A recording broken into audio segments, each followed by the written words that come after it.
In the two-century history of human space exploration, no moment has defined our species' reputation among the stars more clearly than when a human medic stepped between death and the offspring of the galaxy's most feared predators.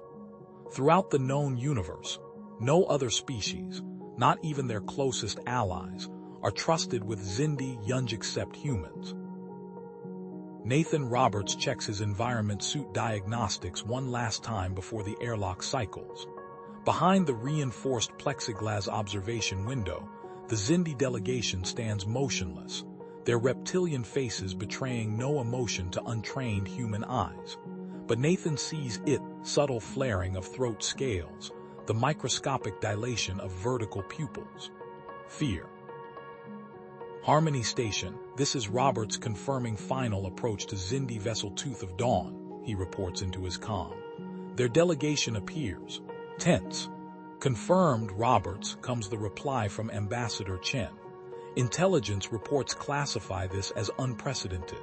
The Xindi have never permitted non-military diplomatic contact. Proceed with extreme caution. What intelligence failed to mention what becomes immediately apparent as the crystalline warship's airlock insists that this isn't merely a diplomatic mission. Nathan freezes as he sees them. 3 clutches of Xindi hatchlings, their scales still soft and iridescent, bone blades not yet fully developed. Sweet Jesus, Nathan whispers, transmitter thankfully off. They brought their children. The lead Xindi, standing nearly 7 feet tall with obsidian scales edged in emerald, steps forward. Human linguists have struggled with Xindi names. The station staff has taken to calling her Ivy. Through the universal translator, her voice comes as a low rumble. We bring our future to meet humanity's present, she says, one clawed hand protectively hovering near the nearest clutch. Our council determined this risk acceptable. The diplomatic team had trained for 6 months for this meeting, but nothing had prepared them for the Xindi bringing their vulnerable young. The implications are staggering. Intelligence reports classified the Xindi as apex predators, territorial to the extreme, known to eviscerate any species that even approached their breeding grounds. The formal reception proceeds with rehearsed precision in Harmony Station's central atrium. Nathan observes from his medical post, noting how the Xindi position themselves in protective formations around their young. 12 hatchlings in total, carefully watched by 16 adult warriors whose bone blades occasionally slide partially from their forearms when humans move too quickly. The catastrophe begins with a simple power fluctuation. Lights flicker. Ambassador Chen is mid-speech when the station's AI announces, critical system failure detected, emergency protocols engaged. Bulkheads slam down with pneumatic finality. Warning klaxons blare. Nathan watches in horror as one section habitat Module 7 is automatically sealed, cutting it off from the rest of the station. Through the viewport, he can see 3 Xindi hatchlings trapped inside, separated from their protectors. Life support failure in Module 7, the AI announces dispassionately. Coolant breach detected. The Xindi reaction is instantaneous and terrifying. Bone blades fully extend. 7-foot reptilians move with blinding speed.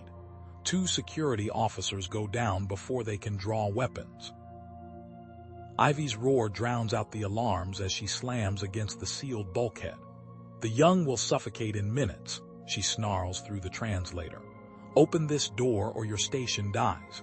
Nathan sees it before anyone else. The toxic coolant vapor beginning to fill Module 7, the hatchlings' increasingly distressed movements. Station protocols are clear. No override during containment procedures. The safety of the station outweighs all other concerns. Without hesitation, Nathan sprints to the manual override panel, smashing the emergency glass with his elbow.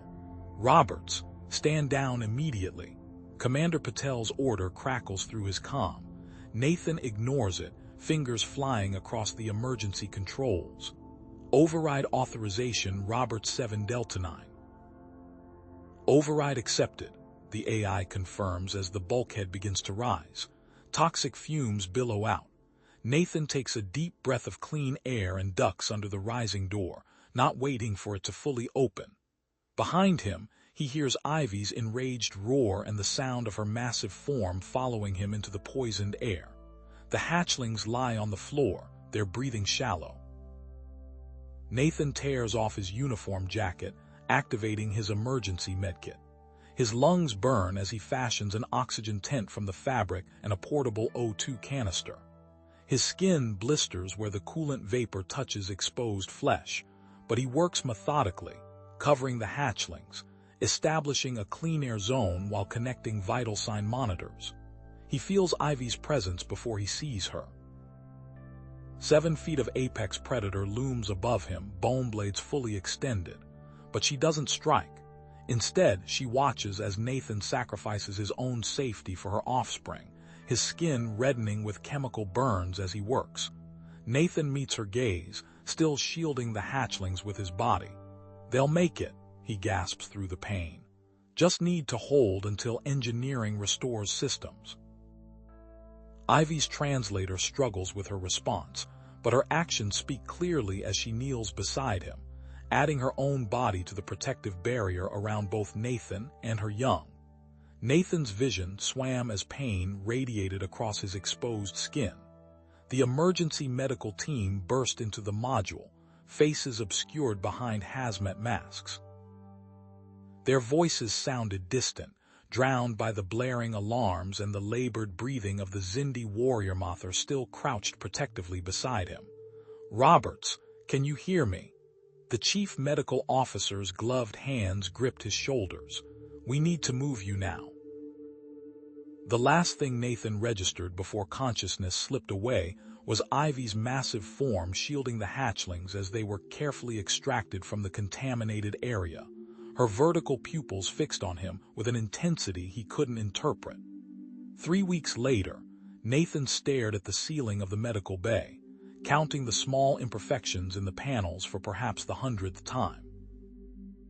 The skin regeneration patches covering 40% of his torso and arms itched mercilessly, a good sign, according to Dr. Kimura, who insisted the discomfort meant the artificial dermis was properly bonding. Vitals stable, regeneration proceeding at 87% efficiency, the medical AI announced during its hourly assessment. Nathan shifted carefully on the biobed, wincing as the movement pulled at healing tissue. Through his window, he observed repair drones clustering around Harmony Station's damaged sections. Human engineers worked alongside tall, scaled figures, Xindi technical specialists, an unprecedented collaboration that had emerged in the wake of the incident. Ambassador Chen appeared in the doorway, her normally immaculate uniform looking slightly rumpled. Dark circles under her eyes suggested she hadn't slept properly in days. "The Admiral's shuttle docks in 20 minutes, she said without preamble. "Admiral Henry is coming here, personally." Nathan attempted to sit upright, immediately regretting the action as pain lanced through his torso. Chen nodded grimly. When the security chief of a diplomatic station puts 3 Xindi warriors in critical care, and the Xindi High Command demands answers about why our life support systems nearly killed their children, it gets Helena Henry's attention. She placed a data tablet on his bedside table. "You should know you are at the center of a diplomatic hurricane. The Xindi delegation has refused to continue discussions with anyone except you." Nathan's reply was cut short as the medical bay's entrance SL doctor opened. Dr. Kimura stepped aside, his expression a mixture of professional disapproval and fascination as a Xindi delegation entered the sterile space. Ivy's massive form dominated the room immediately. Her obsidian scales caught the light, emerald edges gleaming under the medical bay's harsh illumination. 2 human security officers flanked the entrance, their hands hovering near sidearms. 2 Xindi guards positioned themselves similarly, their bone blades partially extended, a sign Nathan now recognized indicated readiness, not necessarily aggression. Behind Ivy walked a small, nervous-looking human in diplomatic attire, the Xindi protocol officer, clutching a translator device. Ivy's guttural command silenced the protocol officer before he could speak. The translator at her throat activated as she approached Nathan's bed. "I addressed the life-giver directly," she said, her voice a low rumble that seemed to vibrate the medical equipment. She leaned close, her reptilian face inches from Nathan's. The medical monitors began beeping faster, registering his elevated heart rate. Without warning, Ivy extended one of her forearm blades fully, its serrated edge gleaming under the lights. The human security officers tensed, hands moving to weapons. "Ivy, what?" Nathan began. The blade sliced across her own palm with startling precision. Dark, copper-colored blood welled from the wound as she pressed her forehead against Nathan's, an intimacy that froze him in place. She spoke words the translator didn't process, ancient-sounding syllables that resonated deep in her chest. Nathan remained perfectly still as she pulled back, dipped one clawed finger into her own blood and marked his bandaged arm with a symbol resembling an angular spiral. The protocol officer gasped. That's the life debt ritual, the clutch guardian designation. This has never." He trailed off, staring open-mouthed at the proceedings. "You protected hatchlings not of your blood," Ivy stated, her vertical pupils fixed on Nathan. "You placed scales not your own above your flesh. The Council records this debt. You are Clutch Guardian. Your blood is Xindi blood." Without another word, she straightened to her full height and turned, her guards falling in behind her as she exited the medical bay, leaving a stunned Syl Doctor E in her wake. Dr. Kimura approached cautiously, scanning the blood mark with a medical tricorder. "I should probably clean that." "Don't touch it," the protocol officer interjected hastily. "That mark is sacred. It designates him as equivalent to their highest warrior caste. Removing it would be an insult of unimaginable proportions." Ambassador Chen's expression shifted from shock to calculation. "Admiral Henry needs to see this Dr. Ely." "Absolutely not," Dr. Kimura insisted 3 days later. "His dermal regeneration is still in a critical phase. Any disruption to the treatment protocol could result in permanent scarring or nerve damage." Admiral Helena Henry, a compact woman whose steel-gray hair matched her eyes, dismissed the concern with a wave of her hand. "Your objection is noted, Doctor, but this situation transcends medical protocols." She turned to Nathan, who sat on the edge of his biobed in a standard uniform that had been modified to accommodate his bandages. "Roberts, you understand what's happening here." Her voice carried the clipped precision of someone accustomed to military briefings. "We've encountered 17 spacefaring species in the past century, and the Xindi have kept every single one at blade's length. Now they've performed some kind of blood ritual with you that apparently makes you family. We'd be idiots not to capitalize on this." Nathan touched the mark on his arm, still visible through the transparent portion of his bandage. "With respect, Admiral, I'm a medic, not a diplomat. Today you're both." She handed him a data tablet. "You're now the official human liaison to the Xindi delegation. Their ship remains docked for another 7 weeks. I need you to learn everything you can about them." As Nathan walked through Harmony Station's central corridor later that day, he noticed how station personnel parted before him, their expressions ranging from awe to suspicion. His body ached, but Admiral Henry's orders left no room for recovery time. He found Ivy in the station's arboretum, her massive form incongruous among the carefully tended earth plants. 3 smaller Xindi hatchlings he'd saved explored the vegetation under her watchful gaze. "Clutch Guardian approaches," one of the Xindi guards announced in their language, the words barely processed by Nathan's translator. Ivy turned, acknowledging him with a slight inclination of her head. "Your kind fears us," she stated without preamble. "Many humans fear what they don't understand," Nathan replied, carefully lowering himself onto a bench, his healing skin protesting the movement. "Yet you did not fear. You entered poison to protect hatchlings not your own." She settled beside him, her weight causing the bench to creak ominously. For 13,000 cycles, we have searched for species worthy of trust. 17 civilizations have proven themselves predators of opportunity, seeing only our technology, our territories, our military strength. She gestured toward the hatchlings who were cautiously examining a flowering plant. Only your kind has demonstrated protection without advantage. This changes calculations. Before Nathan could respond, the arboretum door slid open. Commander Jackson Reed entered, his broad shoulders tense beneath his security uniform. His eyes narrowed at the sight of the hatchlings. "Mr. Roberts," Reed said, pointedly ignoring Ivy, "I need to speak with you regarding security protocols for your new assignment." Nathan noticed Ivy's scales flaring slightly, a warning sign he'd learned to recognize. "Of course, Commander. I'll meet you in your office in 30 minutes. Reed's teeth gritted. "This matter requires immediate attention."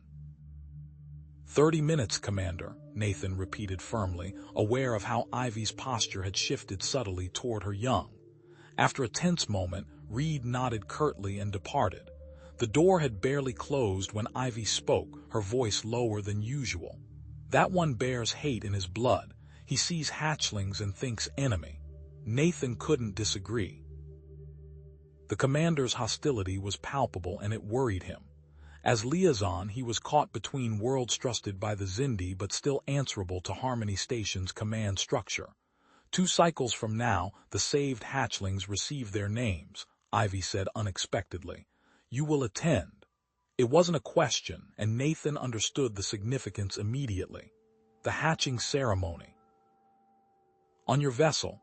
No outsider has witnessed this ritual," she confirmed.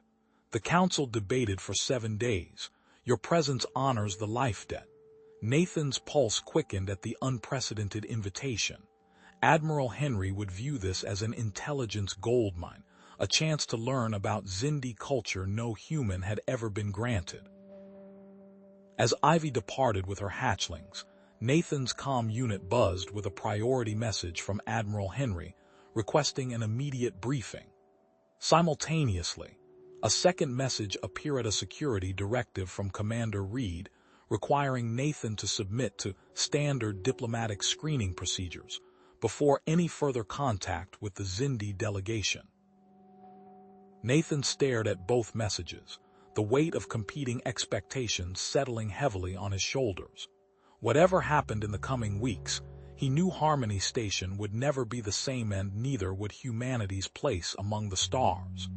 Nathan stared at the twin messages on his comm unit, the competing demands pulling him in opposite directions.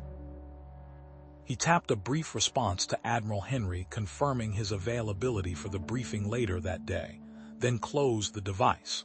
Commander Reed's standard diplomatic screening procedures would have to wait. 3 days later, Nathan stood before the mirror in his quarters, inspecting the formal diplomatic uniform that had been delivered that morning. The dark blue fabric contrasted sharply with the silver piping at the cuffs and collar.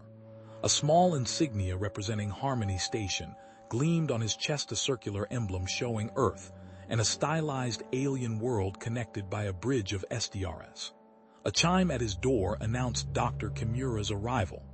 "Final checkup before you make history," the doctor said, medical scanner already humming in his hand. "Any discomfort with the new regeneration patches?" "Just the usual itching," Nathan replied, holding still as the scanner passed Doctor over his torso. "Nothing I can't handle." Dr. Kimura frowned at the readout. "Your tissue is still at 86% regeneration. Ideally, I'd want you at 95% before. We don't have that luxury," Nathan interrupted. "The ceremony is today." The doctor sighed, setting down his scanner DRD, retrieving another device from his medical bag. "Dr. Friedman wants to see you before you board. He has concerns about the atmospheric Conditi doctor on the Xindi vessel." Nathan nodded, having expected this. Dr. Elias Friedman had been assigned as medical consultant for the Xindi liaison mission, bringing decades of first contact experience to the situation. 30-minute doctor. Later, Nathan entered the medical bay's specialized xenobiology lab. Dr. Friedman hunched over a console, his weathered hands manipulating holographic displays of molecular structures. At 67, the doctor moved with the deliberate precision of someone who had learned to conserve energy. "Roberts," Friedman acknowledged without looking up. "Come look at this." Nathan approached the display, recognizing the chemical composition of the Xindi ship's atmosphere.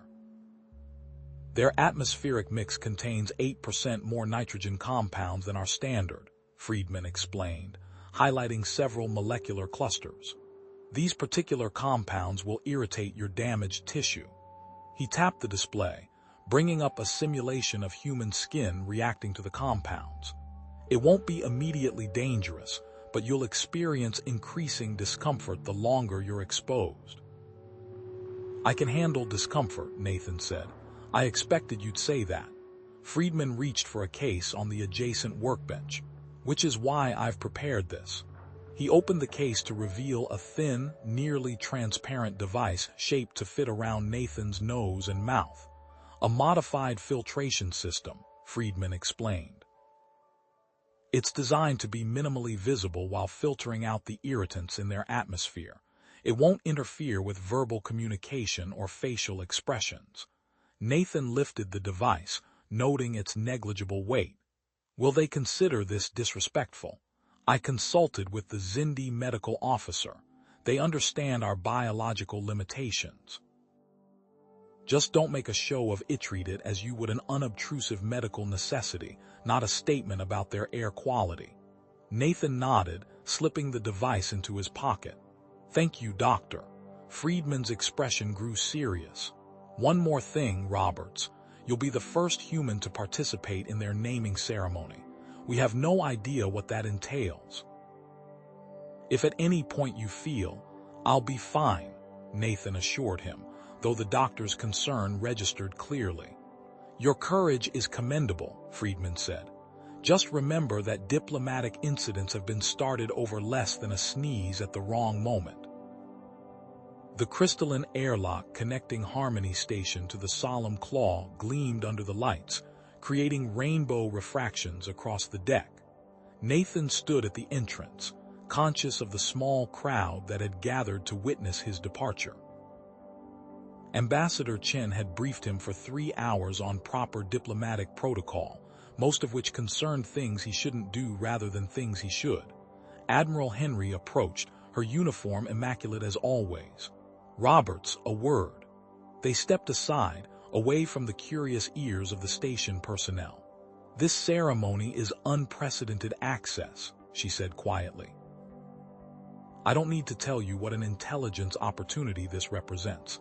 I'm not an intelligence officer, Admiral. Today, everything you see is valuable data." She handed him a small metal case. "This contains updated translation software for your personal device. It might catch nuances our standard translators miss." Nathan accepted the case, noting its unusual weight. Before he could comment, Ambassador Chen signaled that it was time. He slipped the case into his pocket and moved toward the airlock. The transition from human to Xindi territory was marked by subtle change. Lighting shifted to a slightly amber hue, and the temperature increased by approximately 3 degrees. Nathan applied Friedman's breathing filter discreetly as the inner airlock door opened. A massive Xindi warrior awaited him, obsidian scales gleaming under the lights. Unlike Ivy, whose scales carried emerald edges, this Xindi's scales bore deep crimson highlights. More striking were the fully extended arm blades, each nearly 18 inches of serrated bone extending from specialized forearm sheaths. "Human Roberts," the warrior's translator intoned. "I am Sub-Commander Krav, clutch brother to Guardian Ivy. You enter Solemn Claw with blood rights. Follow." Nathan recognized the extended blades as a sign of respect, rather than aggression. A discovery that contradicted 3 years of xenobiological assumptions about Xindi physiology. He followed Krav through corridors lined with crystalline murals, depicting what appeared to be historical battles. The artistry was stunning three-dimensional scenes captured in translucent crystal that seemed to move slightly as they passed. The corridors were lined with Zindi warriors standing at rigid attention. Nathan noted their posturia combination of ceremonial formality and obvious tension. Some tilted their heads slightly as he passed, nostrils flaring to capture his scent. "They have never smelled human before," Krav explained without turning. "Your presence is significant." The Harmony Station insignia on Nathan's chest felt suddenly warm against his skin as they walked deeper into the ship. He was unaware of the microscopic surveillance devices embedded within it. Commander Reed's insurance policy against what he perceived as an alien threat. The devices silently activated, scanning and transmitting data about ship layouts, atmospheric composition, and defense capabilities back to Reed's private terminal on Harmony Station. Sub-Commander Krav led Nathan through a final doorway that opened into a vast spherical chamber. The walls pulsed with bioluminescent light blues shifting to greens, then purples, responding to the low, harmonic vocalizations of 20 senior Zindi arranged in a semicircle around the room's center. In the middle sat an elevated platform where the three hatchlings waited. Their scales gleamed with a special oil that caught the light, making them appear to glow from within. Ivy stood beside them, her massive form adorned with ceremonial armor covered in intricate glyphs and symbols. A lineage record, Nathan realized, etched into metal and crystal. Ivy acknowledged Nathan with a slight inclination of her head. "Clutch Guardian comes to witness naming," she announced, her translator converting the complex series of clicks and rumbles into English. "The Bloodette honors him with presence." Nathan took his position at the edge of the circle as indicated by Krav. The breathing filter worked perfectly, detected only a slight medicinal taste as the device processed the nitrogen-heavy atmosphere. On Harmony Station, Commander Reed watched the live feed from Nathan's insignia with growing alarm. The layout of the Zindi vessel suggested offensive capabilities far beyond what had been officially disclosed.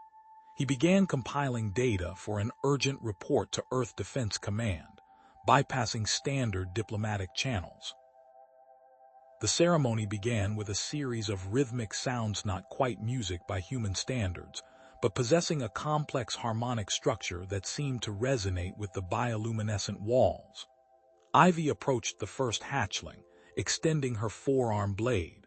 With precise control, she made a small incision on her wrist.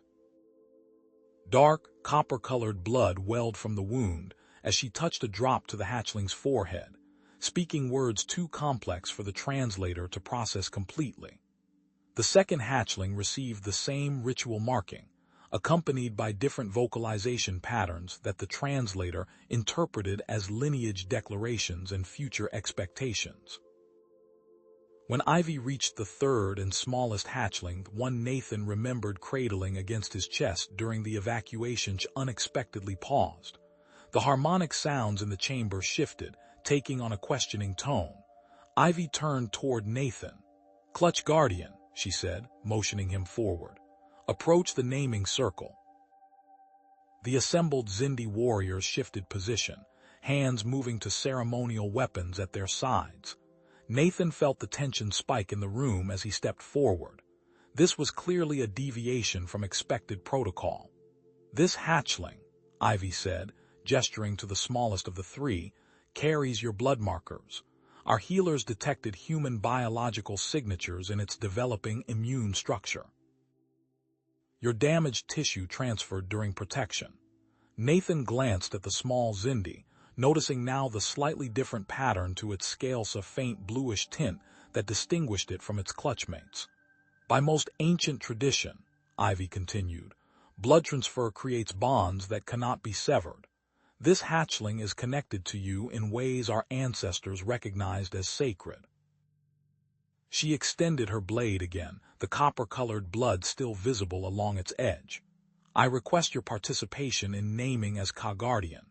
The translator struggled with the complex Zindi concepts, but Nathan understood the monumental nature of what was being proposed. No human had ever participated in such an intimate Xindi ritual ceremony. This represented a fusion of bloodline, as something Nathan had never heard mentioned in any of the first contact protocols or cultural briefings. A ripple of tension moved through the assembled Xindi. Several warriors shifted positions, their scales making a distinctive rustling sound. This clearly wasn't a standard part of the ceremony. Nathan began, but was interrupted by a sudden crackling of static from his insignia, followed by the unmistakable electronic whine of an active transmission signal. Every Xindi in the chamber froze. Ivy's eyes narrowed, her pupils contracting to vertical slits as her arm blades extended to their full length. Surveillance. She hissed, the translator struggling to convey the mixture of shock and fury in her voice. Betrayal during sacred ritual.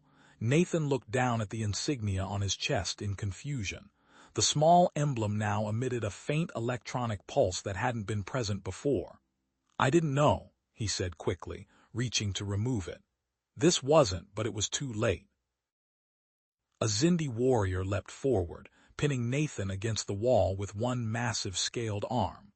The pressure against his still-healing chest sent sharp pain radiating through his torso. Blood treachery. The warrior growled, the arm blade stopping mere inches from Nathan's throat.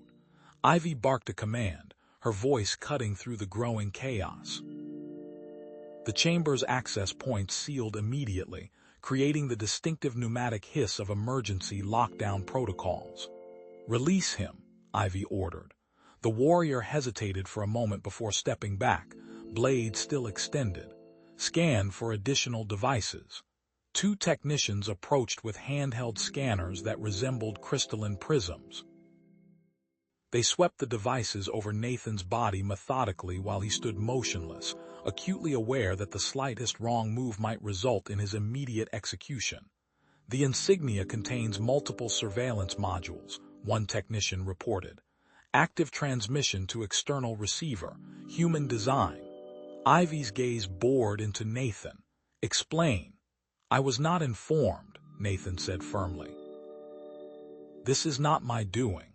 The insignia was standard issue for the ceremony. Krav moved forward, towering over Nathan. "Who provided this device?" Nathan's mind raced. Standard procedure would have been requisitioned through Commander Reed's security division. The weight of Admiral Henry's unusual metal case suddenly made sense. Updated translation software had been a cover. "I believe Commander Reed authorized the insignia," Nathan answered truthfully. "Admiral Henry delivered it to me personally before I boarded." Ivy and Krav exchanged glances, communicating in rapid Xindi clicks too complex for the translator to process. After a moment, Ivy turned to one of the technicians. "Disable the transmission but preserve the device as evidence," she ordered. "Contact the High Command immediately." The technician removed the insignia carefully, placing it in a containment field that glowed with a soft purple light. The smallest hatchling chirped, breaking the tense silence with a sound that somehow managed to convey confusion despite the species barrier. "The ceremony is suspended," Ivy announced to the assembled Xindi. "All non-essential personnel will return to stations. Clutch Guardian Roberts will remain under guard until High Command determines proper response." As the chamber emptied, Nathan found himself surrounded by 4 warriors, their blades partially extended in a clear warning posture. Through the doorway, he could see frantic activity as communication officers relayed information to what he assumed was the Xindi Central Command structure. "I had no knowledge of this surveillance," Nathan said to Ivy once the others had departed. "I would never violate the trust you extended." Ivy studied him, her alien features unreadable. "I believe you, Nathan Roberts. But betrayal has occurred nonetheless." She gestured to the containment field holding the insignia. "Your Commander Reed has compromised everything we have built." Admiral Henry's face was ashen as she stormed into Commander Reed's office on Harmony Station. Behind her, Two security officers took positions at the door. "What have you done?" she demanded, throwing a data tablet onto his desk. The screen displayed a security alert. Transmission interrupted from surveillance device XL7, last known location Solemn Claw. Reed's expression remained impassive. "My job, Admiral, gathering intelligence on a potentially hostile force. During a ceremonial event, using an unauthorized surveillance device on my liaison officer." Henry's voice was dangerously quiet. "You've potentially destroyed 3 years of diplomatic progress." "Progress?" Reed scoffed. "They've revealed nothing about their military capabilities, their home systems, or their true intentions. Meanwhile, we've shared everything from our medical databases to our defense protocols." Henry stepped closer. "Commander Reed, you are hereby relieved of duty. Surrender your security credentials immediately." Reed's eyes sharp as he handed over his access card. "You're making a mistake, Admiral. Earth Defense Command will see this differently." "I don't doubt it," Henry replied coldly. "Security, escort Commander Reed to his quarters. Full lockdown protocols, no communications access pending formal charges." As Reed was led away, Henry's personal device chimed with an incoming transmission. The Xindi High Command was requesting an emergency conference. In the Medi-Doctor, Bay of Harmony Station 6 hours later, Nathan sat on an examination table as Dr. Friedman reviewed his scan results. "Remarkable," Friedman muttered, manipulating the holographic display of Nathan's blood work. "Simply remarkable." "What is?" Nathan asked, still processing the diplomatic chaos that had erupted after his return to the station. "The interaction between your cellular structure and the Xindi biological markers." Friedman enlarged a section of the display. "Your burns are healing at twice the expected rate. The Xindi compounds have integrated with your immune system in ways I wouldn't have thought possible." Admiral Henry entered, looking exhausted. "Doctor, I need a moment with Roberts." Friedman nodded, transferring the data to his portable device before leaving them alone. As soon as the door closed, Henry's professional facade cracked slightly. "The situation is complicated, Nathan," she began. "Reed has been confined pending court-martial, but Earth Defense Command is already making noise about the intelligence value of what he managed to transmit before the Xindi discovered the device. It was a violation of trust during their most sacred ceremony," Nathan said. "Why would you give me that device?" Henry's expression hardened.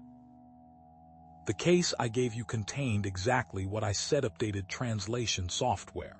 Reed replaced your standard insignia with his surveillance version during your final uniform preparation. I had no knowledge of his operation." Nathan studied her face, trying to determine if she was telling the truth. "What happens now?" "The Xindi High Command has agreed to resume the ceremony under heavily controlled conditions. Every participant will be scanned thoroughly for surveillance devices. They're sending a transport for you in 2 hours. She paused. "There's more, Nathan. They've formally requested your participation in a cultural exchange program aboard the Solemn Claw. 6 months as co-guardian to the hatchling you saved." Nathan's eyes widened. "That's unprecedented. Completely. No non-Xindi has ever been permitted such access." Henry handed him a data tablet. "This contains the official request. The details are significant." Nathan skimmed the document, his pulse quickening as he absorbed the implications. The hatchling had been preliminarily designated as Sharnathan, incorporating both Xindi lineage markers and his human name. The exchange program would position him as true co-guardian during the crucial develop-Dr. phase. "Why would they want this?" he asked. "Especially after what just happened." "Dr. Friedman has a theory," Henry replied, activating the room's secure display. "Show him, Doctor." Friedman's face appeared on screen from his adjacent lab. "The blood transfer created something unprecedented, Nathan. You and the hatchling Sharnathan share biological markers now. It appears to be a symbiotic relationship. Your healing acceleration is just one manifestation. He hesitated. We've also detected potential distance sensitivity in the connection. What does that mean? Nathan asked.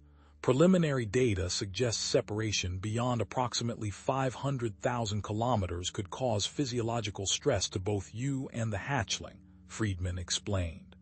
We're keeping this information classified for now. Nathan leaned back, trying to process this revelation. So I'm biologically linked to a Xindi hatchling. The first documented case of cross-species blood bonding in their 40,000-year history, Henry confirmed. Which makes you either our greatest diplomatic asset or our biggest security vulnerability, depending on who you ask. The quarantine room's door slid open, revealing a familiar face that Nathan hadn't seen in years. Captain Miles Harrington, his former commanding officer from the Mars colonial conflict. "Hello, Roberts," Harrington said, his weathered face creasing into a minimal smile. "Seems you've managed to get yourself into another impossible situation." "Nathan Roberts," Harrington said, crossing the room with purposeful strides. "Never thought I'd see you at the center of an interspecies diplomatic crisis." "Captain Harrington." Nathan stood, wincing slightly as the movement pulled at his healing wounds. "I wasn't expecting you. Few people were." Harrington glanced at the medical readouts. "I've been assigned to the Situation Assessment Team.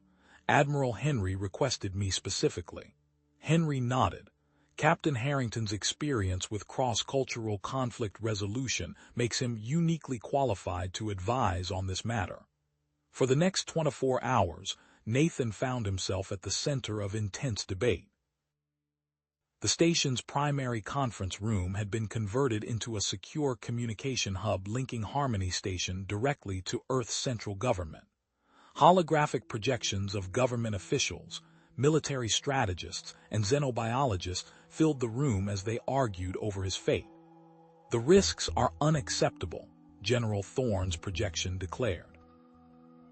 Robert's doctor would be quarantined and the blood bond studied under controlled conditions on Earth.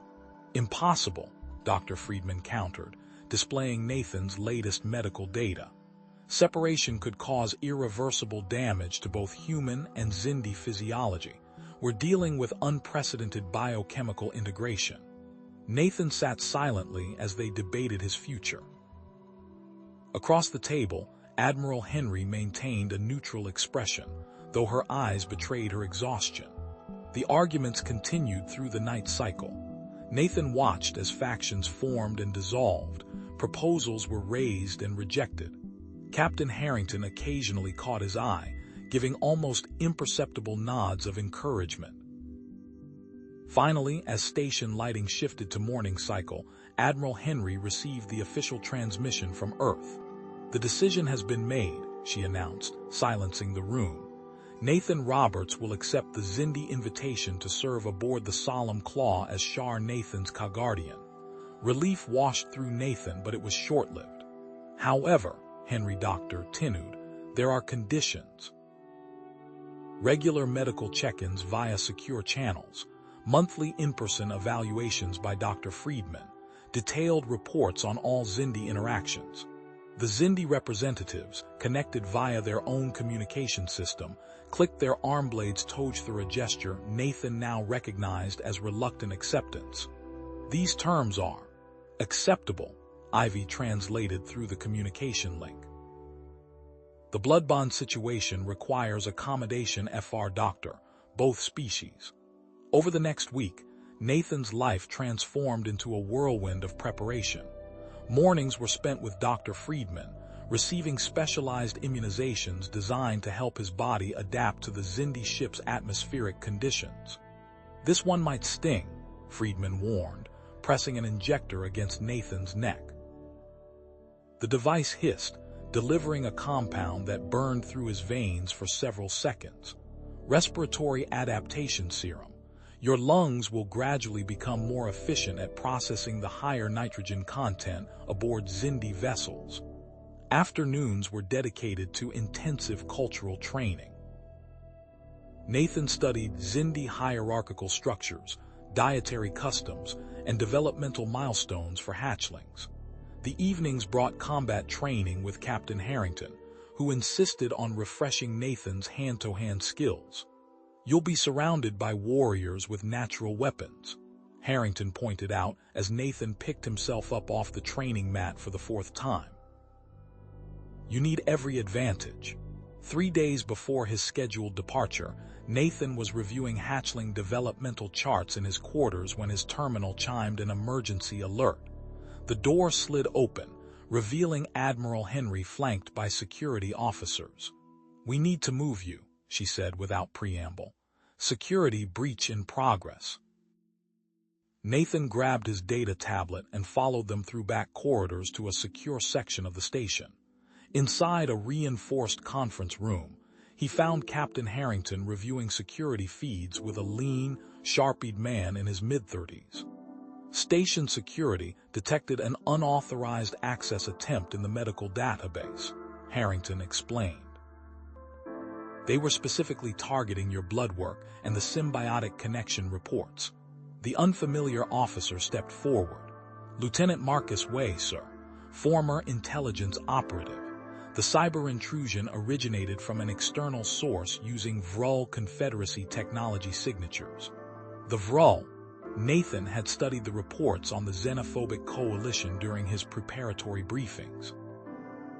3 species united primarily by their shared hatred of other spacefaring races. They've expressed hostility toward both humans and Xindi in the past, Way confirmed. "I've been assigned as your personal security until your departure." Security throughout Harmony Station doubled overnight. Way shadowed Nathan's movements, his eyes constantly scanning for threats. The lieutenant maintained a professional demeanor, but his right hand never strayed far from his sidearm. On the morning of his departure, Nathan finished packing the few personal items he'd been authorized to bring. His quarters signaled an incoming message encrypted, security protocols bypassed. "Lieutenant Way," Nathan called out, stepping away from the terminal. "Unauthorized communication." Way examined the transmission source code, his expression hardening. "It's from Commander Reed. How he managed this from house arrest." He tapped his communication device. "Admiral Henry needs to see this." Henry arrived minutes later, her face tight with controlled anger as she reviewed the transmission. "Detailed intelligence on Fleet Commander Zax and conservative Xindi factions," she said, scrolling through the data. "Assassination protocols used by warrior clans. 3 crew members aboard the Solemn Claw with direct connections to Zax's political coalition." Nathan read over her shoulder, committing crucial details to memory names, positions, distinctive scale patterns that marked potential threats. This information could save his life aboard the Xindi vessel. "I'll have this secured immediately," Henry said, transferring the data pack DRE to her secured tablet. "Reed will face additional charges for this breach." The departure day proceeded according to schedule. Dr. Friedman conducted a final examination in the medical bay, his instruments humming as they scanned Nathan's body. "The symbiotic connection has strengthened since your last interaction with Shar Nathan," Friedman noted, displaying a holographic representation of Nathan's bloodstream. Red human cells flowed alongside distinctive copper-colored particles, Xindi biological markers that had integrated with his system. "Roll up your sleeve," Friedman instructed, retrieving a small device from a sealed container. "This medical monitor has been approved by both governments." Nathan felt a sharp pinch as the doctor implanted the device beneath the skin of his forearm. "It'll track your vital signs and the blood bond status," Friedman explained. "Any tampering will trigger self-destruction, prevents either side from extracting unauthorized data." He handed Nathan a specialized medical kit, treatments for potential physiological reactions to extended Xindi exposure, use as directed. The main docking bay had been transformed for the departure ceremony. Diplomatic representatives from Earth formed a solemn line on one side, matched by Xindi officials on the other. In the center, the airlock connecting to the solemn claw stood open, Ivy waiting at the threshold. Nathan walked forward, Lieutenant Way 2 steps behind him. Admiral Henry had just stepped forward to deliver final remarks when Way's posture suddenly changed. Energy signature. Way shouted, tackling Nathan to the ground as station security rushed toward the delegation gathered at the far end of the docking bay. Nathan caught a glimpse of a ceremonial container lifting from the hands of a tall, gray-skinned figure before Way's body covered his. Security officers surrounded them, weapons drawn. Through the forest of legs, Nathan saw the container suspended in a shimmering containment field. The explosion was strangely silent, a flash of light followed by wisps of colorless vapor that dissipated against the energy barrier. Pathogen detected, announced the station's security system. Biological agent contained. Decontamination protocols initiated. Way helped Nathan to his feet as security officers detained the Vrul delegation.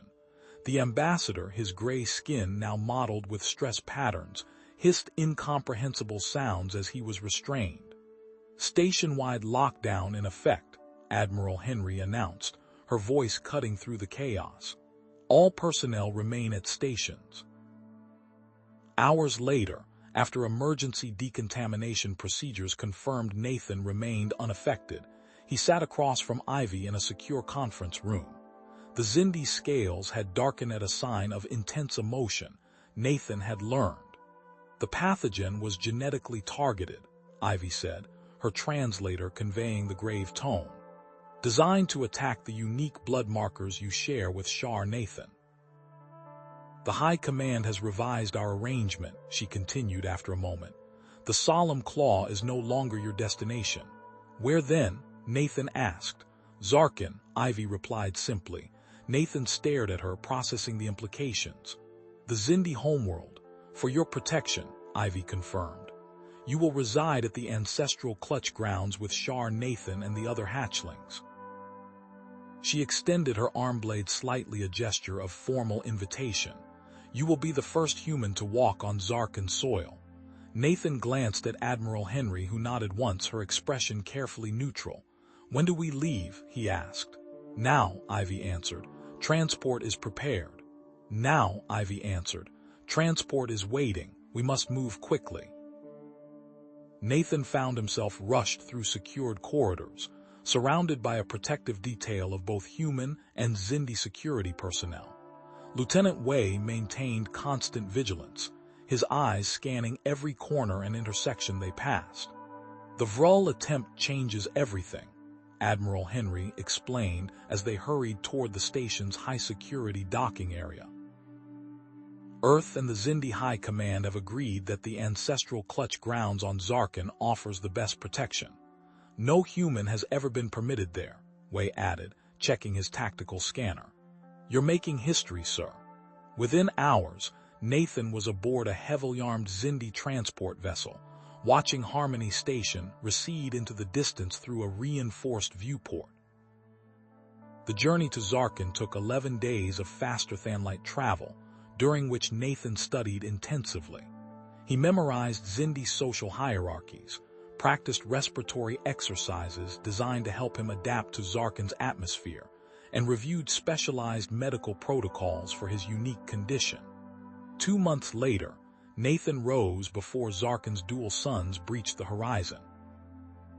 He adjusted the breathing apparatus fitted against his nostrils, still necessary, despite his gradual adaptation to the planet's higher nitrogen content, and checked the environmental seals on his quarters. The status indicators glowed green along the doorframe, confirming proper function of the systems that maintained Earth-comparable atmospheric conditions in his living space. Nathan glanced at the medical monitoring implant beneath the skin of his forearm. The display showed increasingly compatible biochemical markers between himself and Shar Nathan. The copper-colored Xindi particles had integrated more thoroughly with his bloodstream, creating a stable symbiotic relationship, unlike anything recorded in either human or Xindi medical history. A sudden wave of excitement washed over him, not his own emotion, but Shar Nathan's. The emotional sensing had begun 3 weeks ago, startling him during a routine medical examination when he'd felt the hatchling's curiosity spike as it encountered a new testing device. The Xindi scientists had been astonished. Chief Researcher Krell had spent hours taking additional readings, muttering about biological impossibilities and unprecedented neural synchronization. Nathan exited his quarters and made his way to the central feeding chamber where Lexti waited, her silver-flecked scales catching the first rays of sunlight streaming through the crystalline ceiling panels. The middle-aged Xindi female removed a small device from her belt and passed it carefully over Nathan's food tray. "Clean," she announced, her translator conveying the short, clipped tone that characterized her speech. "Protein content adjusted as recommended by your Earth doctor." "Thank you, Lexti," Nathan replied, accepting the tray. When she'd first been assigned as his food taster following the poisoning attempt last month, Lexti had regarded him with obvious suspicion. Her unblinking reptilian eyes had tracked his every movement, her posture stiff with the wariness of a former Defense Force officer. Now, though her vigilance remained professional, there was a subtle shift in her demeanor. "Shar Nathan's spine sheddy, doctor. Progresses well," she noted, taking her position by the door as Nathan ate. "Your treatment methods have drawn attention." Nathan nodded. Dr. Friedman's adapted pain relief compounds seem effective when combined with traditional Xindi medicinals. "Effective is an understatement," Lexti responded.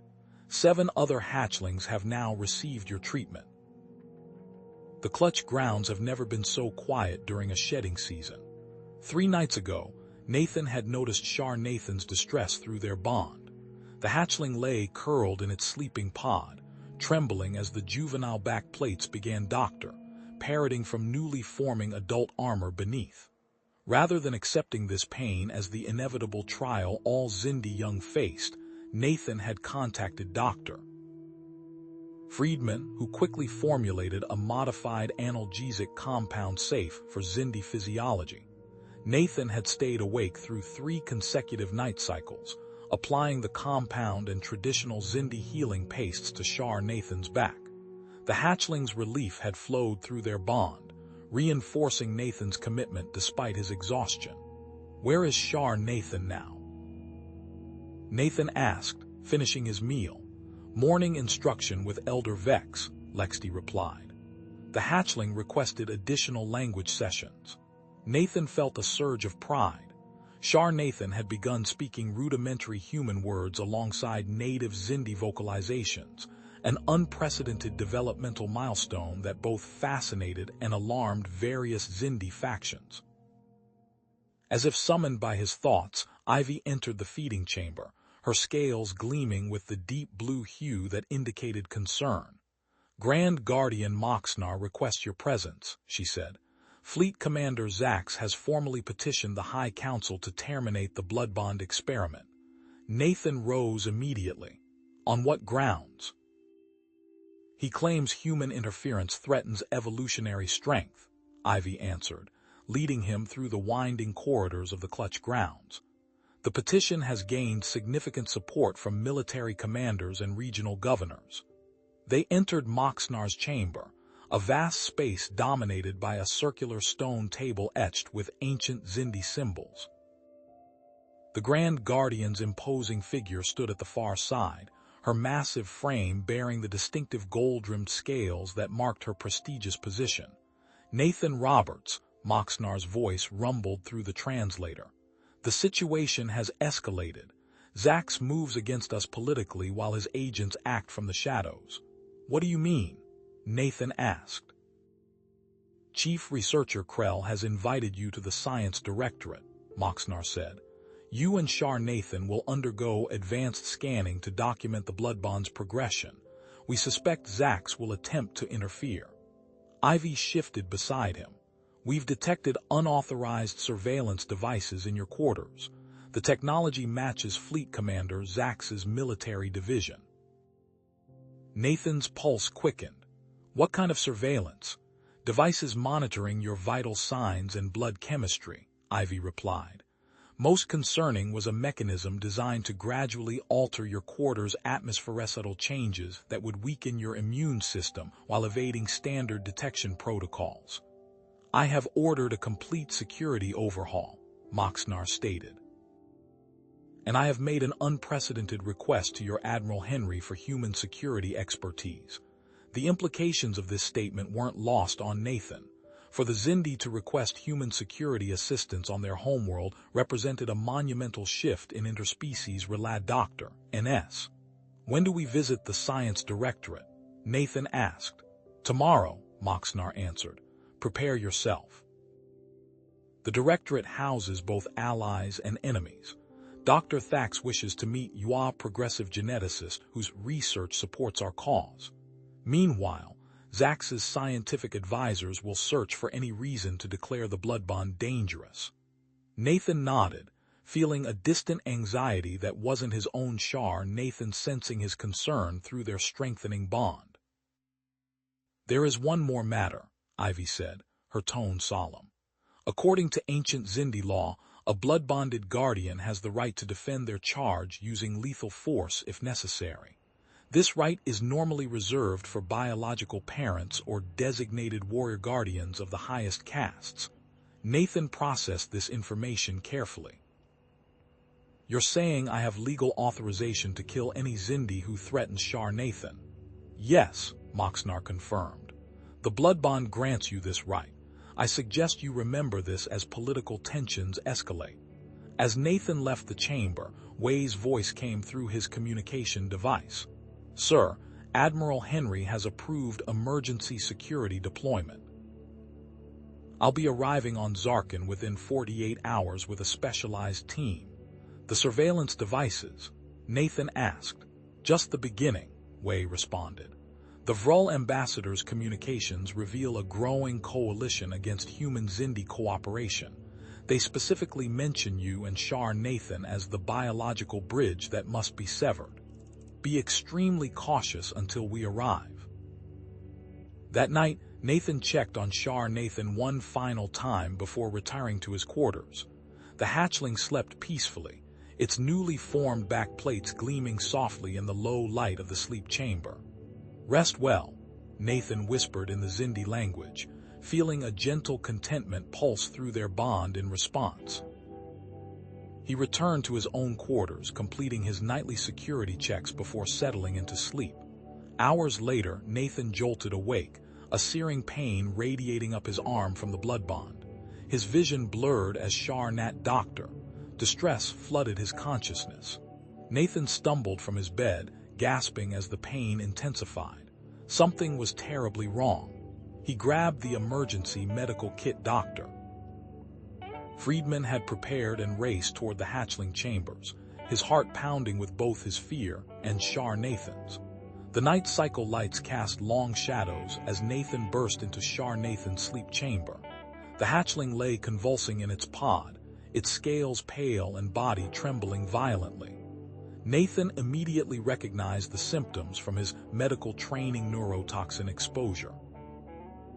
Medical emergency, he shouted, activating the compound-wide alarm as he fumbled with the specialized injector in his kit. His hands moved with desperate precision, administering the universal antitoxin Friedman had developed for these exact circumstances. Ivy rushed in seconds later, her scales darkened with alarm. What happened? Neurotoxin, Nathan said, monitoring Nathan's vital signs. The antitoxin is working, but we need the medical team here now. Ivy moved to a nearby console, accessing the security system. There, she hissed, pointing to footage from just hours earlier, a hooded figure at the environmental controls for Nathan's sleep pod. As Xindi medical specialists flooded the chamber, Nathan felt Nathan's pain beginning to subside through their bond. He clutched the hatchling's foreclaw, providing reassurance through their connection as the medical team worked. The toxin signature is identified, one of the specialists announced.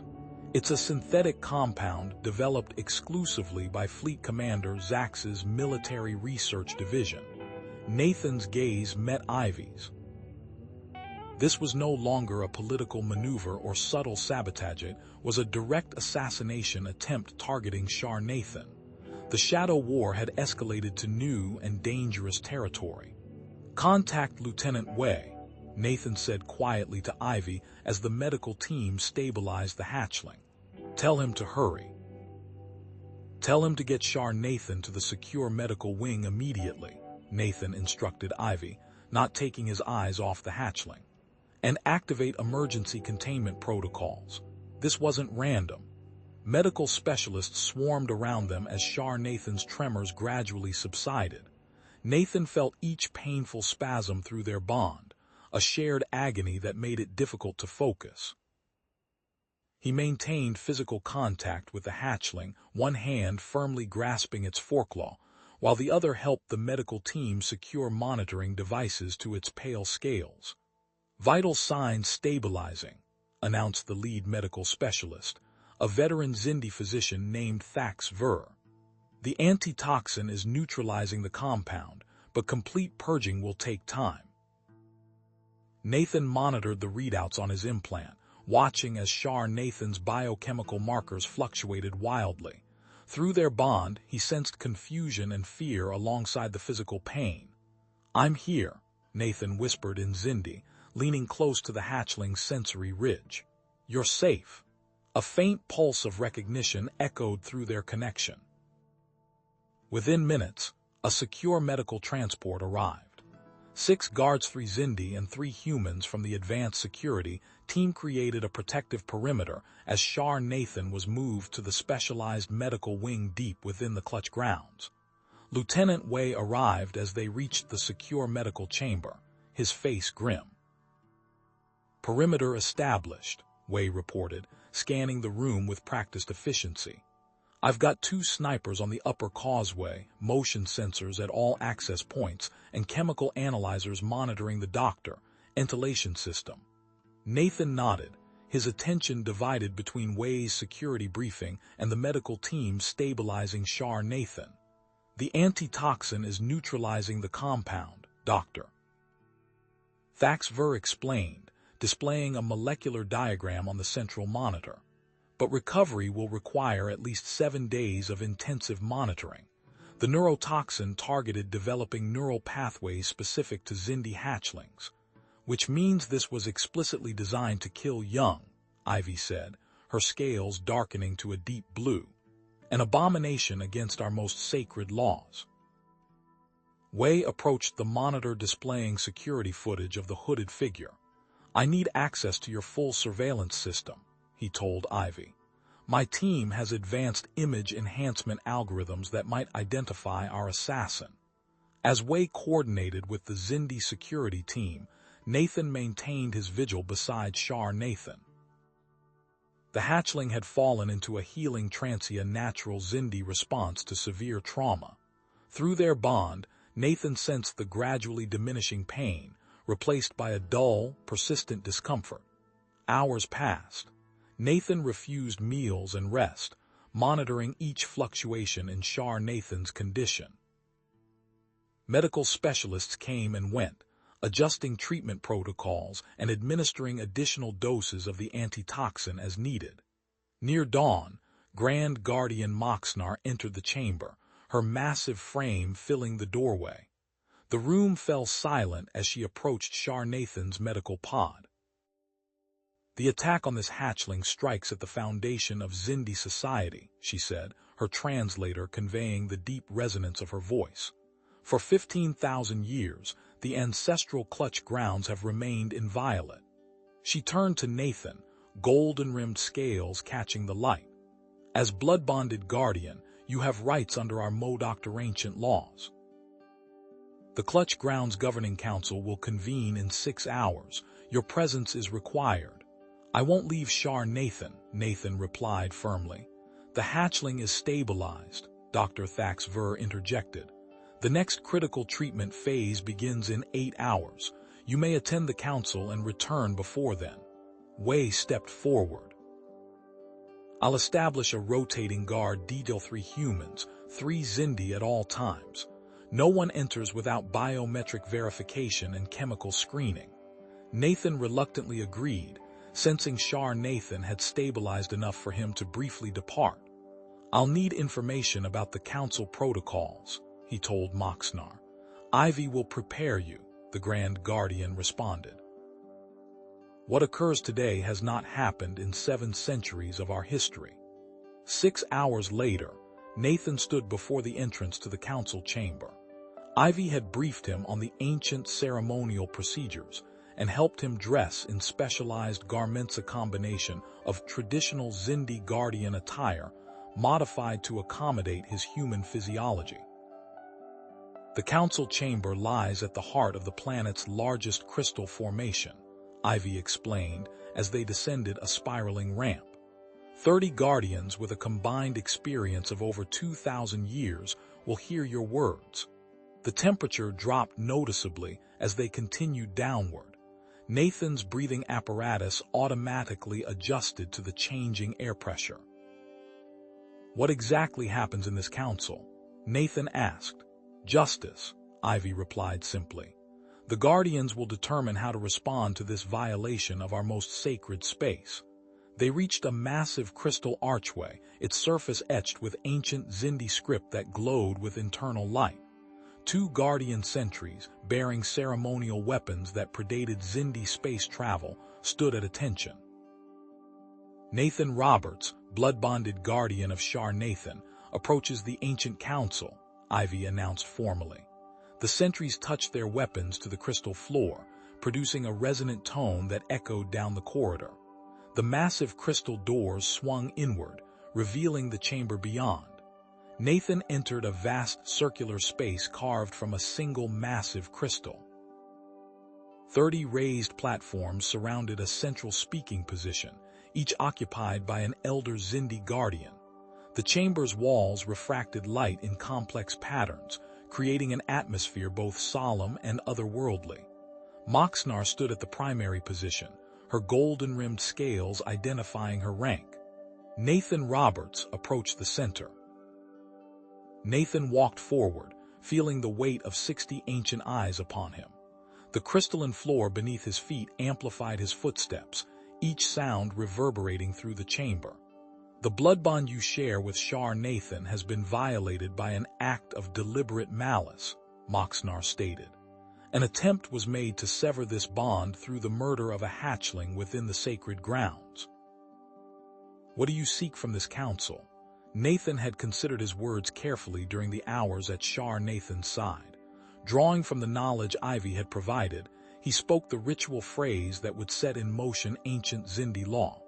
"I, Nathan Roberts, blood-bonded guardian of Shar Nathan, invoke Karvash the Guardian's vengeance."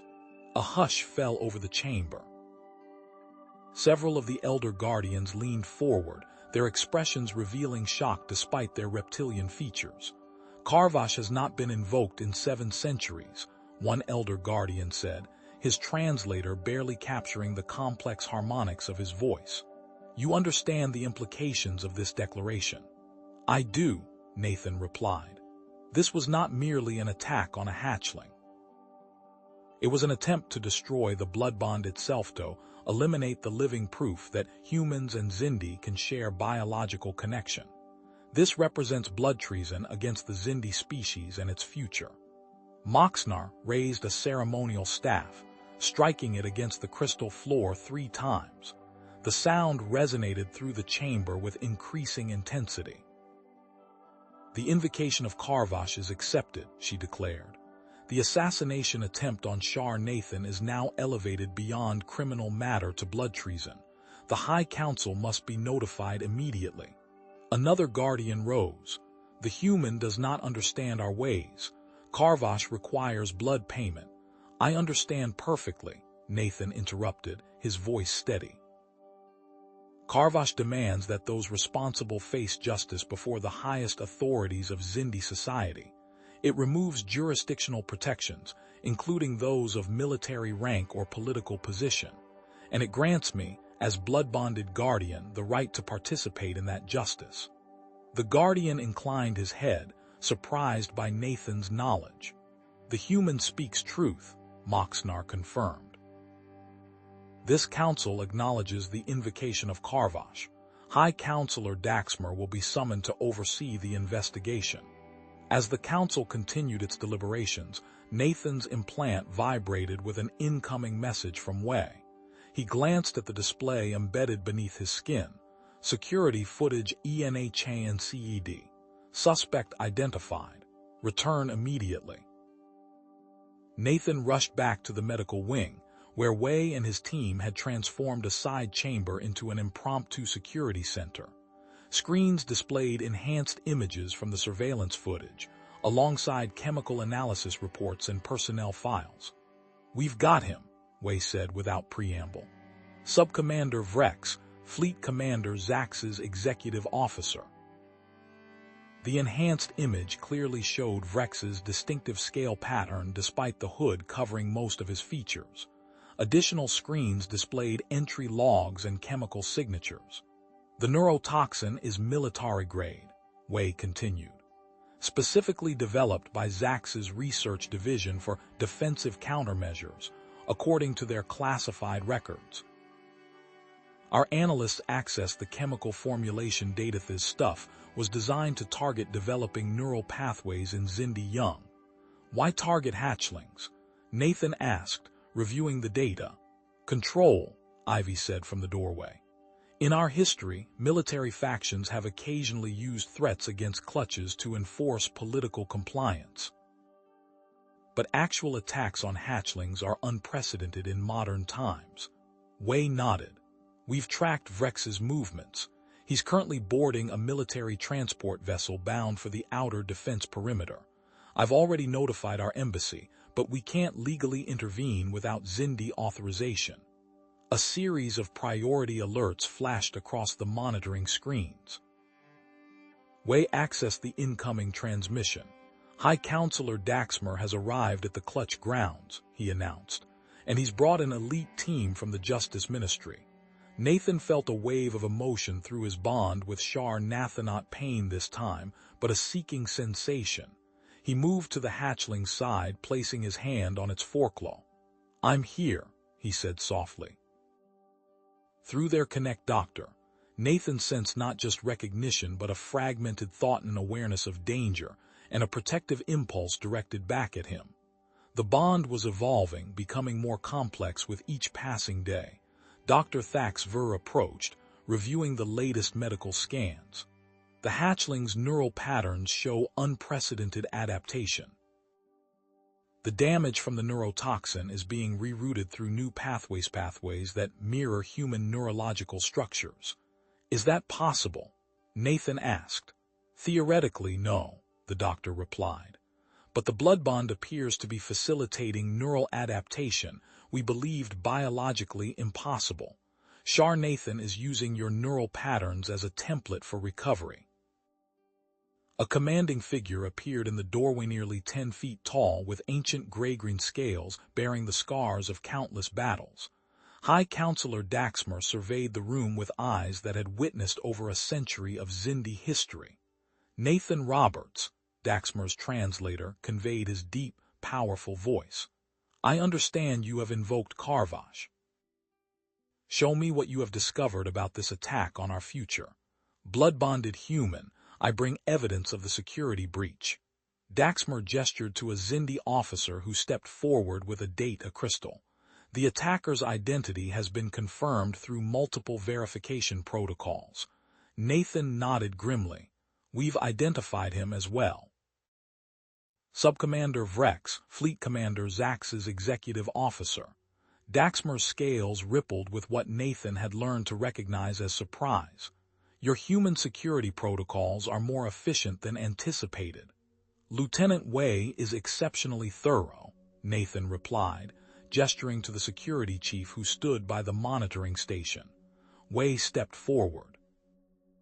"High Counselor, our analysis indicates Vrex used military-grade neurotoxin, developed specifically by Commander Zax's research division. The compound targets developing neural pathways unique to Xindi hatchlings." Daxmer's massive clawed hand closed around his ceremonial staff. "This confirms our suspicions. The attack was not merely criminal but political, aimed at the blood-bond P. Dr. Ram itself. A low trill emanated from Shar Nathan's medical pod. Nathan felt a surge of awareness through their bond: alertness, recognition, and something new, drive. The hatchling responds to your presence, Dr. Thaxver noted, studying the neural monitors. Remarkable, the recovery rate exceeds all established parameters. What happens now? Nathan asked Daxmer. Your invocation of Karvash grants us extraordinary authority, Daxmer replied. I am dispatching elite units to intercept Subcommander Vrex before his transport reaches the defense perimeter. Wei checked his tactical display.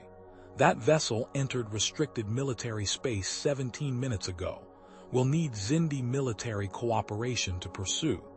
You shall have it, Daxmer assured him. I am relieving Fleet Commander Zax of duty, effective immediately. His second-in-command, Fleet Captain Turnak, has always opposed the Purity Covenant's ideology. Nathan's implant vibrated with an incoming priority transmission. The message scrolled across his field of vision. Ancestral Clutch ground security breach imminent. Multiple HOSTILES approaching eastern perimeter. Wei's team, we have incoming, Nathan announced. Eastern perimeter. Wei immediately accessed the security feeds. 8 figures approaching through maintenance tunnels. They're using military override codes. Daxmer moved with surprising speed for his massive size. Activate emergency protocols. Secure all hatchlings and blood-bonded pairs. 6 months later, Nathan stood on the observation platform overlooking the newly expanded blood-bond training facility. Dr. Alo, 7 human guardians worked with their Xindi hatchling partners. Each pair engaged in specialized exercises designed to strengthen their neural connections. The Martinez-Vexler pair shows exceptional progress, Dr. Miranda Chambers noted, studying the performance metrics on her display. Their neural synchronization has reached 37%, almost approaching your levels with Shar Nathan. They've developed their own communication system, Nutty RN observed as he watched Elena Martinez and her hatchling partner move through the obstacle course with perfect coordination. It goes beyond the standard bond protocols we established. Every pair develops unique adaptations, Dr. Friedman added, joining them at the railing. The diversity of connection types exceeds our initial hypotheses. Nathan's gaze shifted to where Shar Nathan supervised a training exercise. At 3 years old, the young Xindi stood nearly 5 feet tall, physically resembling a juvenile twice his age. More remarkable was his cognitive development. Shar Nathan now spoke 7 languages fluently and demonstrated problem-solving abilities that merged human creative thinking with Xindi instinctual intelligence. Through their bond, Nathan sensed Shar Nathan's satisfaction with the trainee's progress, followed by a gentle mental nudge, a reminder of their scheduled meeting with the diplomatic delegation. I need to go, Nathan informed his colleagues. The Trelaxian observers arrive in 20 minutes. As Nathan exited the observation deck, Lieutenant Wei fell into step beside him. Despite his promotion to security director for the entire blood-bond program, Wei maintained the same vigilant demeanor. The Trelaxian ship cleared final security protocols, Wei reported. This makes 12 alien species granted observation rights. High Counselor Daxmer was right, Nathan replied as they entered the secure transport tube that would take them to the diplomatic reception area. The blood-bond program has become our strongest diplomatic asset. Wei's expression hardened slightly. It's also our most vulnerable point. My team intercepted another encrypted transmission from the outer colonies. Pattern matches previous communications we've attributed to Zax's network. Nathan nodded grimly. After the failed assassination attempt, Fleet Commander Zax had escaped custody during transport to the High Council chambers. The subsequent investigation revealed the extent of his conspiracy. Dozens of military officers and government officials sympathetic to the Purity Covenant ideology. While most had been identified and removed from positions of authority, Zax himself remained at large, presumably hiding in the outer colonies. Any indication of Vrul involvement? Nathan asked. Nothing concrete, Wei answered. But unusual ship movements near Nexus Station suggest continued communication between Zax and Vrul representatives. They arrived at the diplomatic reception chamber where Shar Nathan already waited, conversing fluently with Ivy in ancient Zindi. His scales had developed the gold-rimmed pattern indicative of high intelligence among his species. The Trelaxian delegation approaches, Shar Nathan announced, switching seamlessly to standard English. They are curious about the neural pathways we've developed.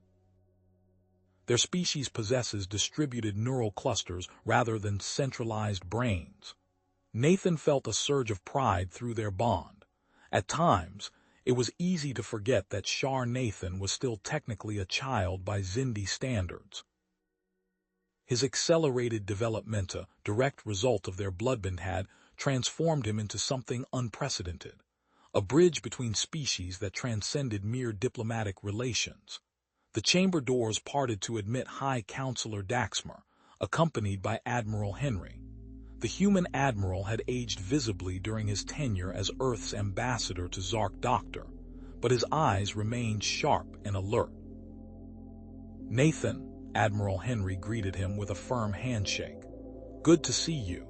We've received reports from the Arizona facility have identified another 300 potential Guardian candidates. Dr. Chambers will be pleased, Nathan replied. Her selection algorithms improve with each successful pairing. Daxmer's scales rippled with what Nathan now recognized as the Zindi equivalent of a smile. The High Council has approved my proposal for the adult blood bond trial program. 20 pairs, carefully selected from both species. That's unprecedented, Nathan said, genuinely surprised at the speed of approval. I thought the traditionalist faction would delay the vote for months. Events have accelerated our timeline, Admiral Henry explained, his expression growing serious. We've detected unusual activity in the Tau Ceti system. 3 of our research outposts their focus on Zindi-human physiological compatibility. Wei stepped closer. You suspect Zax, or his Vrul allies, Admiral Henry confirmed. My son's ship, the Prometheus, is conducting enhanced patrols in the sector. A soft tone announced the arrival of the Trelaxian delegation. The conversation paused as 6 tall, willowy aliens with iridescent skin entered the chamber, their compound eyes taking in every detail of the room. Nathan prepared to welcome the visitors, but suddenly felt Shar Nathan's consciousness pulse against his own an urgent warning. Through their bond came a sharp impression of danger, not immediate but approaching. Nathan had learned to trust these intuitive flashes. Something's wrong, he whispered to Wei. Before Wei could respond, an emergency alert flashed across Nathan's implant display. Multiple attacks, CONFIRMEDTAU CETI Research STATIONS. 27 CASULTIS. Attackers used XINDI Military Access CODES. Prometheus responding. The shadow conflict with the Vrul had just erupted into open warfare. As Nathan processed this alarming development, Shar Nathan moved to his side, their bond resonating with shared concern. Through their connection, Nathan sensed not just the young Zindi's anxiety but something deeper, a vision of what they might become together, of what humans and Zindi might achieve through their unprecedented union. Whatever threats loomed on the horizon, the blood bond between them represented a future worth defending. Admiral Henry received the same alert, his face darkening as he read the details. Nathan, we need to convene an emergency session with the High Council. The Vrul have made their move. Daxmer turned to his security detail. Increase alert status throughout the ancestral clutch grounds. All blood-bonded pairs are to be moved to secure facilities immediately.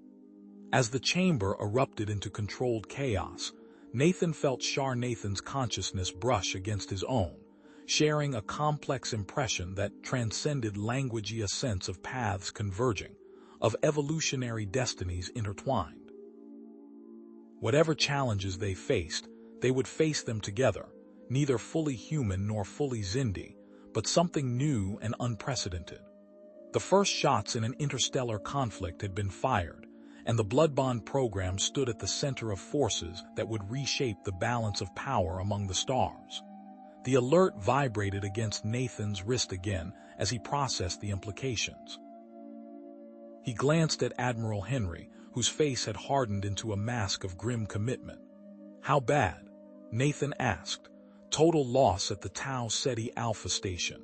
Partial destruction at Beta and Gamma," the Admiral replied, his voice low. "The Prometheus is engaged with 3 unidentified vessels.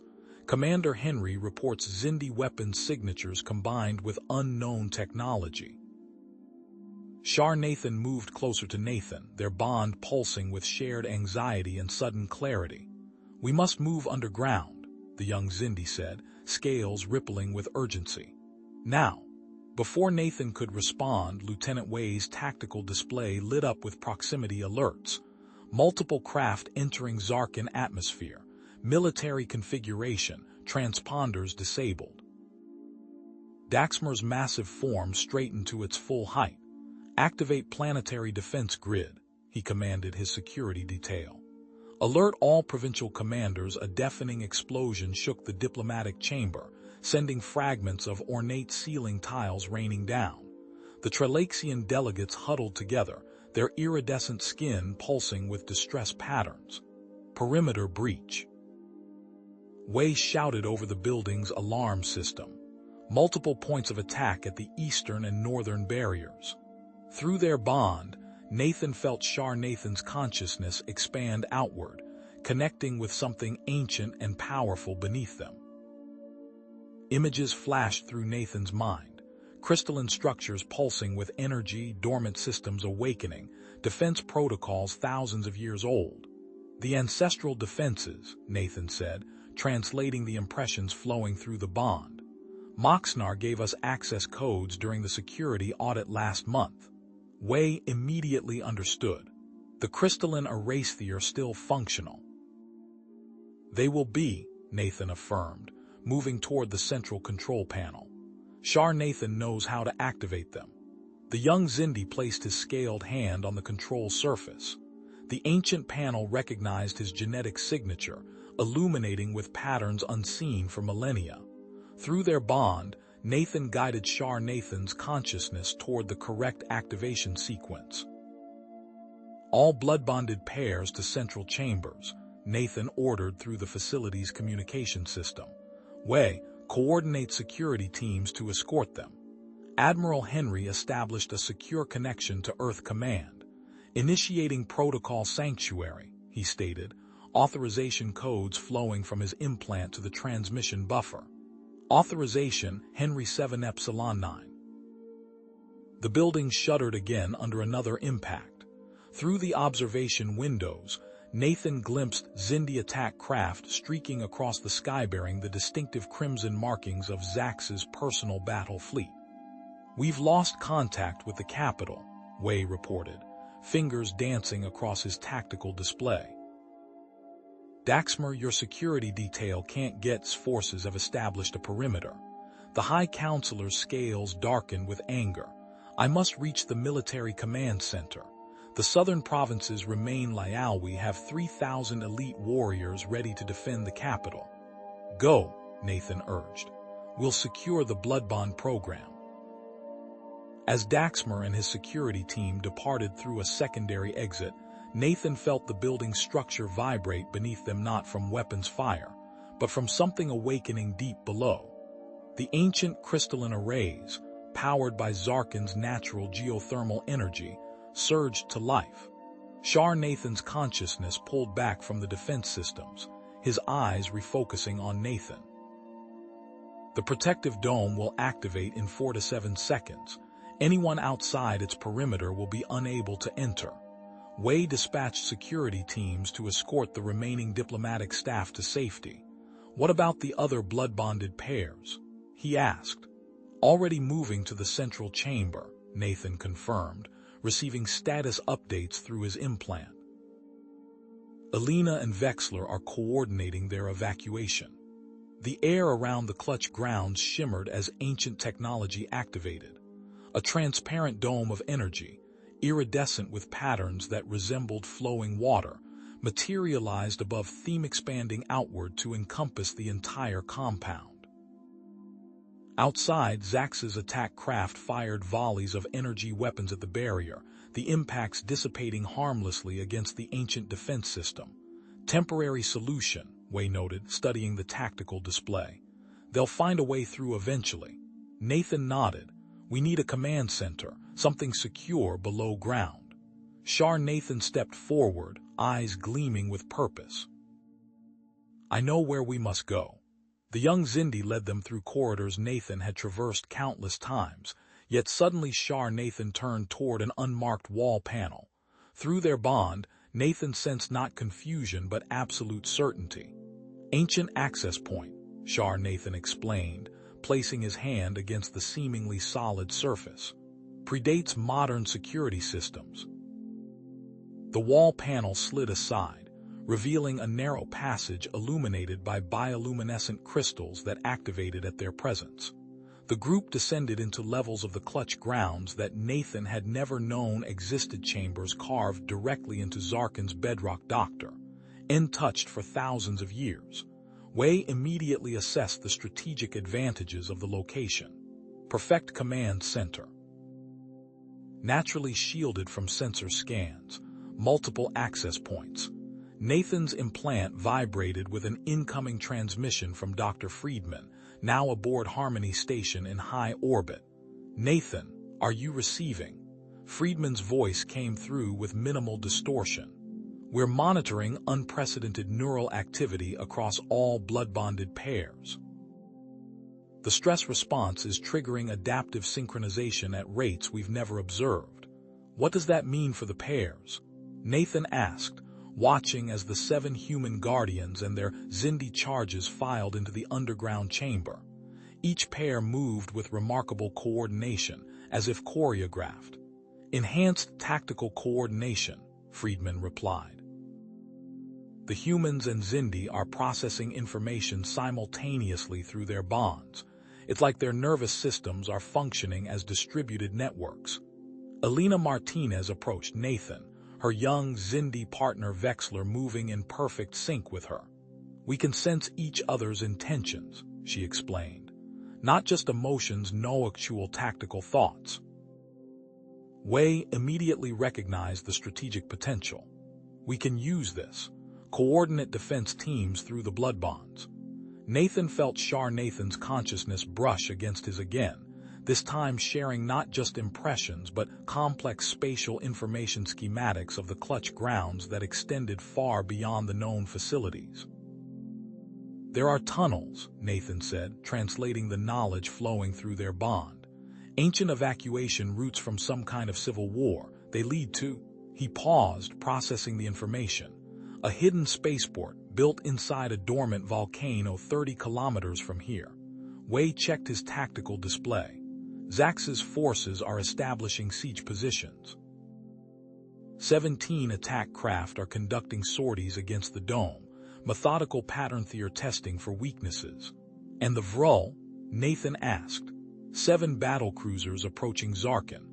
They're claiming to bring emergency medical assistance for a supposed biological contamination. Wei's expression darkened.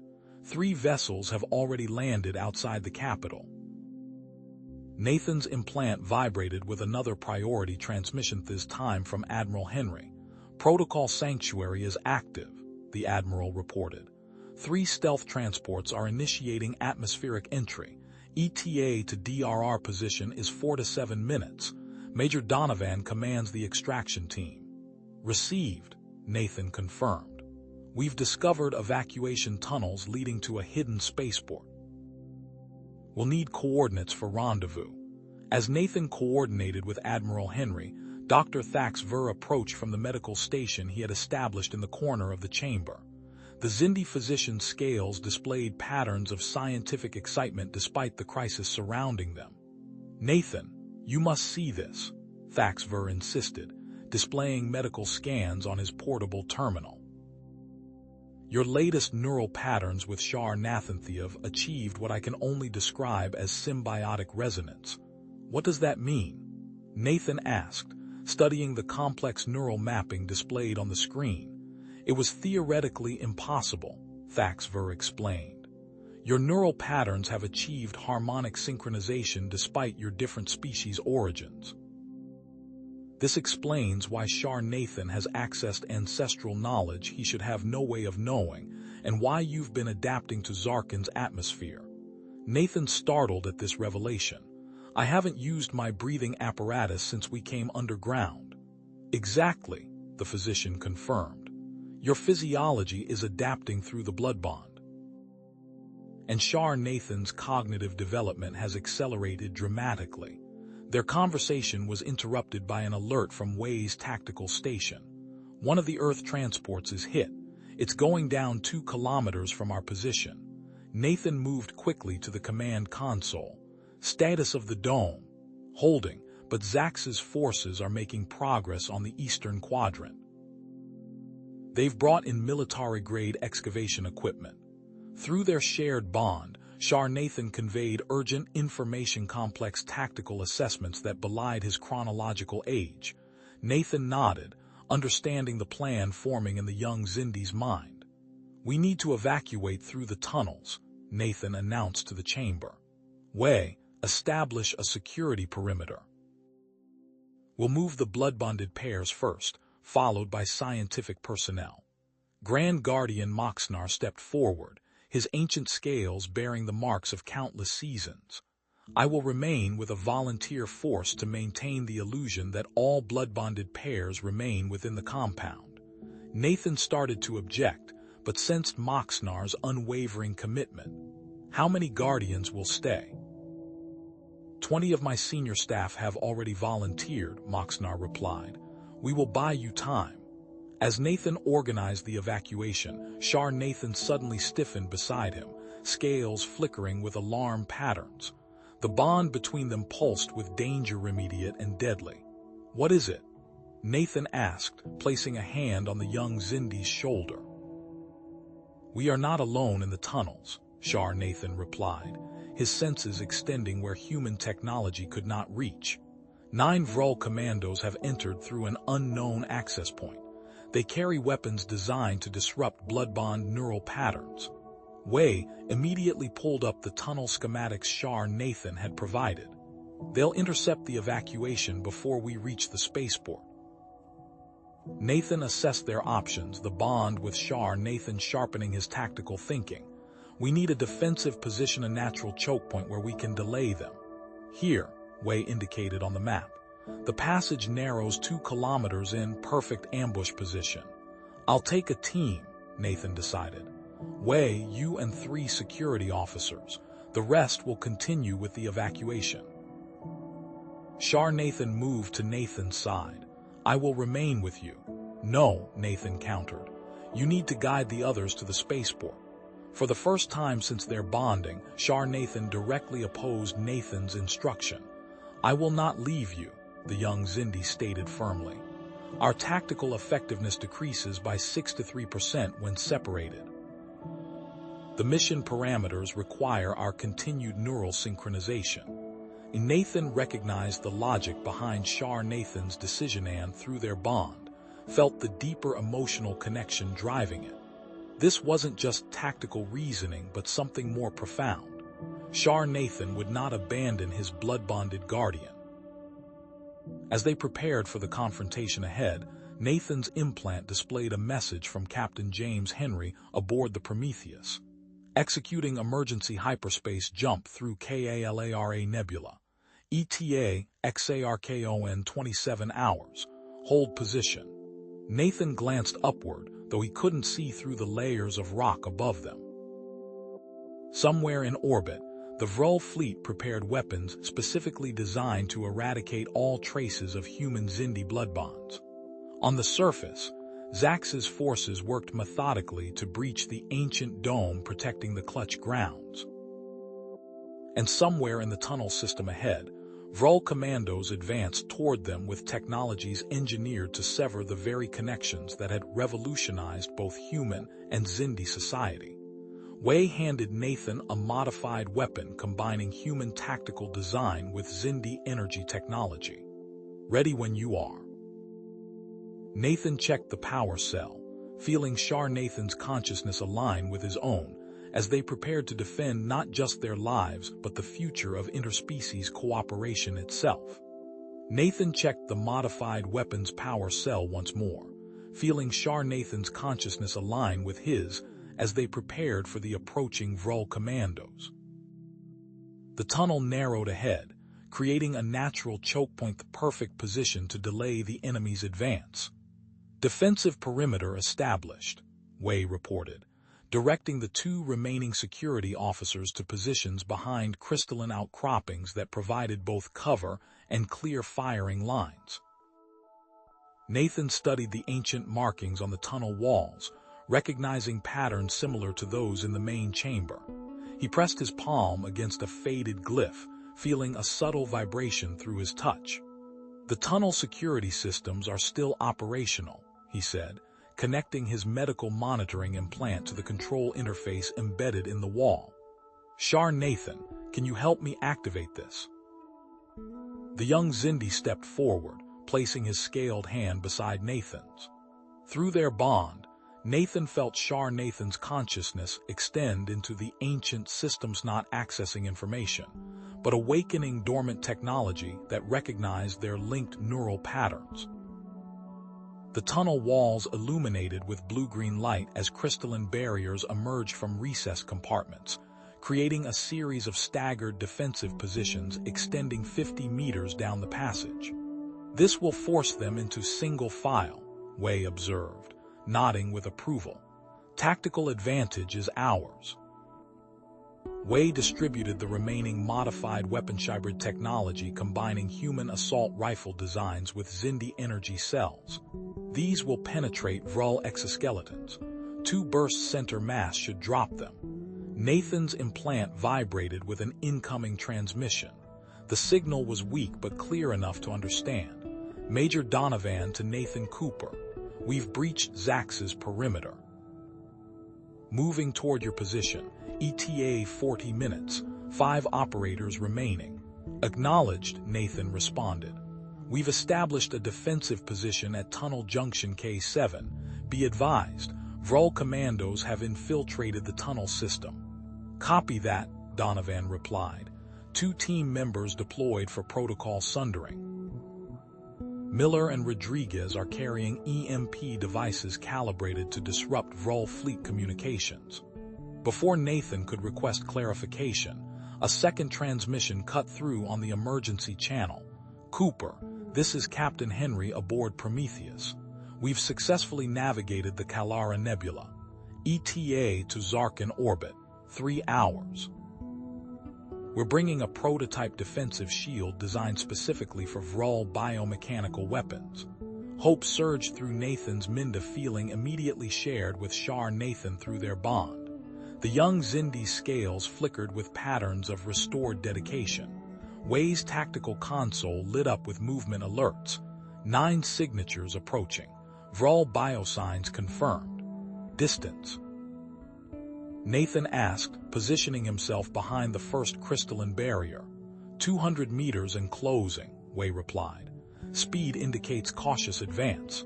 Nathan felt Shar Nathan tense beside him. Through their bond, he received not words but tactical information sensor readings beyond what human technology could detect. They're using specialized equipment, Nathan translated. Shar Nathan senses unusual energy signatures. As if confirming his assessment, the tunnel lights flickered. Nathan's tactical display distorted, then failed completely. Sensor disruption devices, Wei concluded, switching to backup systems. They're trying to blind us. Wei reached into his equipment pack, retrieving small cylindrical devices. Line-of-sight laser communicators. Developed after our last Vrul encounter. He distributed them to the security team. These remain functional regardless of disruption fields. The first shots struck the crystalline barriers, energy weapons designed to disable rather than destroy. The Vrol wanted them alive, particularly the blood-bonded pairs. Nathan sighted his weapon through a gap in the barrier. The lead Vrol appeared, a massive alpha warrior with distinctive red markings on its chitinous exoskeleton. It moved with deliberate precision, deploying small disc-shaped devices along the tunnel floor. "Fire," Nathan ordered. The combined weapons of Nathan's team converged on the lead Vrol. The first shots impacted its armored exoskeleton, cracking but not penetrating. The creature staggered backward, deploying a personal energy shield that absorbed subsequent fire. More Vrol commandos advanced behind their leader, using the narrow tunnel to minimize exposure while maximizing coordinated fire. Energy bolts struck the crystalline barriers, slowly degrading their integrity. "We can't maintain this position indefinitely," Wei warned. Nathan felt rather than heard Shar Nathan's realization. The young Zindi's attention shifted upward to the tunnel ceiling, identifying patterns in the rock formation that human ice miss. "Flood control mechanisms," Nathan said, understanding flowing through their bond. "Ancient systems for diverting water from the underground aquifers." Wei immediately grasped the strategy. "We'll concentrate fire to pin them down. You activate the system." Nathan nodded, moving with Shar Nathan toward a recess panel partially hidden by mineral deposits. The security team increased their rate of fire, forcing the Vrol commandos to deploy additional shields instead of advancing. Nathan brushed away centuries of accumulated minerals, revealing control crystals arranged in a geometric pattern. Shar Nathan placed his hands on the panel, channeling information through their bond. "Rotate the central crystal counterclockwise," Nathan instructed, following the knowledge flowing from Shar Nathan's ancestral memory. Then the outer sequence in alternating patterns. The crystals illuminated as they completed the sequence. A low rumble reverberated through the tunnel as ancient mechanisms activated. Water pressure built behind sealed chambers until automated systems assessed sufficient force had accumulated. "Take cover," Nathan shouted, pulling Shar Nathan back behind the barrier. The tunnel ceiling split open along predetermined seams. Torrents of pressurized water cascaded into the passage, striking the Vrol commandos with devastating force. The aliens fought against the current, anchoring themselves with specialized equipment, but the water's power proved overwhelming. One by one, they lost their grip, swept backward through the tunnel. "It worked," Wei confirmed, observing the retreating biosignatures on his backup scanner. Nathan's momentary relief vanished as water continued pouring into their section, rising rapidly around their position. "The flood control isn't stopping," one of the security officers observed, water already reaching their ankles. "It's a one-way system," Nathan realized through Shar Nathan's knowledge, designed to flush intruders completely out of the tunnel network. Wei checked his tactical display. "We have minutes before this entire section floods." Shar Nathan touched Nathan's arm, directing his attention to ceremonial markings on the tunnel wall opposite their position. Through their bond, Nathan understood these weren't merely decorative patterns but indicators of a hidden passage. "There's another way out," Nathan announced, wading through the rising water toward the marked wall. Shar Nathan knows a maintenance shaft mentioned only in ancient Zindi texts. The young Zindi pressed specific points within the carved symbols. A section of wall slid aside, revealing a narrow vertical shaft with worn handholds carved into the stone. "Up," Nathan ordered as water swirled around their waists. "This will connect to the main evacuation route."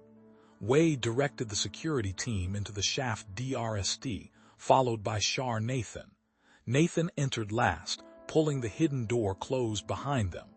The maintenance shaft was tight, barely wide enough for humans to navigate but remained dry as they climbed. Nathan's implant vibrated with another transmission. "Nathan, this is Dr. Thax. 17 evacuees have reached the spaceport safely. 3 blood-bonded pairs and Chief Researcher Krell took an alternate route after encountering a collapse. Ancient vessels are present and appear operational crystalline technology similar to modern Xindi warships." "Copy that," Nathan responded, continuing to climb. "We're proceeding via maintenance shaft. We'll rendezvous at junction point E4. As they ascended, Nathan's implant displayed tactical updates from orbit. The Vrul fleet had arrived 7 battlecruisers in attack formation. But they faced unexpected resistance. An 11th ship had appeared in Zarkan space, an ancient Xindi dreadnought bearing weaponry that forced the Vrul to divide their attention. Admiral Henry reactivated an old Xindi capital ship. Nathan informed the group as they reached a horizontal passage. "It's buying us time." They followed the narrow maintenance tunnel, Doctor, or nearly a kilometer before it widened into a junction connecting with the main evacuation route. 3 blood-bonded pairs waited there with Chief Researcher Krell, their expressions showing relief at Nathan's arrival. "The spaceport is 4 kilometers ahead," Krell confirmed. "Dr. Thax reports the facility is secure." As they moved forward, Nathan sensed Shar Nathan's growing unease. The young Xindi's scales displayed patterns of alertness, his head tilting slightly as if listening to something beyond human perception. "Something's wrong," Nathan said, interpreting Shar Nathan's concern. "There's another threat ahead, not Zax's forces or Vrul." Wei signaled for the group to slow their pace, deploying the security officers in protective formation around the blood-bonded pairs. They approached the spaceport entrance with caution, a massive stone archway carved into the volcano's interior, sealed with ancient technology that had recognized their approach and disengaged its locks. The doors stood open, revealing the cavernous space beyond. A figure stepped from the shadows beside the entrance. Nathan raised his weapon, then lowered it as recognition dawned. "Commander Harrington."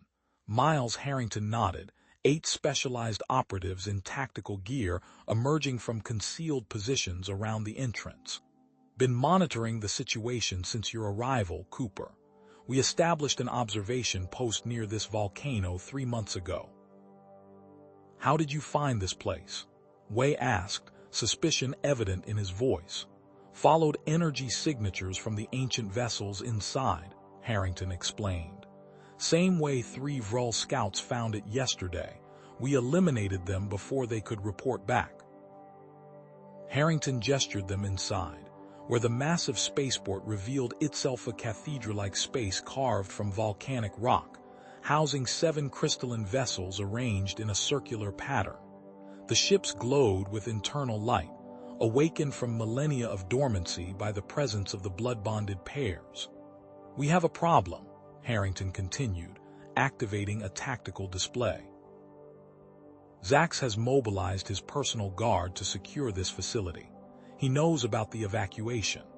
The display shifted to orbital view, showing the Vrul fleet deploying unusual weapons platforms. More concerning, sensor Doctor, ejected energy signatures matching theoretical models of planet-killer-class weapons. If they can't capture the blood-bonded pairs, they'll sacrifice Zax and this entire region.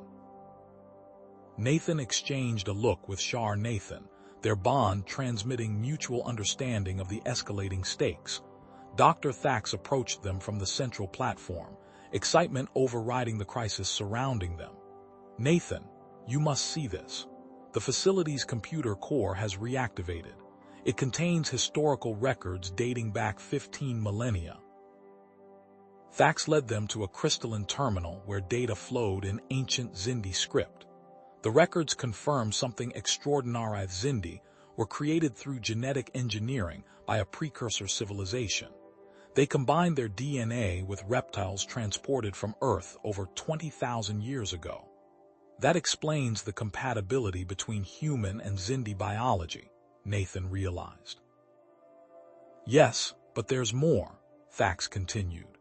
The computer contains command codes for a planetary defense system, a network of orbital platforms capable of generating a shield around Zarkin. It could protect against even the Vrul's most powerful weapons. Nathan felt Shar Nathan's consciousness brush against his. Sharing not just agreement but certain Tith's discovery represented their best chance for survival. The question remained whether they could activate the ancient defense system before Zax's forces arrived or the Vrul deployed their planet-killer weapons. Outside the volcanic mountain, the distinctive whine of approaching aircraft signaled that their window of opportunity was rapidly closing. Nathan tore his gaze from the tactical display and exchanged a meaningful look with Shar Nathan. The young Zindi's scales rippled in a pattern that conveyed more than words could capture, urgency mixed with revelation. "The defense system," Nathan said, turning to Dr. Thax. "How quickly can we activate it?" Thax's fingers worked rapidly across the crystalline interface, ancient Zindi script flowing beneath his touch. "These command protocols are complex. Chief Researcher Krell and I will need time to translate the activation sequence." "Time is something we don't have," Commander Harrington interjected, checking his tactical readout. "Zax's forces will be on us within the hour, and those Vrul planet killers won't wait much longer." Nathan nodded. "Work fast, Doctor. Lieutenant Wei, organize security teams at all entry points." He activated his neural implant, establishing a secure channel. "I need to contact High Counselor Daxmer immediately." Wei moved with practiced efficiency, Dr. G the security personnel, while Nathan's implant connected to the Zindi network. Moments later, the stern face of High Counselor Daxmer appeared in Nathan's visual field. "Cooper, I assume this isn't a social call." "Counselor, we've discovered something you need to see." Nathan transmitted the genetic data Dr. Thax had extracted from the ancient database. These records confirm the Zindi weren't naturally evolved on Zarkin. You were engineered by a precursor civilization using genetic material from Earth reptiles over 20,000 years ago. Daxmer's expression shifted from skepticism to shock as he processed the information. "This contradicts everything in our historical record. It explains why human Zindi blood bonds are possible," Nathan continued. "We're not corrupting your species. Our genetic compatibility was designed from the beginning." The High Counselor's scales darken at a sign of deep thought among Zindi. "This will fracture our society's understanding of itself. For generations, we've believed ourselves to be apex predators who evolved naturally on this world. It could also unite us," Nathan pressed. "The blood bond isn't contamination, it's reconnection with your origins." Daxmer nodded slowly. "I'll transmit this to military commanders who have remained neutral. This evidence might sway them to our side." His expression hardened. "But Zax won't surrender his beliefs easily. We know his forces are approaching the volcano. I'll mobilize what support I can," Daxmer promised. "But without formal removal proceedings, some commanders hesitate to engage their own kind." "Understood. Cooper out." Nathan turned to find Commander Harrington directing his operatives to defensive positions around the spaceport's perimeter. One specialist unpacked sensor jamming equipment, setting up cylindrical devices at strategic points. "This will mask life signs within the facility," Harrington explained. "Buy us some time before Zax's forces pinpoint our location." "Good thinking." Nathan glanced at the ancient vessels, their crystalline hulls pulsing with internal light. "We need to prepare these ships for evacuation."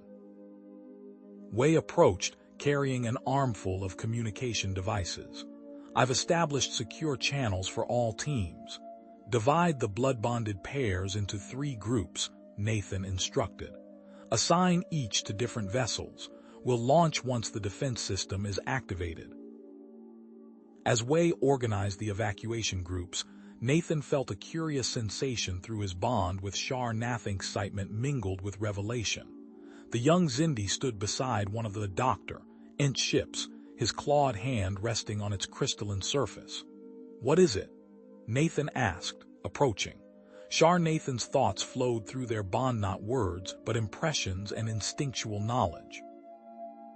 The ships were responding to them specifically, to the unique physiological signature created by their blood bond.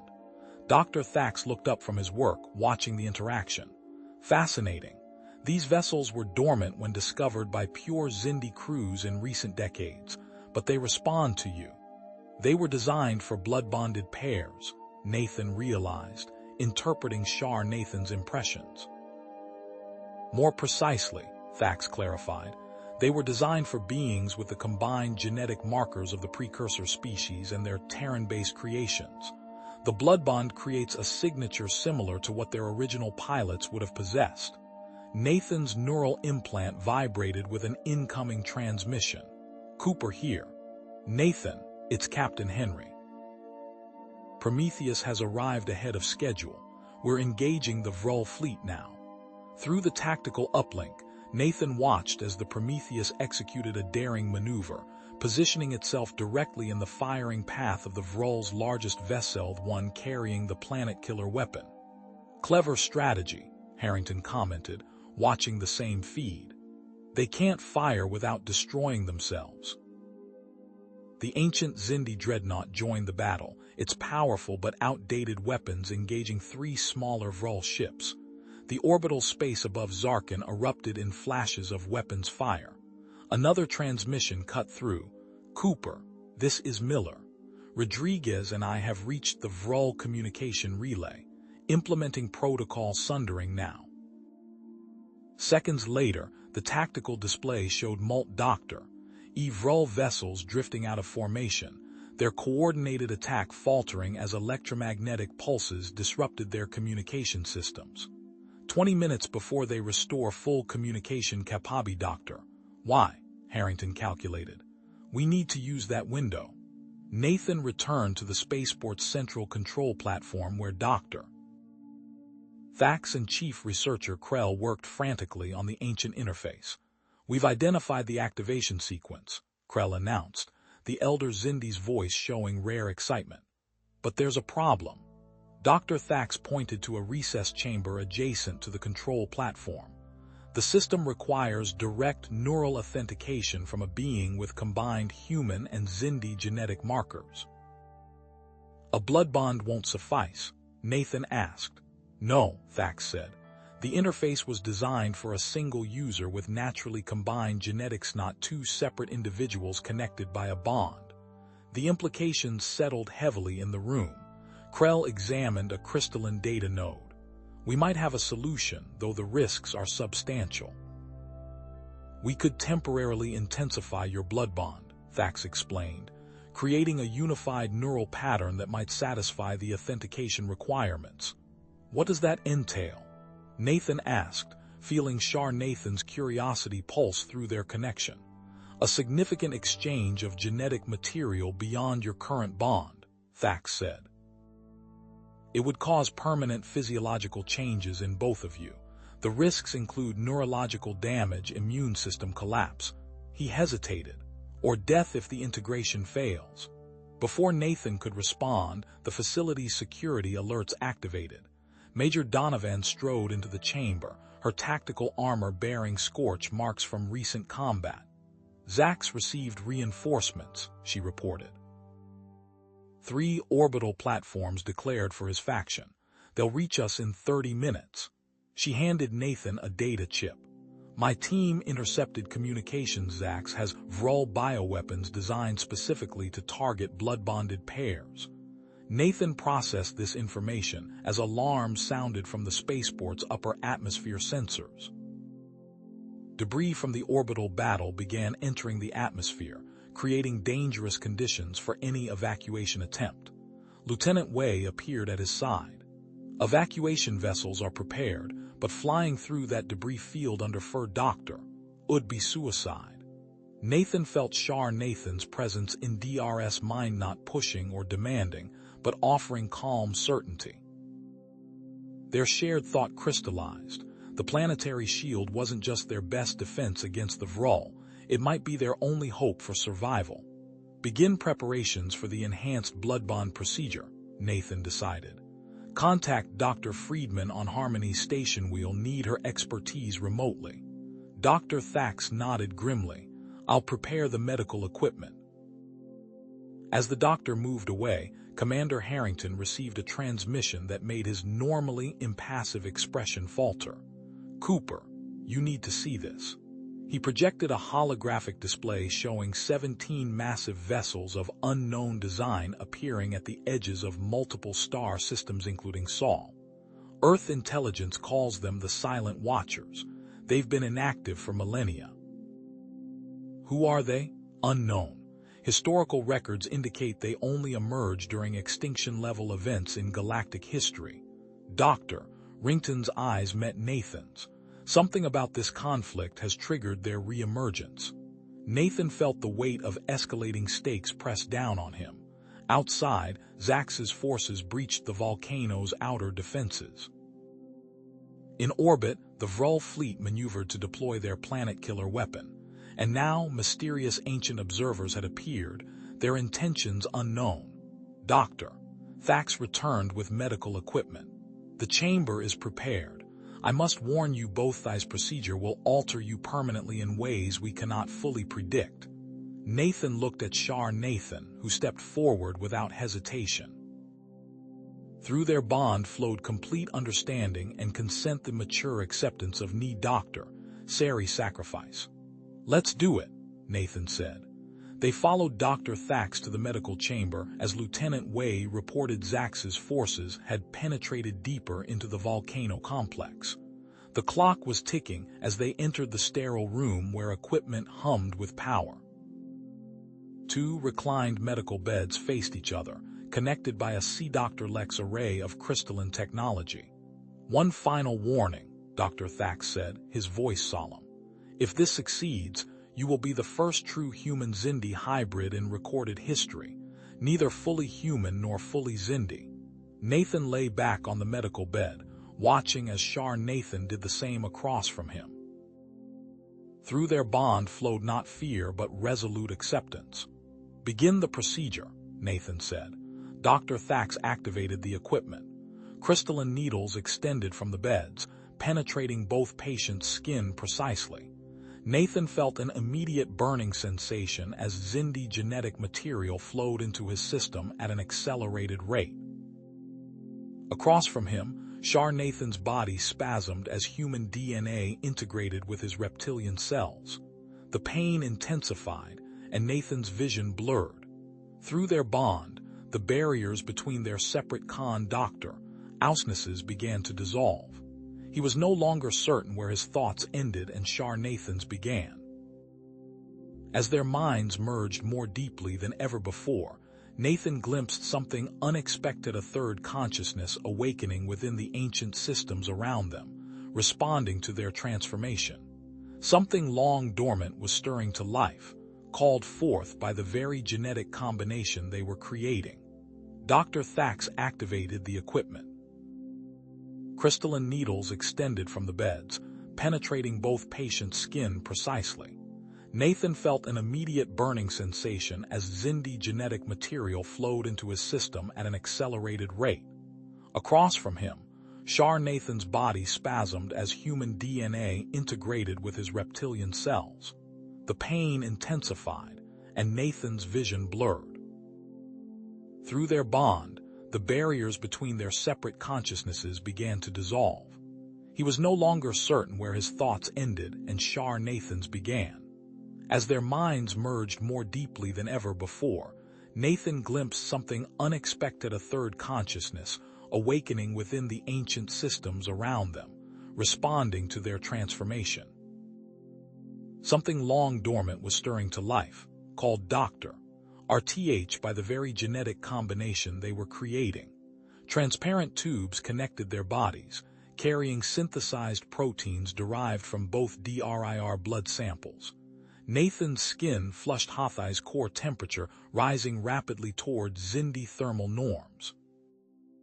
Through their strengthening connection, he sensed Shar Nathan's respiratory system changing, lung tissue reconfiguring to process oxygen with human-like efficiency. Dr. Thack studied the neural monitoring displays with growing fascination. Unprecedented synchronization patterns. Their brainwaves are mirroring each other. Doctor. Friedman's voice came through the communication system from Harmony Station. The dormant genetic sequences are activating. Xindi genes we classified as vestigial that match human markers. And Nathan's DNA is expressing reptilian characteristics modern humans no longer carry. The precursors planned this compatibility, Thack said, adjusting a crystalline control node. These sequences were preserved specifically for this integration. Nathan's consciousness expanded into Shar Nathan's, and together they touched something else: ancient protocols embedded in the facility's systems, awakening after 15 millennia of dormancy. A distant explosion rocked the chamber. Zax's forces have breached the second perimeter, Commander Harrington reported from the doorway. Wei's team is deploying to the Eastern Passage. Nathan registered this information through a haze of neural reconfiguration. He felt Shar Nathan's physical pain as if it were his own muscles stretching, bones shifting microscopically, neural pathways rewiring. Through their enhanced connection, he witnessed Lieutenant Wei leading her team into position. The security feed appeared directly in his mind without technological interface. Wei distributed crystalline weapons from the ancient armory to her people. "These look like museum pieces," one soldier commented. "Let's see what they can do," Wei replied, taking aim as the first of Zax's forked doctor appeared at the passage entrance. The ancient weapon discharged not with plasma or energy beams, but with a focused disruption that shredded modern combat armor with minimal resistance. The attacking Xindi fell, scales and protective gear alike dissolved by the weapon's effect. "Continue holding that position," Harrington ordered through the comm. "Those weapons are more effective than expected." 23 minutes into the procedure, Dr. Thax checked the neural synchronization readings. 87%. That should be sufficient. Medical technicians disconnected the apparatus while maintaining the delicate neural balance between Nathan and Shar Nathan. Nathan's legs felt strange beneath him, stronger, with altered musculature. Shar Nathan's movements mirrored his exactly as they rose from the medical platforms. "We need to reach the control center," Nathan said, his voice carrying unfamiliar harmonic undertones. The words formed simultaneously in Shar Nathan's mind, though the young Xindi's mouth remained closed. They moved with perfect coordination through the facility corridors. Nathan accessed tactical updates through their shared consciousness. In orbit, the Prometheus executed a daring maneuver, its enhanced engines generating a gravitational disturbance that threw off the Vrul flagship's targeting systems. Admiral Henry, commanding from the damaged Xindi dreadnought, utilized the vessel's compromised propulsion system to Kree Doctor, a debris field, further hampering the Vrul fleet's movements. "High Counselor Daxmer has obtained authorization," Harrington reported, walking alongside them. "Zax has been stripped of rank and authority." The High Council declared him a traitor based on the evidence of Vrul collaboration. Nathan nodded. "His security clearances will be revoked. That disables his advanced weaponry." "How did you know that?" Harrington asked. "Genetic memory," Dr. Thax explained, following behind. "The enhanced bond is accessing ancestral knowledge embedded in Xindi DNA." They entered the control center. The ancient crystalline interface activated as they approached, panels illuminating with symbols neither human nor modern Xindi. Nathan and Shar Nathan placed their hands simultaneously on the control matrix, their movements synchronized to the millisecond. The planetary defense system awakened. Energy surged through geothermal conduits beneath the planet's crust. Across Zarkin's surface, massive crystalline structures previously mistaken for natural formations revealed their true purpose.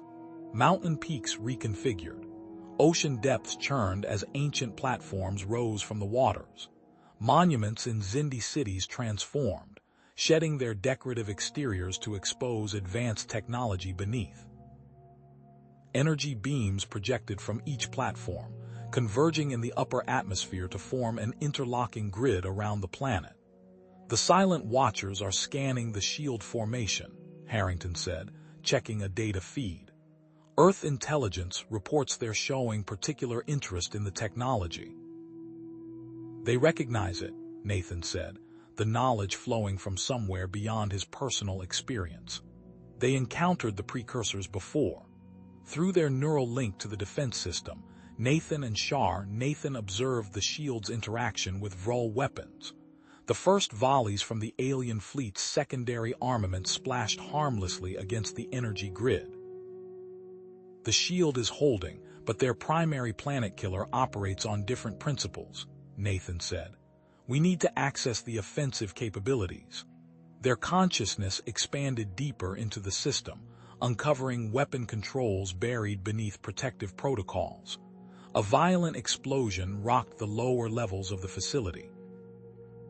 Zax has bypassed Way's position, Harrington reported, checking tactical displays. He's leading a strike team through the maintenance shaft. The commander drew his sidearm. They have experimental Vrol weapons designed to disrupt blood-bond neural patterns. Nathan continued navigating the ancient interface, activating energy projection platforms around the planet. Each would target orbital threats once fully operational. The first platforms powered up, their weapons systems calibrating. Zax burst into the control center with 12 elite warriors. Abominations, he snarled, firing immediately. The specialized Vrol weapon discharged not energy or projectiles, but a targeted neurological disruption field. It struck Nathan simultaneously. Their neural connection fractured under the assault. Blinding pain erased all conscious thought as they collapsed to the floor, their connection to the defense system severed. Nathan felt their shared neural pattern destabilizing. The planetary shield fluctuated in response, creating momentary gaps in the protective grid. The Vrol flagship is repositioning, Harrington shouted, firing at Zax's warriors. They've detected the vulnerability. Zax advanced, his weapon trained on the incapacitated pair. You've corrupted our species for the last time. Through their fragmented connection, Nathan sensed something awakening within Nathan genetic memory, activating emergency protocols embedded by the precursors. The young Xindi's body contorted, pushing through developmental barriers that should have taken years to overcome. Nathan rose with unnatural speed. The juvenile's arm blades extended well beyond their developmental stage, growing to full adult length in seconds. With movements no untrained adolescent should possess, Nathan engaged 2 of Zax's elite warriors, moving with perfect martial precision drawn from ancestral memory. The unexpected resistance created precious seconds. Lieutenant Way's team arrived, engaging the remaining warriors while Commander Harrington targeted Zax directly. Nathan fought through the neurological disruption. A fragment of shared genetic memory guided his hand beneath the main control panel, finding a hidden secondary interface and emergency system designed for precisely this scenario. He placed his palm against the crystalline surface, reestablishing partial connection to the defense grid. The planetary shield stabilized around the area targeted by the Vrol flagship, denying the planet-killer weapon its opportunity to strike. Nathan, Harrington called out as he took cover behind a control station. The silent watchers are moving. One vessel has broken formation and is approaching Zarkin. Through the fractured remains of their enhanced bond, Nathan shared a moment of recognition.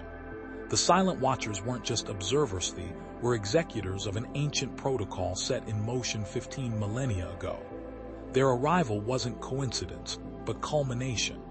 Zax advanced through the firefight, his face contorted with rage, Vrol weapon aimed directly at Nathan's head.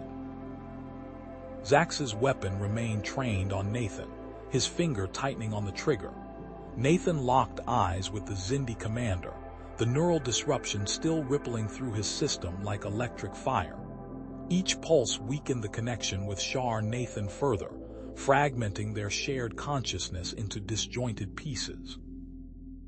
In the fractured remains of their bond, Nathan sensed Shar Nathan's drive as the young Xindi fought against two elite warriors. Despite his juvenile status, Shar Nathan moved with ancestral precision, his newly extended arm blades slicing through the air with deadly accuracy. Wei's security team poured into the control center, plasma weapons flashing. A Xindi warrior dropped, then another, but Zax's forces pressed forward, employing combat techniques specifically designed to counter human tactical patterns. Flank left, Wei called, adjusting her strategy. A blast struck her right shoulder, spinning her around. She staggered but maintained her grip on her weapon, blood seeping through her uniform. Despite the injury, she steadied herself against a console and continued firing. Harrington ducked behind a crystalline structure, exchanging fire with Zax's guards. Status on the shield. Fluctuating, Nathan managed through gritted teeth. His fingers remained pressed against the secondary interface, but maintaining the connection required increasing effort as the neural disruption intensified. Southern Quadrant critical. Through the planetary defense system sensors, Nathan detected the Vrul flagship repositioning for a final attack. Its main weapon pulsed with energy readings that exceeded all previous measurement, charging to maximum capacity. The tactical feeds flickered in his fractured consciousness. Captain Henry's voice came through the communication system, Prometheus moving to intercept. We'll position between the Vrul and the southern shield gap. Negative. Nathan called out, knowing the captain couldn't possibly hear him. Their weapon will tear through the Prometheus. A sudden shift in the sensor readings caught Nathan's attention. The approaching Silent Watcher vessel accelerated dramatically, crossing vast distances in moments. The 3-kilometer crystalline craft, resembling ancient Xindi architecture but vastly more advanced, positioned itself above the spaceport. Silent Watcher vessel has changed velocity, Harrington reported, checking his tactical display. Impossible readings, the Silent Watcher projected a wave of energy that swept through the facility. Every energy weapon in the control center simultaneously deactivated. The plasma rifles went dark, defense screens flickered off, and even the Vrul neural disruptors ceased functioning. An unnatural silence fell over the control center. Zax tossed aside his useless weapon and extended his arm blades to their full combat length. "This changes nothing," he snarled. "The natural order will be preserved." He lunged at Nathan with frightening speed. Nathan rolled away from the control panel, grabbing a broken crystalline shard as his only defense. His military training had prepared him for hand-to-hand combat, but nothing could fully prepare a human for the natural weapons of a fully mature Xindi warrior. Zax's first strike nearly severed Nathan's arm. The second missed his throat by centimeters. Nathan countered with the crystal shard, drawing a line of green across Zax's scales, but the wound was superficial. The Xindi commander knocked the makeshift weapon from Nathan's hand with his next strike. "You lack the natural tools for this fight, human," Zax hissed, circling Nathan. "As your species always has." Nathan blocked the next blow but felt scales tear from his forearm. Blood dripped to the floor as he retreated. Zax pressed forward, arm blades flashing in the emergency lighting. A blur of movement interrupted Zax's advance. Shar Nathan inserted himself between them, arm blades extended and body positioned in a stance Nathan had never seen the young Xindi use before. The adolescent moved with uncanny fluidity, a perfect synthesis of human adaptability and Xindi strength. "I stand with my blood brother," Shar Nathan declared, his voice deeper than before. The floor beneath them trembled. A brilliant beam of energy from the Silent Watcher vessel pierced the volcanic rock above, cutting through the facility's superstructure with surgical precision. The beam struck the center of the control room, illuminating ancient systems that had remained dormant for millennia. The spaceport's structure began to shift. Crystalline panels rotated, revealing complex mechanisms beneath decorative exteriors. The control center expanded, walls reconfiguring to expose a vast neural interface hub that hummed with awakening power. Nathan felt the emergency protocols trigger in the secondary interface. The pain from the Vrul disruption abruptly subsided as a protective buffer formed around his neural connection with Shar Nathan. Their fragmented bond snapped back together with stunning force. Their consciousness synchronized completely 100% compatibility, far beyond the theoretical limits of the blood-bond program. Nathan's mind expanded into Shar Nathan's, and together they extended into the planetary defense network with complete access to all systems. Historical data flooded their shared consciousness images of the precursor civilization, their advanced technology, and their careful genetic engineering of both Xindi and human ancestors. The truth revealed itself in milliseconds.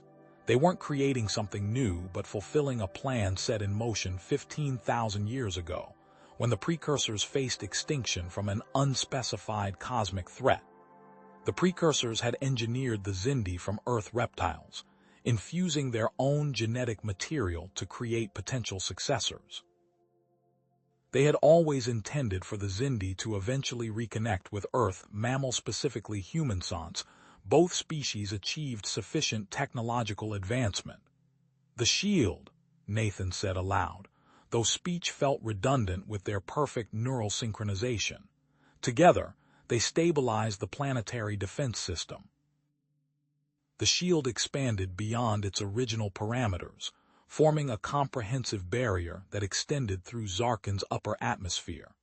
Energy flowed through the ancient network, reinforcing every section of the shield. The Vrul flagship fired its planet-killer weapon at the previously vulnerable southern quadrant. The beam struck the reinforced shield, but instead of penetrating, the energy dispersed throughout the matrix.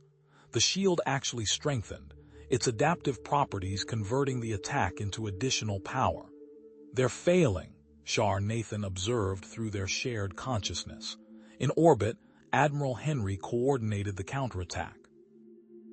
The damaged Xindi dreadnought and 3 loyal cruisers targeted the flagship's propulsion systems. Direct hits registered in Nathan's awareness through the defense system sensors. The Vrul flagship lost mobility, listing in orbit as its engines failed. The remaining Vrul vessels began retreating, pursued by the Prometheus and 2 Xindi interceptors. Sounds of combat from the facility's upper levels indicated reinforcements had arrived. High Counselor Daxmer's forces broke through to the volcano complex, overwhelming Zax's outer defenses. Elite Xindi troops secured the upper levels, while Daxmer himself led a strike team into the control center. Despite his 112 years, the High Counselor moved with lethal precision. He engaged 3 of Zax's elite guards, his arm blades a blur of motion. Decades of combat experience manifested in each perfect strike. The guards fell in rapid succession, incapacitated but alive, testament to Daxmer's controlled precision. Zax recognized the changing situation. His forces were being overwhelmed, his Vrul allies retreating. In a final desperate move, he activated a device concealed within his armor, a small crystalline object that pulsed with alien energy patterns. A genetic destabilizer, Shar Nathan realized through their link, recognizing the Vrul technology from shared intelligence briefings. The device began emitting targeted energy designed to permanently disrupt blood bonds by attacking the specialized proteins, enabling cross-species compatibility. Zax aimed it directly at Nathan and Shar Nathan, his face contorted with hatred. Commander Harrington recognized the threat instantly. "No," he shouted, throwing himself forward into the path of the genetic pulse. The device's energy engulfed Harrington instead of its intended targets. He collapsed to the floor, his body convulsing as the destabilizer, attacked his human DNA at the cellular level. Nathan felt a surge of horror through their bond, but neither he nor Shar Nathan broke their connection to the defense system. They completed the full activation sequence, bringing online the ancient facility's offensive capabilities. Crystalline weapon platforms across Zarkin's surface targeted the remaining Vrul vessels. The planetary shield reconfigured to allow outgoing Xindi ships while maintaining protection against external threats. High Counselor Daxmer immediately ordered additional forces to pursue the retreating Vrul fleet. Zax, surrounded by loyal Xindi forces and with his plans in ruins, faced High Counselor Daxmer. "I challenge you by ancient right," he declared, extending his arm blades in the formal gesture of ritual combat. "I accept," Daxmer responded, dismissing his guards with a gesture.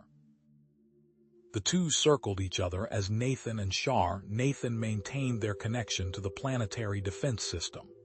Through its sensors, they tracked both the retreating Vrul fleet and the silent Watcher vessel that continued its passive observation. The system detected 17 additional silent Watcher vessels positioned throughout human and Xindi territories, all emitting similar scanning patterns. Nathan and Shar Nathan watched through the facility's security systems as Zax and Daxmer engaged in Rit Doctor combat. Despite Zax's youth and recent combat experience, Daxmer's century of martial discipline proved decisive. The High Counselor avoided Zax's aggressive strikes and countered with precise blows that systematically dismantled his opponent's defenses. With a final precise strike, Daxmer incapacitated Zax without killing him. "Your defed doctor honors no one," Daxmer said, standing over his fallen opponent. "You will face judgment according to our laws. Doctor." Thax rushed to Commander Harrington's side, scanning the fallen officer with medical equipment. "Cellular degradation is progressing rapidly," he announced, his tone grim. Doctor, a stabilizer has compromised his genetic structure. He has hours at most." "There must be something we can do," Nathan said, the thought transferring instantly to Shar Nathan. Dr. Thax looked up from his scanner. "There might be. The blood-bond technology could use it to stabilize his deteriorating DNA with Xindi genetic material. That's never been attempted as a medical procedure," one of the technicians objected. "Neither had any blood bond before we created the program," Dr. Thax countered. "We must try." Medical teams rushed to prepare for the experimental procedure, while Nathan and Shar Nathan continued monitoring the silent Watcher vessels. The massive ship above Zarkin remained in position, its scanning beams focused specifically on them. "They recognize what we are," Shar Nathan communicated through their link. "What we represent." Nathan accessed more historical data from the ancient system. The blood bond between them, strengthened beyond all previous parameters by the ancient facility and possibly by silent Watcher intervention, represented not merely a diplomatic breakthrough, but the next evolutionary step, beginning of the reunification that the precursor civilization had engineered into their DNA thousands of years before. The silent Watcher's interest suggested this moment carried significance far beyond the conflict with Zax and the Vrul. Through their unprecedented connection, Nathan and Shar Nathan stood at the threshold of something neither human nor Xindi history had prepared them for, a future where the artificial divisions between their species might finally begin to heal. The vast neural interface hub pulsed with ancient energy as the connection between Nathan and Shar Nathan intensified. Every system in the precursor facility responded to their synchronized consciousness defense arrays, communication networks, environmental control cell functioning at Dr. Emal capacity for the first time in 15 millennia. In that moment of perfect synchronization, Nathan felt himself everywhere, and Nohareha's consciousness expanded beyond the limitations of his human body. He sensed the silent Watcher vessel above them, its vast intelligence observing with detached curiosity. He felt the facility beneath them, awakening layer by layer as dormant systems came online. Then, gradually, the intensity began to ebb. Neural synchronization normalizing, Dr. Thax announced, monitoring their vital signs. Connection stable at, remarkable, 63% compatibility. Nathan blinked as his awareness contracted back to normal parameters. He was himself agging mostly. Something had changed fundamentally. The ambient temperature in the control center felt comfortable rather than oppressively hot. His vision had sharpened, revealing spectrum ranges previously invisible to human eyes. Shar Nathan stood beside him, also changed. The young Zindi's eyes held a new depth of awareness. His posture displayed a balance and poise that melded Doctor power with human fluidity. "We've stabilized the planetary defense system," Nathan reported, his voice steady despite the lingering disorientation. "The Vrul fleet is retreating." High Counselor Daxmer nodded, his attention divided between him and the monitoring of Commander Harrington's deteriorating condition. The officer lay on the floor, attended by medical personnel, his body convulsing as the genetic destabilizer continued its attack at the cellular level. "His condition is critical, Doctor," Thax said, scanning Harrington's trembling form. "The destabilizer is systematically the Doctor, owing the protein STR Doctor, yours in his DNA. Conventional treatments will be ineffective." Nathan moved to Harrington's side. "There must be something we can do." Dr. Thax's scales shifted color in what Nathan now recognized as deep thought. Perhaps, the blood bond technology might provide a solution. If we could stabilize his genetic structure using Zindi DNA through a modified blood bond procedure. "That's never been attempted," a Zindi medical technician objected. "We've never faced this specific threat before," Dr. Thax countered. "I'll contact Dr. Friedman on Harmony Station immediately." While medical teams prepared Harrington for transport to the facility's medical chamber, Nathan became aware of a subtle shift in the room's energy. The Silent Watcher vessel had intensified its scanning beam, focusing directly on the neural interface hub where he and Shar Nathan stood. "They're still watching us," Shar Nathan observed, the words carrying additional weight through their diminished but still active neural connection. High Counselor Daxmer approached them, his movements precise despite the recent combat. "Your bond did more than activate this facility. It appears to have caught the attention of our mysterious observers." "The precursors engineered both our species," Nathan said, accessing information still flowing through the neural interface. "They intended this reunion all along. A deliberate evolutionary experiment spanning thousands of years," Daxmer mused. "The implications will reshape our understanding of our own history." Their conversation was interrupted by Admiral Henry Doctor voice over the communications system. "Zarkin Control, this is Admiral Henry aboard the Aeolus. The Ramad Doctor, NG Vrul vessels have broken orbit and are retreating toward the outer system. Doctor, Methius and 2 Zindi interceptors are in pursuit to track their course." "Acknowledged, Admiral," Daxmer responded. "We've secured the control center. Commander Zax is in custody. We're establishing a command post in the precursor facility." "What about Commander Harrington?" Admiral Henry asked. Nathan stepped forward. "Critical condition, sir. Dr. Drax is attempting an experimental treatment." In the medical chamber, 17 levels below the control center, Dr. Thax and a team of Zindi medical specialists prepared for the unprecedented procedure. Dr. Friedman's holographic form appeared above a communication terminal, her expression grave as she reviewed Harrington's rapid deteriorating cellular scans. "The destabilizer is targeting the proteins that maintain DNA structure," she explained. "At this rate, complete cellular collapse will occur within hours. I've identified a potential compatible donor," Dr. Thax said, displaying genetic comparison data. "Second Guardian Vexna from the Clutch grounds." A female Zindi stepped forward, her scales the deep blue of medical specialists. At 4 to 2 years, she was midlife for a Zindi, with Dr. Calm assurance of experience. "I volunteer," she stated simply. Commander Harrington acted with honor. Dr. Thax nodded. "We'll use Nathan and Shar Nathan's stabilized bond as a template. Their enhanced compatibility provides parameters we couldn't achieve in laboratory conditions."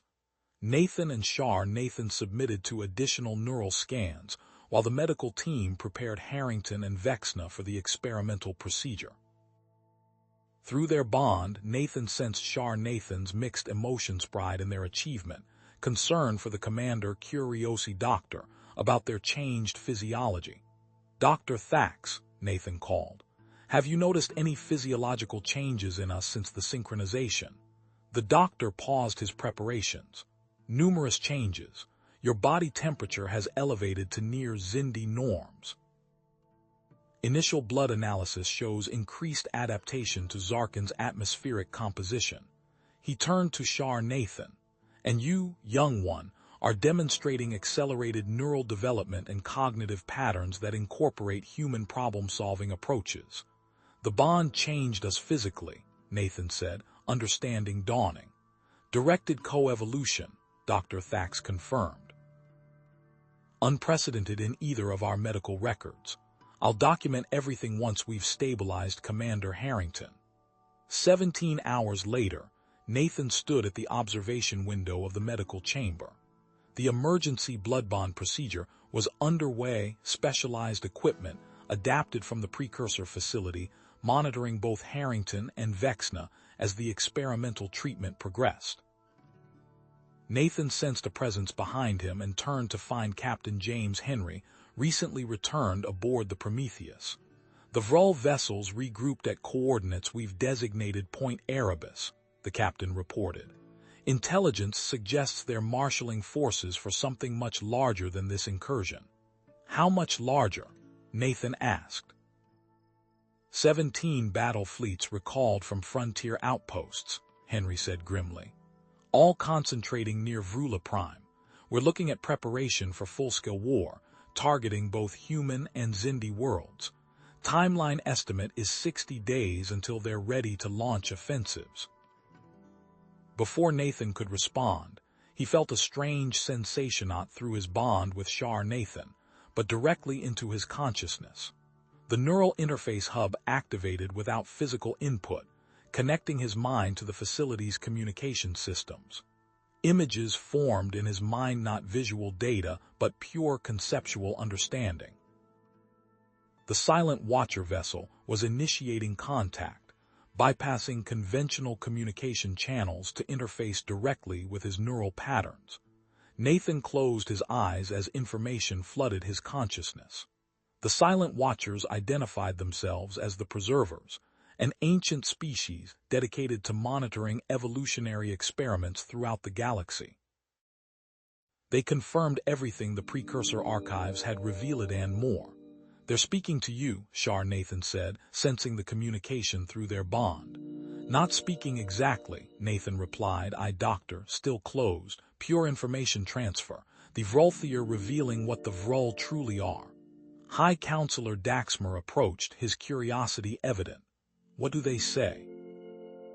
Nathan opened his eyes. "The Vrul are failed experiments, another species engineered by a different precursor civilization. They're programmed to eliminate competing evolutionary experiments. That's why they target both our species so aggressively." "This isn't just Terry Doctor, Isle expansion," Captain Henry realized. "It's genetic programming." In the medical chamber below, monitoring equipment signaled a change in Harrington's condition. Dr. Thax moved quickly between displays, his scales shifting to indicate surprise. "The bond is forming," he announced, "but the cellular response is unexpected." Nathan watched as Harrington's damaged tissues began regenerating, not with human cellular structures, nor with Zindi biology, but with something new. Hybrid cells incorporating elements from both species assembled themselves, rebuilding damaged organs and tissues. "Adaptive regeneration," Dr. Thax said, his voice hushed with scientific awe. The bond isn't just stabilizing his cells, it's transforming them. As Nathan observed this miracle of interspecies medicine, he felt the weight of the preserver's continued observation.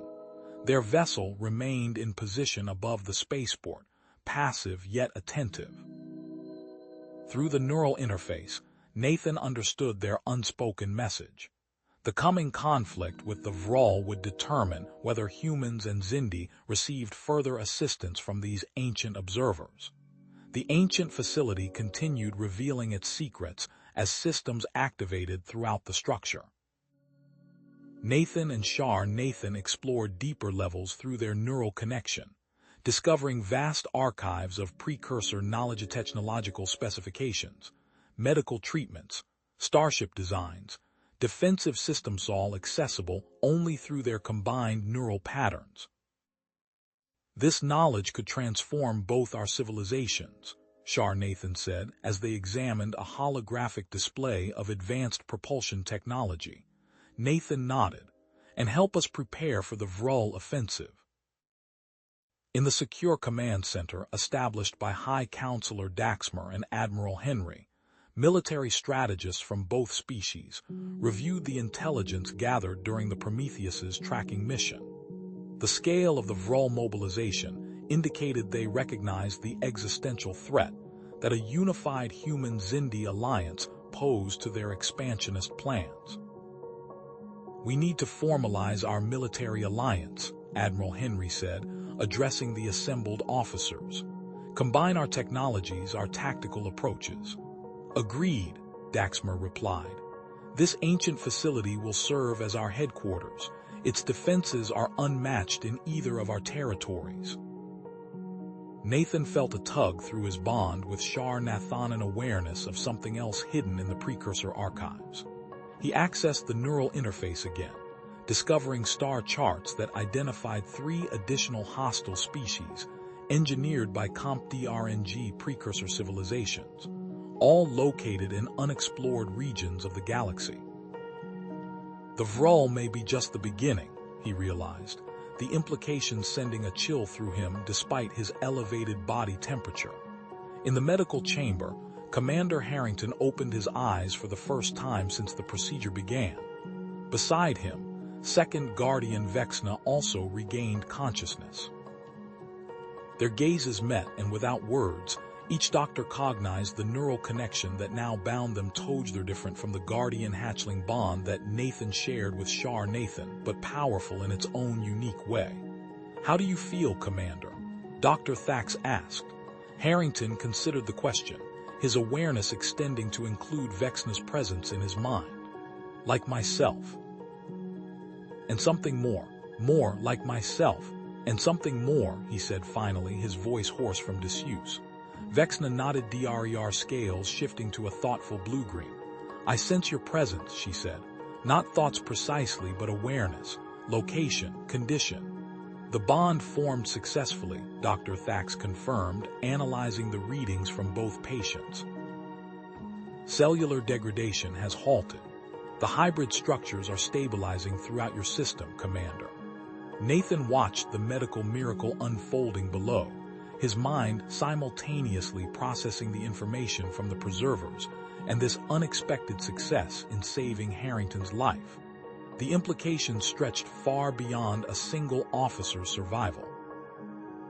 "They're adapting to each other at the cellular level," Dr. Friedman observed through her holographic interface. "This could revolutionize treatment of genetic disorders in both our species." 3 months later, Nathan stood on the observation deck of Legacy Baseth, formal designation, now given to the ancient spaceport, watching the integrated human Xindi fleet execute a complex defensive maneuver among the asteroids of Zarkin's outer system. 35 vessels from each civilization moved in coordinated patterns that would have been impossible before the alliance. "Beautiful, isn't it?" Nathan asked, joining him at the viewport. The young Xindi had grown significantly, now standing 4 feet tall with distinctive purple-blue scales replacing his juvenile coloration. His physical development had accelerated dramatically since their enhanced bond stabilized at 63% neural synchronization. "Tactically sound," Nathan replied, feeling pride through their connection. "The Prometheus is coordinating the stealth approach while the Xindi cruisers provide frontal firepower." They watched as human vessels, equipped with modified Xindi crystalline armor plates, absorbed simulated weapons fire that would have crippled them before. Meanwhile, Xindi ships executed unpredictable evasive patterns drawn from human tactical doctrine. "Admiral Henry and High Counselor Daxmer request your presence in the Joint Command Center," a communication officer announced over the intercom. The Joint Command Center occupied what had once been the precursor facility's main control hub. Now upgraded with technology from both civilizations, it hummed with activity as specialists monitored the battle exercises and incoming intelligence from throughout Allied space. Admiral Hendoctor stood before a three-dimensional tactical display showing the positions of 17 Vrul battle groups near their mutual borders. "Intelligence from the Promet Doctor confirms our worst fears," he said as Nathan and Shar Nathan entered. "The Vrul have accelerated their timeline. They've developed new weapons specifically targeting blood-bonded pairs," High Counselor Daxmer added, his scales a serious deep green. "Genetic disruptors designed to sever the neural doctor connections we've established." Nathan studied the tactical display. "They recognize what we represent: fulfillment of the precursor vision and the most significant threat to their dominance.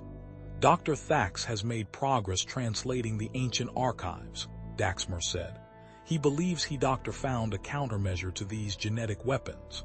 In the adjacent laboratory, Dr. Thax directed a team of human and Xindi researchers assembling components for a massive device in the center of the room. Chief Researcher Krell, a Xindi engineer with specialized knowledge of crystalline energy transfers, calibrated a series of interlocking hexagonal panels. "The genetic stabilizer shield," Dr. Thax explained as they entered. "According to the archives, the precursors developed this technology to protect against targeted genetic attacks from competing evolutionary experiments." Nathan examined the half-constructed device. "Will it work against modern Vrul weapons?" "In theory, yes," Dr. Thax replied. "The principles remain the same: a field that reinforces the natural genetic stability of protected organisms. We've successfully tested components, but the full integration remains challenging." Shar Nathan approached the device, his heightened sensus another product of their enhanced bond picking up subtle energy signatures. "The power requirements must be enormous," he observed with technical understanding beyond his years. "That's our primary obstacle," Chief Researcher Krell confirmed. "Human energy transfer systems and our crystalline technology are providing solutions, but we're pushing both to their limits." A calm alert redirected Nathan's attention to an incoming transmission. The neural interface in his mind activated without physical contact to development that had become more common as his bond with Shar Nathan deepened. Through it, he sensed the silent watchers initiating contact. "They're communicating again," he said, closing his eyes to focus on the information transfer. The others waited respectfully as Nathan processed the incoming data. These communications had become more frequent over the past months, each providing cryptic but vital information about the Silent Watcher's assessment of the human Xindi alliance. "They're measuring us," Nathan explained after the transmission ended. "Our alliance represents the 74th evolutionary experiment they've monitored. Only 12 previous civilizations achieved what they call sustainable integration. Those aren't encouraging odds," Admiral Henry noted grimly. "No, but there's something different this time." Nathan accessed the residual data in his neural interface. "The Silent Watchers have positioned 17 vessels throughout our territories. They've never committed resources at this scale before. Their discussion was interrupted by an alert from the tactical display. A Vrul scout vessel had been detected approaching Zarkin's orbital security perimeter. Before either human or Xindi defense systems could respond, one of the Silent Watcher vessels intercepted it, firing an energy beam that completely disabled the Vrul craft without destroying it. Direct intervention, High Counselor Daxmer observed with astonishment. Unprecedented. Through the neural interface, Nathan received another burst of information. They're calling it protocol-compliant protection of viable evolutionary pathways against designated hostile elements. In plain language, Admiral Henry asked. They're starting to take sides, Nathan translated. Our integration is showing enough promise that they're willing to offer limited protection while we develop our defenses. In the medical wing of Legacy Base, Commander Harrington and Second Guardian Vexna led a training session for the newly formed Synchron Unit Alpha's first combat team, composed entirely of adult blood-bonded pairs. Unlike the Guardian hatchling bonds, these partnerships focused on tactical coordination and combat effectiveness. Maintain neural synchronization during separated maneuvers, Harrington instructed as the pairs practiced a complex rune-clearing exercise. With 47% neural synchronization between him and Vexna, they demonstrated a level of coordinated movement that seemed almost choreographed. Vexna signaled with a gesture that would have been imperceptible to anyone without a blood bond. 3 human Xindi pairs immediately repositioned, covering different vectors without verbal communication. Perfect, she approved. When the neural link is properly utilized, you become more effective than any conventional squad. Nathan observed from the sidelines, noting how Dr. Ayres compensated for species differences. Humans provided enhanced problem-solving in chaotic situations, while Xindi contributed superior sensory awareness and physical resilience. Together, they performed at levels impossible for either species alone.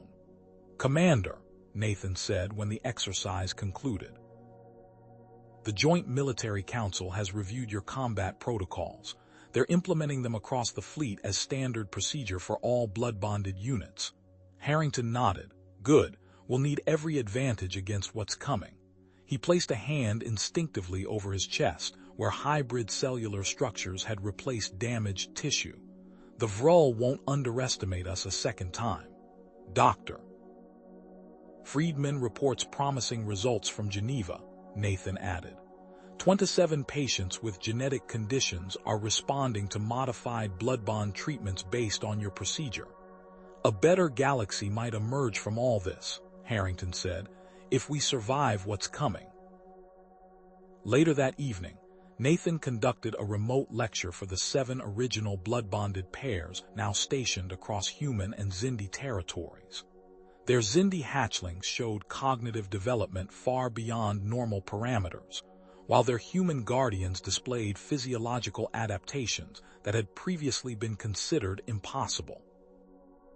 The curriculum we've established provides a framework, but your experiences will ultimately shape our understanding of these bonds, Nathan explained through the secure communication channel. Document every adaptation, every unexpected development. A guardian from the Mars colony raised his hand. The thermal tolerance increase has continued, he reported. I worked exterior maintenance in full Martian summer without environmental protection for 17 minutes yesterday. My language acquisition has accelerated beyond projected models. His bonded Xindi hatchling added in perfect English, despite having begun learning the language only months ago. Nathan recorded these developments, adding them to the growing database of blood bond effects. These adaptations appear to be a directed form of coevolution, he explained. The precursors engineered both our species to develop complementary traits when reunited. After concluding the educational session, Nathan reviewed the latest security bulletin. Fleet Commander Zax had escaped during his memory reconfiguration procedure, killing 3 security personnel before disappearing. The incident remained classified at the highest level, with only key personnel aware of the potential security breach. He accessed communication systems before vanishing, Shar Nathan noted, reviewing the report through their bond. The Purity Covenant may not be as dismantled as we believed. Or worse, Nathan added, he could have contacted Vrul operatives. The memory reconfiguration interacted unpredictably with residual Vrul biotechnology in his system. Their conversation was interrupted by a priority alert. Long-range sensors had detected a massive energy surge from the direction of Vrula Prime. The Joint Command Center immediately filled with officers responding to the emergency. Analysis confirms the energy signature matches theoretical patterns from the ancient archives, a Xindi sensor specialist reported. It's consistent with precursor-level technology activation. All fleet elements to high alert, Admiral Henry ordered. Accelerate deployment of defensive assets throughout both territories. As the command center mobilized for potential conflict, Nathan felt a sudden, intense sensation flood through his bond with Shar Nathana vision of massive Vrul vessels appearing simultaneously at 17 strategic locations throughout human and Xindi space. The sensation was so powerful that it momentarily overwhelmed his senses. Looking around, he realized every blood-bonded pair in the command center was experiencing the same phenomenon. Admiral Henry was already receiving reports of similar experiences from blood-bonded pairs across both civilizations.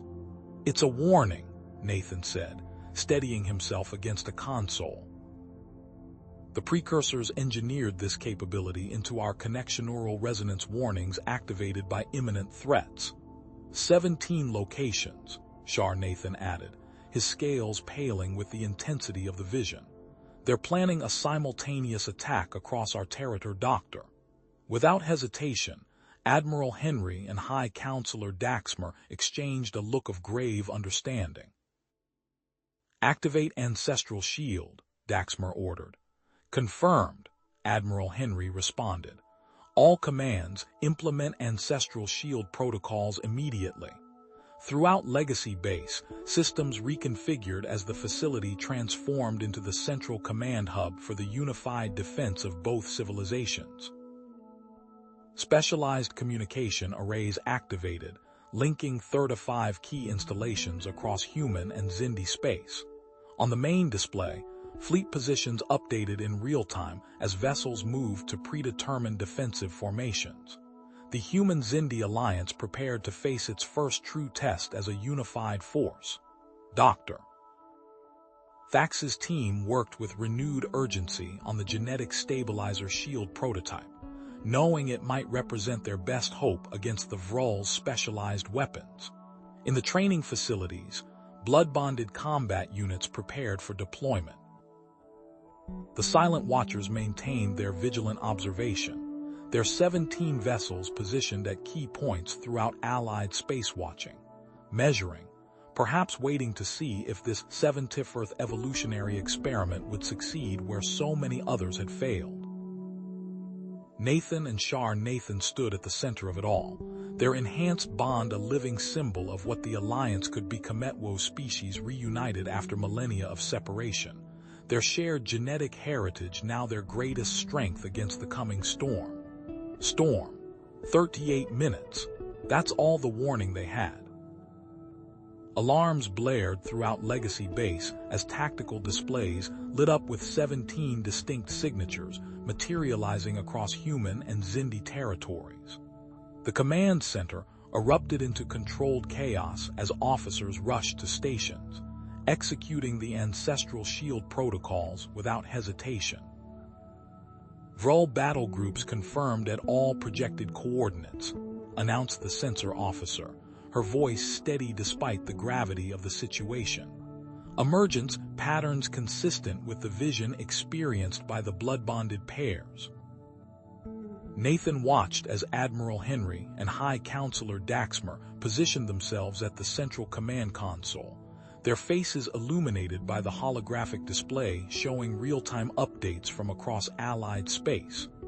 "Those 38 minutes might save billions of lives," Henry said, studying the tactical overlay.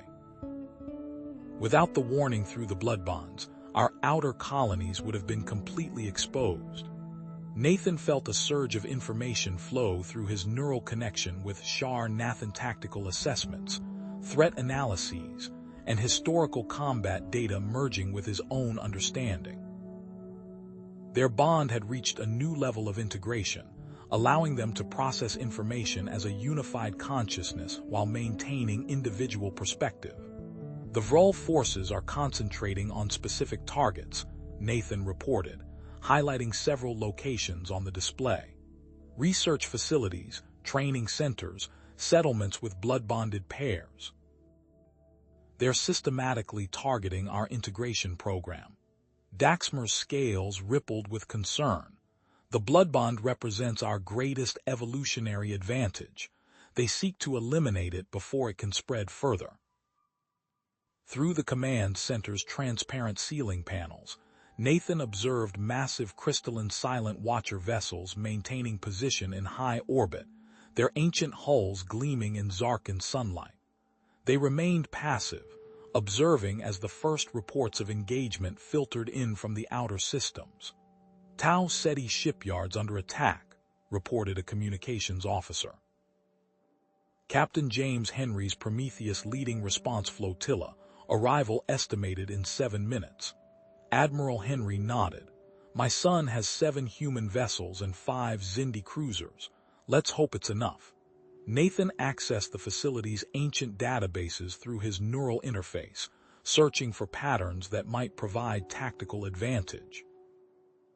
The precursors had faced threats similar to the Vrol before aggressive species that opposed evolutionary integration. "Shar Nathan and I have found something, Doctor," he announced, transferring data to the central display. "Historical combat records from the precursor civilization. The Vrol attack formations mirror those used by similar hive-based species from that era." He highlighted a specific pattern in the enemy fleet movements. All 17 battle groups maintain synchronized attack patterns despite their spatial separation. They're being coordinated through a central command vessel.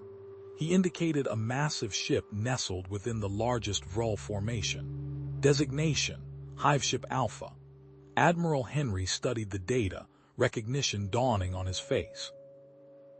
"A single point of failure, disrupt the hiveship. And we disrupt their entire offensive," Daxmer finished. Dr. Thax burst into the command center, his lab coat stained with conductive gel. "We've completed emergency deployment of 17 prototype genetic stabilizer shields," he reported. "All major facilities housing blood-bonded pairs now have basic protection against genetic attacks.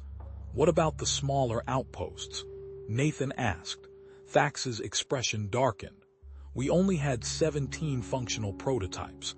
The remaining facilities will have to rely on conventional defenses." The tactical display updated with new alerts. Vrol forces had made planetfall on 3 human colony worlds. Civilian casualties were mounting. "President Santiago is addressing Earth now," reported a communications specialist, activating a side screen showing Earth's leader speaking from an underground command center.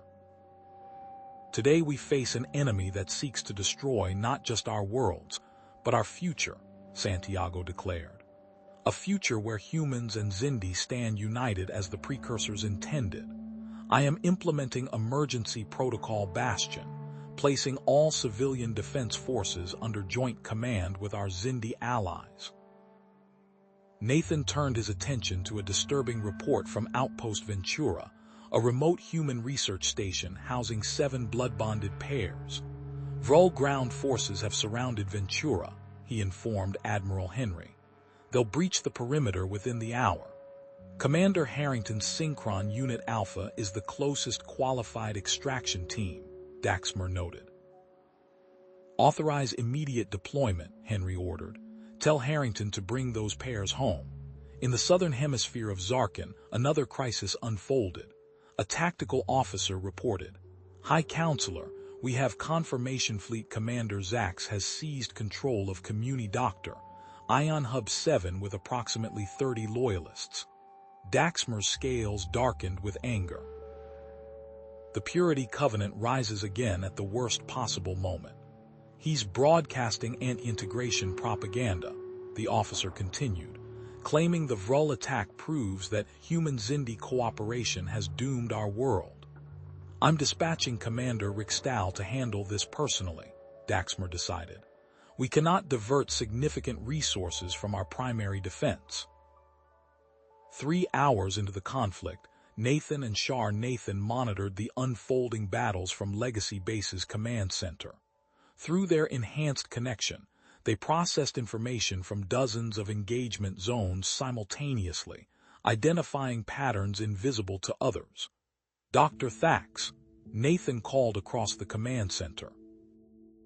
The Vrul communication frequencies match patterns in the ancient archivosphere using bioneural signals for tactical coordination. Thax hurried over, examining the data scrolling across Nathan's display. "These match their creator species communication patterns," he confirmed. "We could potentially disrupt them by mimicking degraded command signals." "How quickly can you develop a countermeasure?" Admiral Henry asked. "With the data we have, hours, not days," Thax replied. "It won't shut them down completely, but it should reduce their coordination efficiency." "Do it," Henry ordered. On the main tactical display, the battle Dr. Tau Seti's shipyards played out in abstract symbols and data feeds. The Prometheus had arrived just as Vrul destroyers prepared to fire on the defenseless construction facilities. Captain James Henry's flotilla engaged immediately, placing their vessels between the attackers and their targets. "Prometheus reports successful defense of Tau Seti shipyards," announced the communications officer. "2 Vrul destroyers disabled, 1 retreating. Minimal damage to construction facilities. A small victory amid mounting losses. Reports from other fronts were less encouraging. 3 remote facilities without doctor, Nedic stabilizer shields had fallen to Vrul attacks. 11 blood-bonded pairs confirmed dead, 17 others severely injured. Dr. Friedman reports from medical," said a staff officer, handing Nathan a data pad. "The blood bond itself appears to provide limited natural protection against genetic attacks, particularly in pairs with longer established connections." Nathan transferred this information to the command database. Every scrap of data about the blood bond's capabilities might prove vital to their survival. An alert from the spaceport beneath Legacy Base drew Nathan's attention. "The ancient vessels are activating," he reported, eyes widening as he processed the incoming data. "All 7 ships simultaneously." "That's impossible," Dr. Thax protested. "We haven't even deciphered their control systems yet." Through his neural interface, Nathan received a flood of information. "Blood-bonded pairs are interfacing directly with the ship's crystalline control systems," he explained. "They're responding to genetic authentication protocols engineered by the precursors. Can they be deployed?" Admiral Henry asked urgently. "Yes," Nathan answered, receiving authorization codes through the interface. "Grand Guardian Moxnar is assuming command of the lead vessel. We're designating them the Legacy Fleet." The ancient ships rose from their millennia-long slumber, crystalline hulls glowing with internal energy, as they ascended through Legacy Base's massive spaceport aperture. Their design was unlike anything in modern fleet's organic curves, merging seamlessly with geometric precision, simultaneously beautiful and terrifying. "Threat alert," called out the sensor officer. 3 Vrul destroyers attempting to breach Zarkin's northern orbital defenses. Projected vector suggests Legacy Base as their target. All eyes turned to the tactical display showing the Proa Doctor, NG destroyers. Before Henry could issue orders, a massive silent watcher vessel silently glided into position, inserting itself directly in the Vrul attack path. The Vrul vessels fired, their weapons impacting the crystalline hull of the Silent Watcher without apparent effect. Forced to alter course, the destroyers moved into range of Xindi defensive batteries. 2 Vrul ships disappeared from the tactical display as concentrated fire from ground-based weapons platforms disabled them. Conditional intervention to preserve evolutionary continuity, Nathan translated as information flowed through his neural interface from the Silent Watchers. We've crossed some threshold in their evaluation. 4 to 3 hours into the conflict, the tide DRAN to turn. Dr. Thax's bioneural disruptors deployed across Alliance communication arrays, creating widespread confusion in Vrul attack formations. Commander Harrington's Synchron Unit Alpha had successfully extracted all blood-bonded pairs from Outpost Ventura, demonstrating unprecedented tactical coordination enhanced by their neural connections. On the main display, Admiral Henry outlined the strike mission against Hiveship Alpha.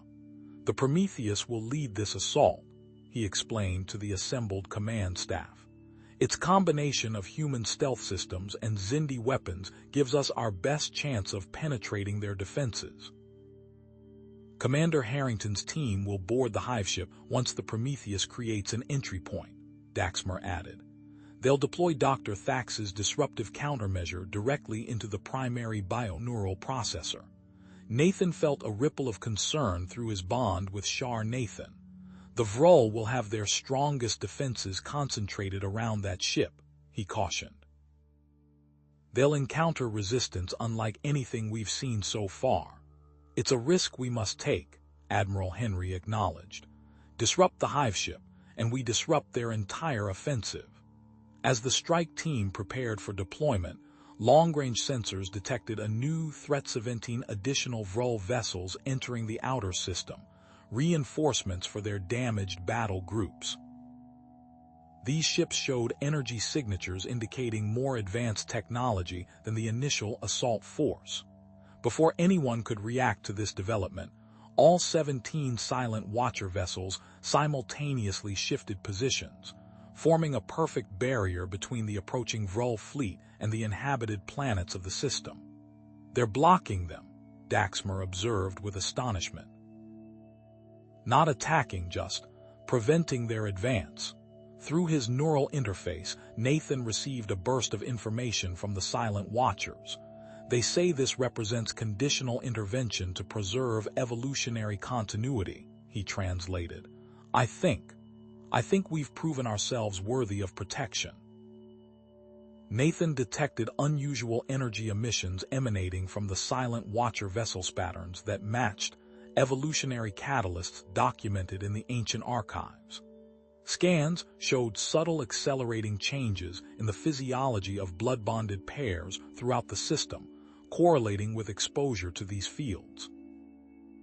Admiral, High Counselor, Nathan said, transferring his findings to the central display. The Silent Watchers have moved beyond passive observation. These energy fields are designed to accelerate beneficial genetic adaptations in species deemed worthy of preservation. As this information spread throughout Alliance command centers, a sense of possibility emerged amid the devastation. The human Xindi alliance had withstood the initial Vrul assault bloodied but unbroken. The precursors had engineered both species for this moment, preparing them to face threats exactly like the Vrul.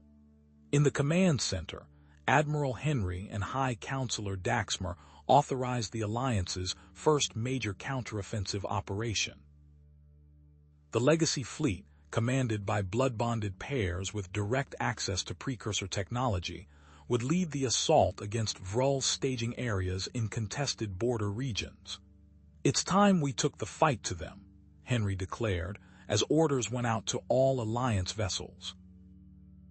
Nathan watched the ancient ships of the Legacy Fleet accelerate toward their targets, their crystalline hulls pulsing with energy drawn from technologies far beyond current human or Xindi capabilities. The battle for survival had begun in earnest, and the future of both civilizations hung in the balance. The Legacy Fleet vessels moved with impossible grace through the void, their crystalline hulls pulsing with ancient energy as they engaged the remaining Vrul forces. 3 months later, Nathan stood at the viewport of Legacy Base's expanded command center, watching construction drones assembling the newest section of what had become a sprawling installation. The base had tripled in size since the initial Vrul offensive, its architecture now a seamless blend of human efficiency and Xindi crystalline structures. The North Quadrant civilian habitation zone will be operational by week's end, Shar Nathan said, joining him at the window. Nathan turned to his bond partner, still occasionally surprised by the Xindi's accelerated growth. At just 15 months chronological age, Shar Nathan stood nearly 5 feet tall, his arm blades now fully developed with their distinctive purple-blue coloration, a unique feature not seen in other Xindi. The displaced families from Tau Ceti will appreciate proper housing, Nathan replied. Those temporary shelters weren't designed for long-term use. A holographic display activated nearby, showing the status of recovery operations across Alliance space. 7 damaged human colonies and 3 Xindi outposts displayed as slowly filling progress bars, rebuilding steadily, but with much work remaining. The casualty counter remained fixed, 372,914 confirmed dead, with 1 million still displaced. Admiral Henry entered the command center, accompanied by High Counselor Daxmer. Both leaders showed signs of the relentless pace they'd doctor. Intained since the offensive, Henry's face more lined, Daxmer's scales slightly duller in coloration. The Legacy Fleet reports all quiet along the border, Henry announced. Captain Ya Doctor has established the final defensive platform in Sector 9. The perimeter is now continuous. Daxmer activated the central tactical display. The Silent Watchers maintain their positions. 7 vessels in orbit here, the others distributed at strategic points throughout our territories. The tactical display shifted to show the completed defensive network, a multi-layered shield of automated platforms based on precursor designs, anchored by the 17 vessels of the Legacy Fleet. The border with Vrul space now bristled with defenses that would make any conventional attack suicidal. Dr. Thax requests your presence in the research wing, a staff officer informed Nathan. He's completed the latest analysis of the evolutionary catalyst emissions. In the expanded research wing, Dr. Thax stood before a wall of genetic sequencing displays. The lab had grown into a complex facility housing dozens of specialists studying the blood bond phenomenon. Ah, Nathan, Shar Nathan, perfect timing, Thax said, gesturing them toward a specialized scanner. Stand here, please.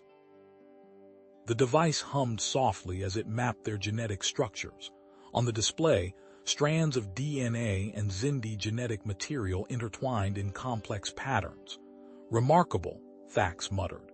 The activation rate of dormant sequences has increased another 12% since last month. Nathan examined the display. The Silent Watcher's catalyst emissions are still affecting us. Not just you, Thax replied, switching the display to show comparative scans. We've documented 4 to 7 distinct physiological improvements across all blood-bonded pairs. But here's what's truly fascinating.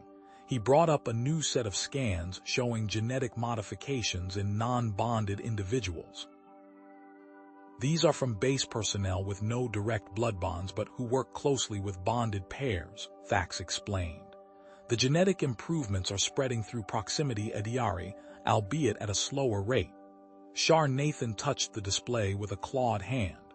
The precursors engineered us for this, both species designed to eventually merge. An alert chimed on Nathan's neural interface. Commander Rextal has brought in Zax, he reported. They've secured him in the containment wing. The containment facility occupied a newly constructed section of Legacy Base, designed specifically to house and study the captured Xindi trader. Through transparent barriers, Nathan observed the Dr. Fleet commander strapped to an examination table, his body horrifically transformed. Nearly half of Zax's cellular structure had been converted to hybrid organic-mechanical components, his scales interspersed with metallic nodes and artificial tissue. 4 to 3% conversion, Dr. Thax noted, studying the readouts. The most advanced hybrid infiltrator we've encountered. Admiral Henry joined them, his expression grim. This explains how the Purity Covenant gained access to secure facilities. The Vrol were using Zax as a prototype. I'm implementing enhanced genetic verification throughout all Alliance installations, Thax said. These scans can detect even trace amounts of Vrol biotech. 17 days later, Nathan received an urgent summons to the containment wing. He arrived to find Dr. Thax monitoring Zax's cell with intense focus. Watch, Thax said simply, pointing to the prisoner. Nathan observed as metallic nodes on Zax's skin detached and fell away, leaving healthy Xindi tissue beneath. Throughout his body, the Vrol components were breaking down, dissolving into inert matter. His original Xindi cellular structure is reasserting dominance, Thax explained. The Silent Watcher's evolutionary catalyst emissions permeate this facility. They're triggering a rejection response to the Vrol biotech. As the Vrol components decayed, Zax's eyes cleared, awareness returning to them for the first time since his capture. Where? What happened to me? He rasped. Within the command center's new Unified Defense Council chamber, President Santiago's holographic form stood beside High Counselor Daxmer. The chamber's architecture blended human and Xindi design, element-curved crystal supports intertwined with terrestrial metals and composites. The expansion of the Blood Bond program exceeds our projections, Santiago reported. 372 pairs now established across Alliance territory. Daxmer gestured to a holographic display of the new settlement taking shape on Zarkin. The convergence community has broken ground. 1,000 human volunteers will join 800 Xindi citizens in our first true mixed-species civilian settlement. Nathan monitored the proceedings while simultaneously processing data streams from Legacy Base's newly discovered archives. His enhanced neural connection to the facility's systems had revealed sealed areas accessible only through human Xindi genetic authentication. We've identified 23 additional precursor installation sites throughout the galaxy, he reported. Each potentially contains technology and knowledge comparable to Legacy Base. The council chamber fell silent as Nathan transferred the data to the central display. Star charts materialized showing the locations of these installations, some in Alliance space, others deep in unexplored regions, a few disquietingly close to Vrol territory. There's more, Nathan continued. The archives include detailed records of 4 aggressive species engineered by competing precursor civilizations. The Vrol are just one of 5 such species scattered throughout the galaxy. Through their neural interface, the Silent Watchers provided additional context that Nathan translated for the Council. The precursors engaged in indirect warfare by engineering aggressive species to target their competitors' creations. The Silent Watchers emerged as a neutral third party that outlasted these civilizations, monitoring their experiments across millions of years. Admiral Henry studied the data with growing concern. Their support for our alliance is a calculated intervention against the Vrol, which they classify as a failed experiment that has exceeded its intended parameters. In the specialized training facility near Legacy Base, Commander Harrington and Vexna led their expanded Synchron Unit Alpha through advanced combat drills. 4 to 2 adult blood-bonded pairs moved with uncanny coordination through the simulated battlefield, anticipating each other's actions without verbal communication. Team 3, flank position, Harrington ordered, watching as the tactical pairs executed the maneuver with perfect precision. Nathan observed from a monitoring station, collecting data on their neural synchronization patterns. The tactical applications of the blood bond had advanced dramatically, with pairs demonstrating near-precognitive coordination during complex operations. Their combat effectiveness exceeds conventional units by 83%, Shar Nathan noted, reviewing the performance metrics.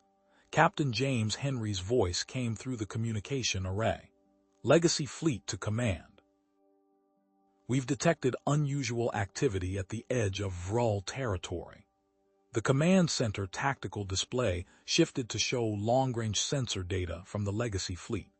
A massive construction project was underway in a previously uninhabited star system, energy signatures pulsing with ominous intensity. They're attempting to reverse engineer precursor technology, Nathan realized, analyzing the data patterns.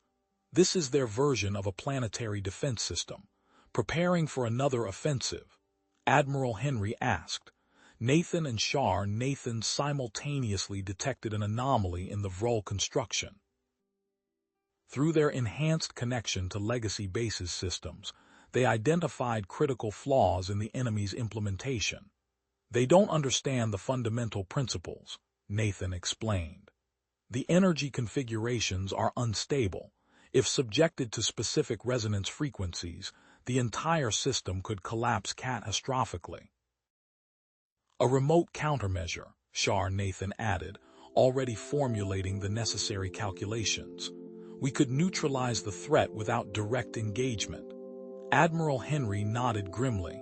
Develop it, but we'll maintain conventional preparations as a contingency. Outside the viewport, a silent watcher vessel glided into position, its crystalline structure catching the light of Zarkin's primary star.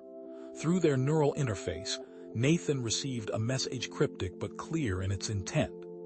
The Human-Xindi alliance represents a viable evolutionary pathway worthy of preservation, Nathan translated. They're formally recognizing our right to exist. As the silent watcher vessel adjusted its position, Nathan felt the subtle resonance of its evolutionary catalyst emissions washing over Legacy Base. Throughout the installation, in laboratories and training facilities, meeting rooms and habitation zones, humans and Xindi worked together as the precursors had intendedwo branches of the same evolutionary tree slowly growing back together. The Legacy Fleet continued its vigilant patrol along the borders of Alliance space, while in the heart of Legacy Base, the next phase of human and Xindi integration took shape. The Vrul had failed in their attempt to sever this connection, and now the Alliance stood stronger, their shared future unfolding according to a plan set in motion millennia ago by a civilization that had seen potential in both species. Nathan turned away from the viewport, his neural interface already processing new data from the ancient archives. The discovery of 23 additional precursor installations meant their work had just begun. Whatever threats awaited them in the depths of space, the Human-Xindi alliance would face them together, bound by ties stronger than mere alliance bound by blood, by shared purpose, and by the genetic destiny written into their very cells by the precursors who had set them on this path. Nathan closed the archive display and turned to face the command center. In the 8 months since their encounter with the Vrul, Legacy Base had transformed from a military outpost into a thriving nexus of human-Xindi civilization. Through the panoramic viewports, he watched a group of human engineers working alongside Xindi technicians, installing new crystalline power conduits that gleamed under the artificial sunlight. The residential expansion in Sector 7 is complete, reported Commander Rick Stow, handing Nathan a data tablet. That brings our total population to just over 30,000. Nathan scanned the report, noting the balanced distribution between human and Xindi residents.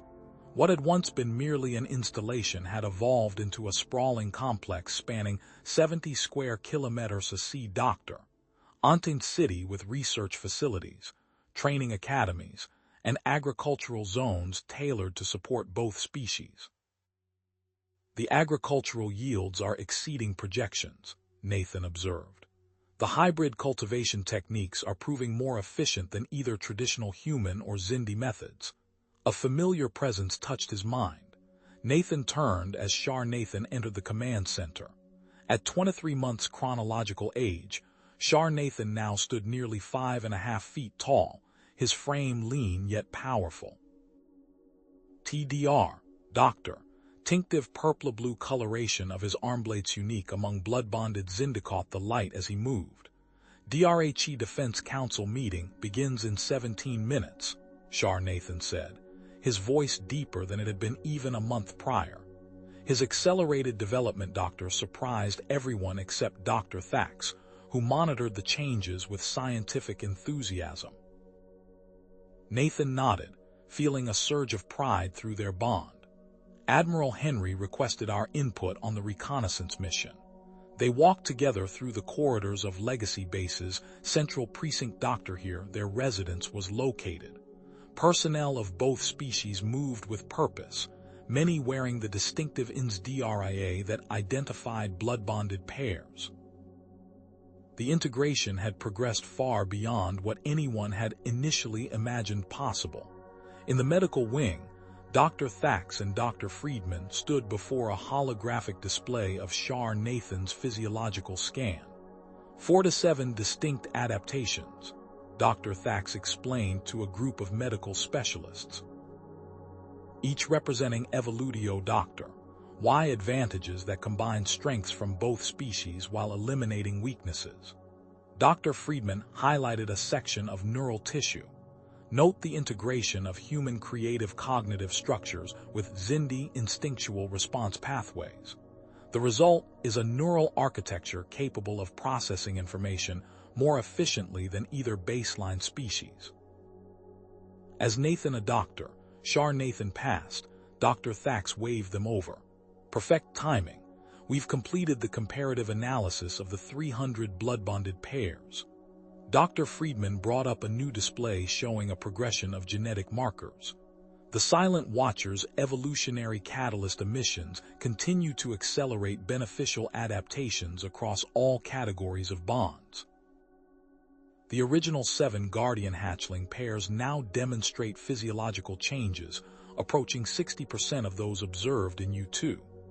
But that's not all, Dr. Thax added, bringing up another set of data. We've confirmed secondary effects in non-bonded individuals who maintain regular proximity to established pairs. Subtle genetic activations are occurring throughout the entire base population. Nathan examined the data. The precursors planned for this all along, not just individual bonds but species-wide convergence. Precisely, Dr. Friedman confirmed.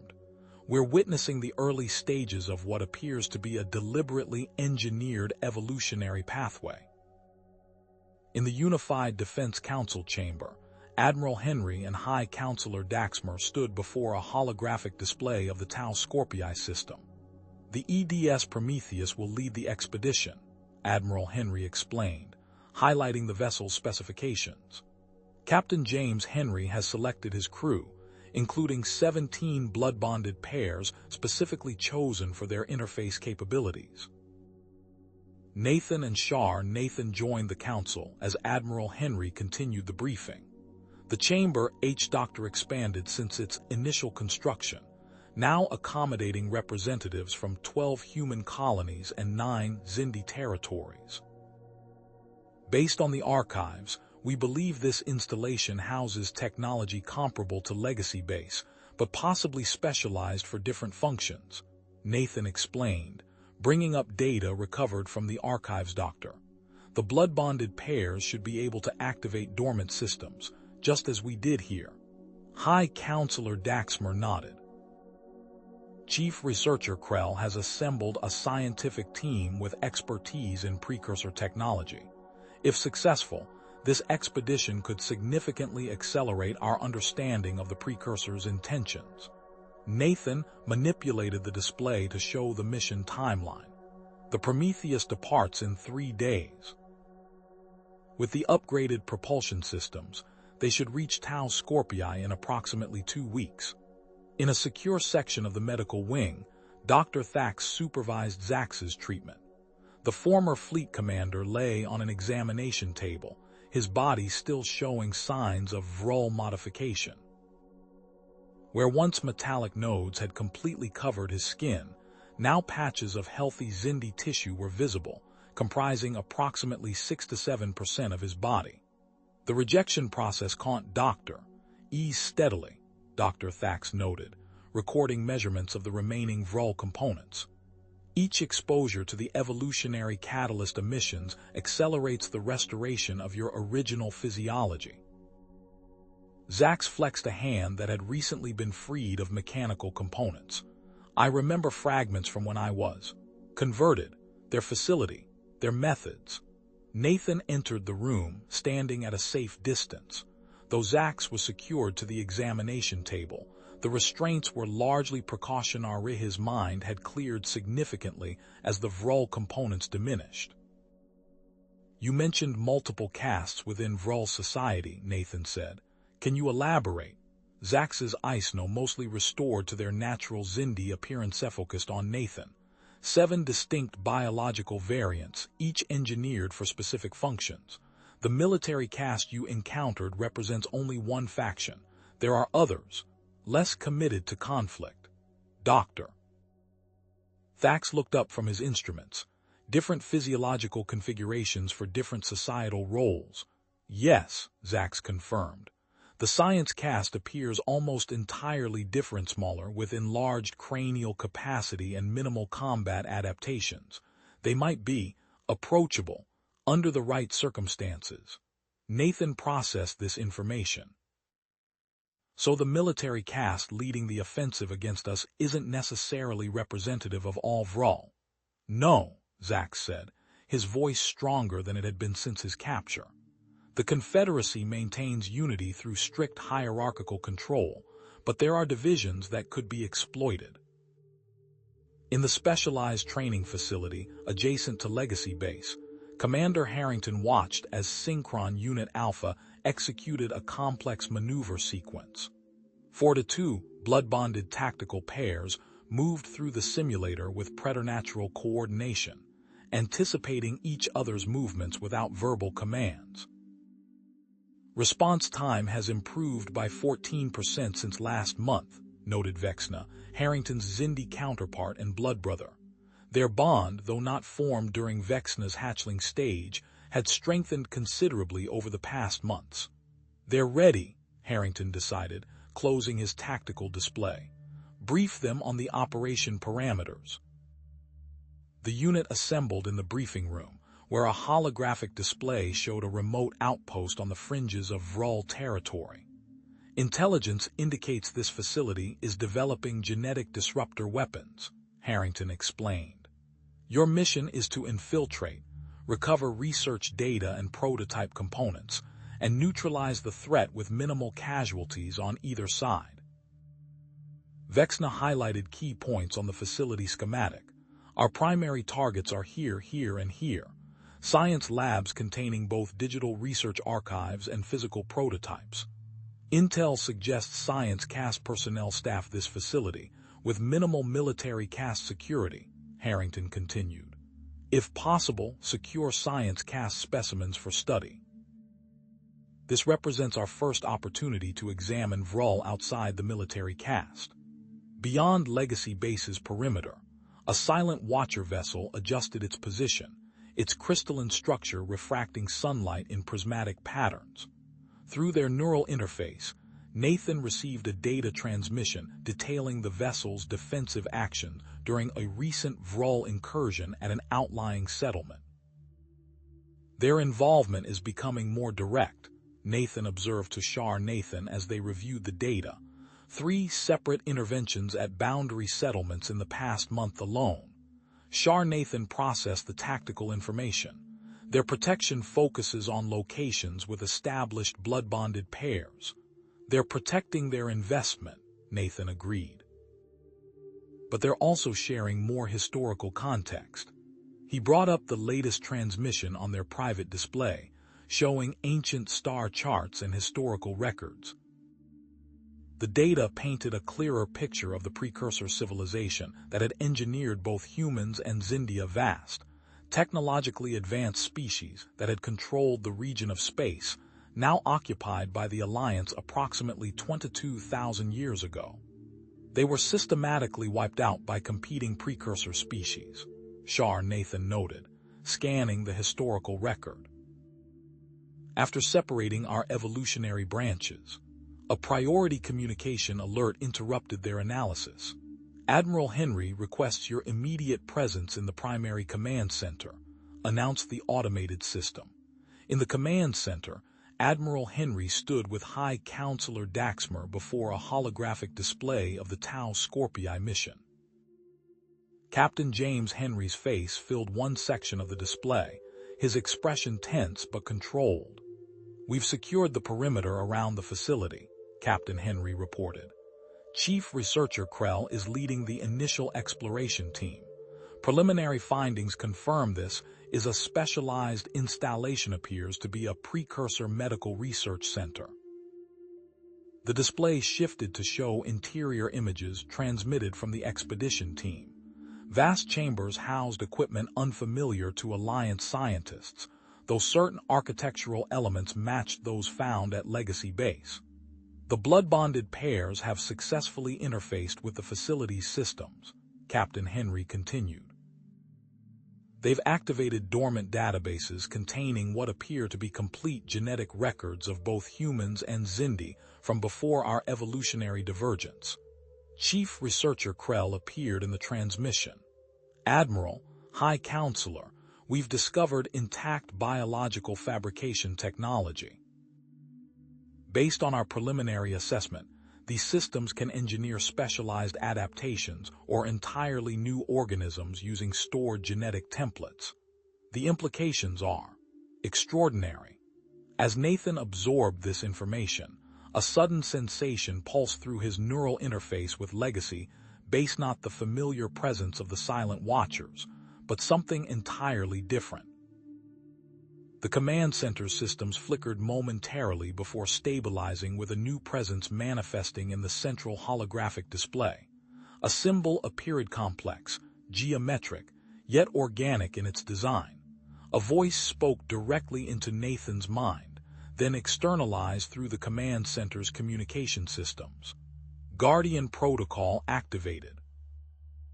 Human Xindi reintegration has reached threshold parameters, initiating primary directive sequence. Everyone in the command center stared at the symbol as it rotated slowly in the display. "I am Guardian Protocol, artificial intelligence construct created by the precursor civilization. I have remained in standby mode for 20,000 years, programmed to activate when human Xindi reintegration reached sufficient levels to trigger specific genetic markers." Admiral Henry stepped forward. "What is your primary directive?" "To preserve precursor knowledge and technological capabilities until their engineered successor species evolved sufficiently to reclaim their legacy," the AI responded. Humans and Xindi were deliberately engineered with complementary traits, designed to reach full potential only through reintegration. Before anyone could process this revelation, alarms blared throughout the command center. The tactical display activated automatically, showing massive energy signatures approaching from beyond the galaxy's outer rim. "Multiple unknown entities detected," reported the tactical officer. "Energy output exceeding anything in our database." Through the neural interface, Nathan felt the Silent Watchers' immediate response. Their vessels broke formation, rapidly repositioning to form a protective screen around key Alliance installations. The Guardian Protocol's symbol pulsed with urgency. "Harbinger detection confirmed, initiating emergency defensive protocols." "Harbingers," Admiral Henry demanded. "Automated weapons platforms created by the precursor civilization's ancient enemies," the AI explained. "Programmed to detect and eliminate successful evolutionary experiments arising from precursor genetic engineering. They have eliminated 7 previous successful evolutionary experiments over the past 15,000 years," Nathan felt a cold certainty settle in his mind. How much time do we have? The tactical display updated with trajectory projections. The Guardian Protocol responded.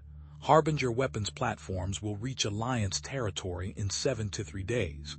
Admiral Henry's face hardened with determination. Initiate emergency response protocols.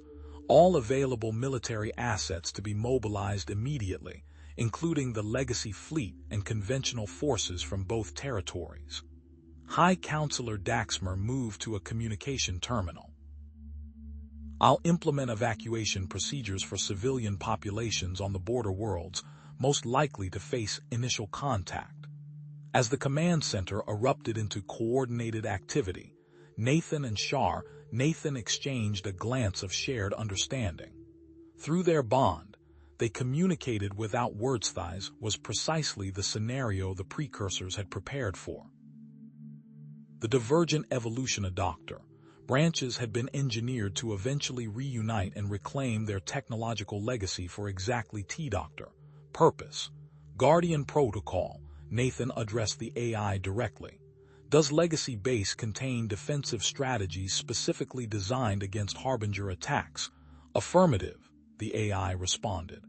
Accessing Precursor Defense Archives. Warning. Full implementation requires additional precursor technology currently dormant at multiple installation sites. Outside the command center viewport, massive crystalline structures began to emerge from underground bunkers surrounding Legacy Base.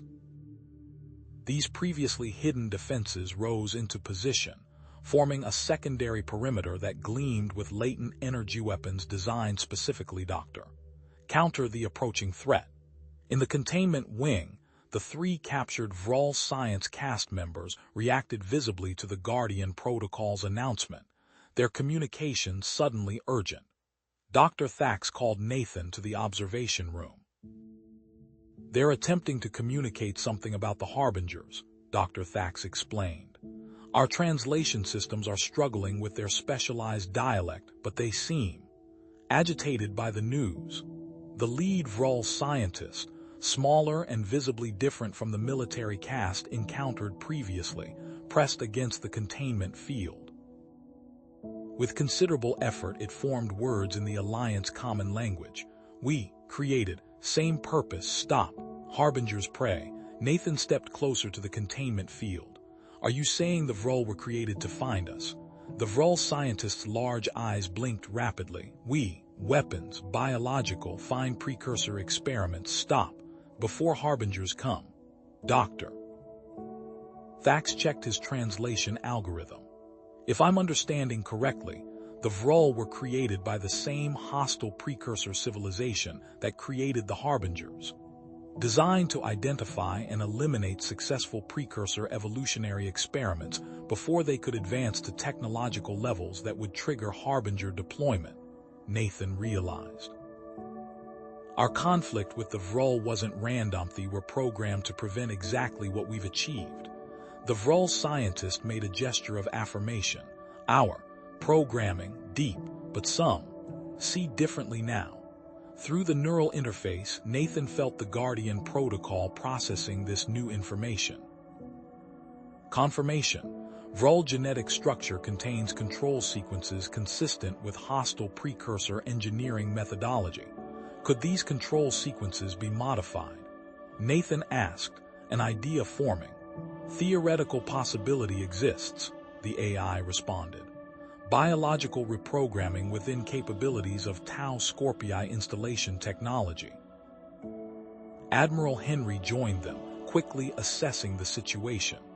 Are you suggesting we try to turn the Vrol into allies against the Harbingers? If their original programming can be modified, Nathan confirmed, they might be our best source of intelligence on Harbinger capabilities. Outside, more crystalline defense structures continued to emerge, forming intricate geometric patterns around Legacy Base. Through their neural interface, Nathan and Shar coordinated with the Guardian Protocol to activate these ancient systems, preparing for a threat that had destroyed 7 civilizations before them. As Alliance scientists at both Legacy Base and the Tau Scorpii facility worked frantically to adapt precursor technology, Nathan stared at the tactical display showing the approaching Harbinger signatures. The countdown had begun. 73 days to prepare for an enemy that had never been defeated. Nathan stared at the tactical display, the countdown timer prominently featured in the corner of his vision. 73 days until the Harbinger platforms reached Alliance space. A timer that would soon become the heartbeat of every operational decision across human and Xindi territory. 6 to 7 days later, Nathan wiped sweat from his brow as he stood in Legacy Base's central command chamber. The facility had transformed around them, ancient systems awakening from dormancy to reveal their true purpose.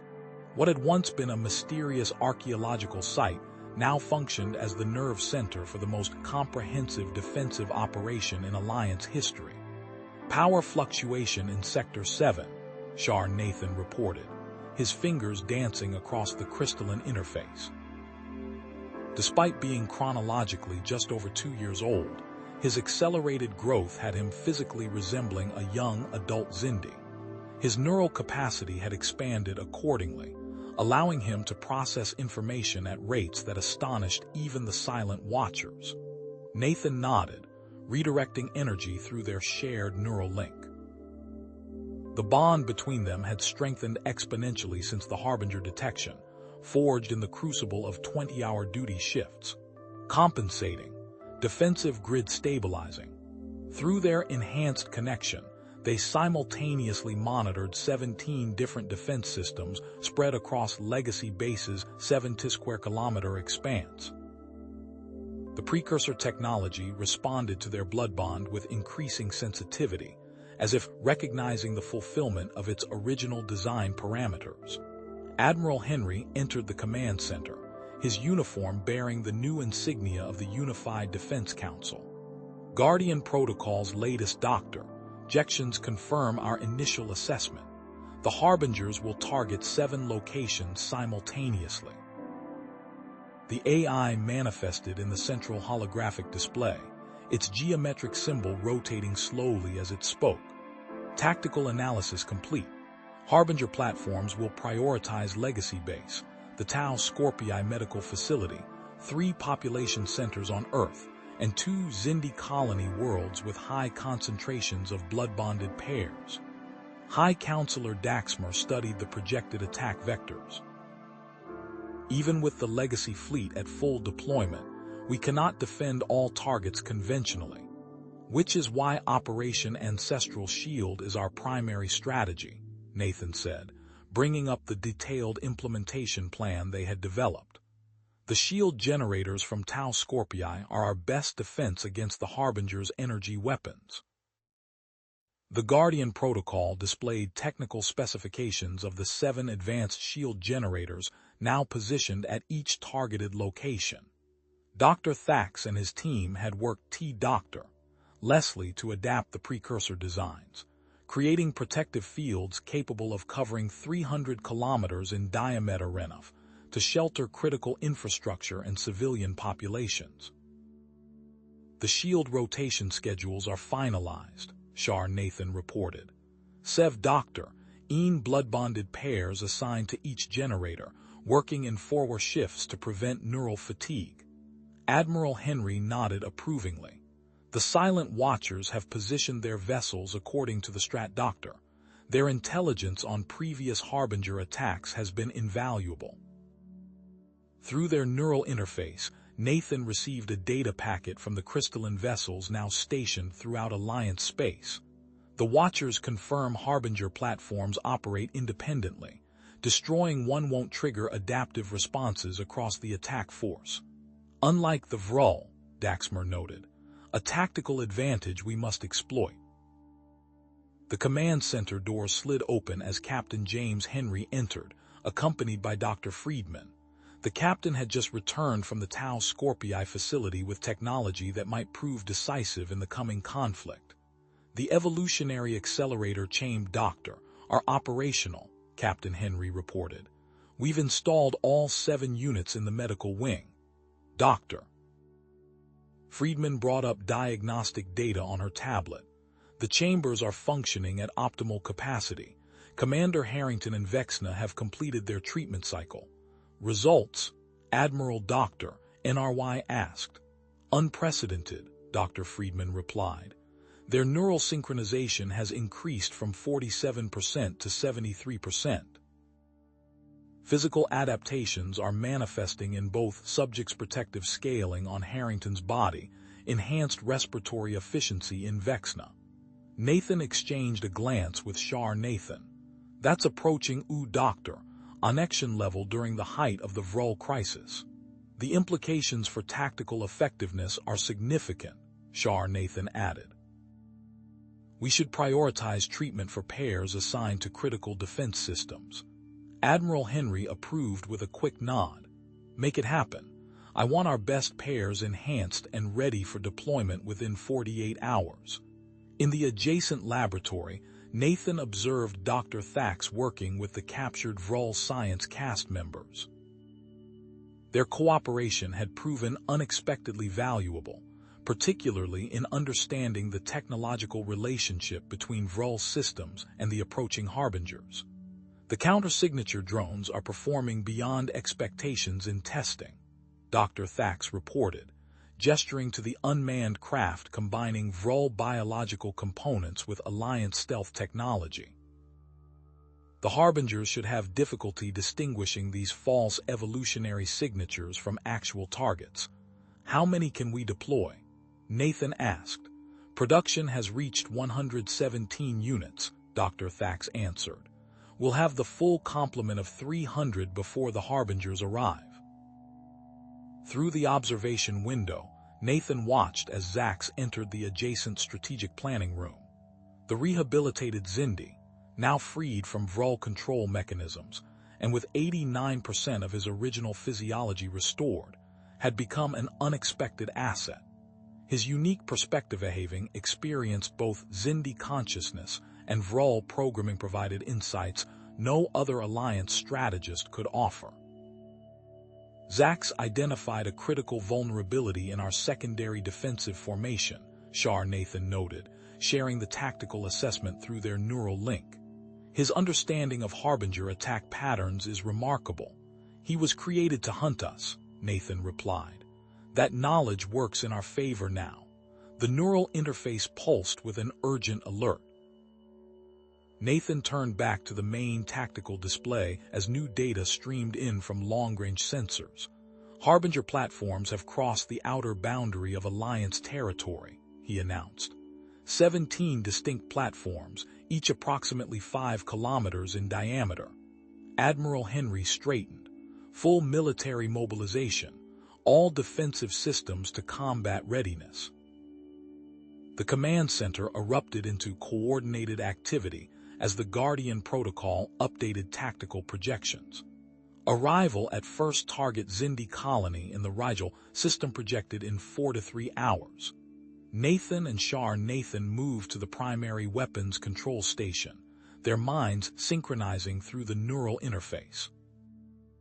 Beneath Legacy Base, a massive crystalline array extended 7 kilometers into Zarkin's crust, precursor civilization's ultimate weapon against the Harbinger threat. Activating primary weapon system, Nathan reported as they initiated the power-up sequence. The geothermal energy conduits pulsed with increasing intensity, channeling the planet's core energy through specialized crystalline matrices.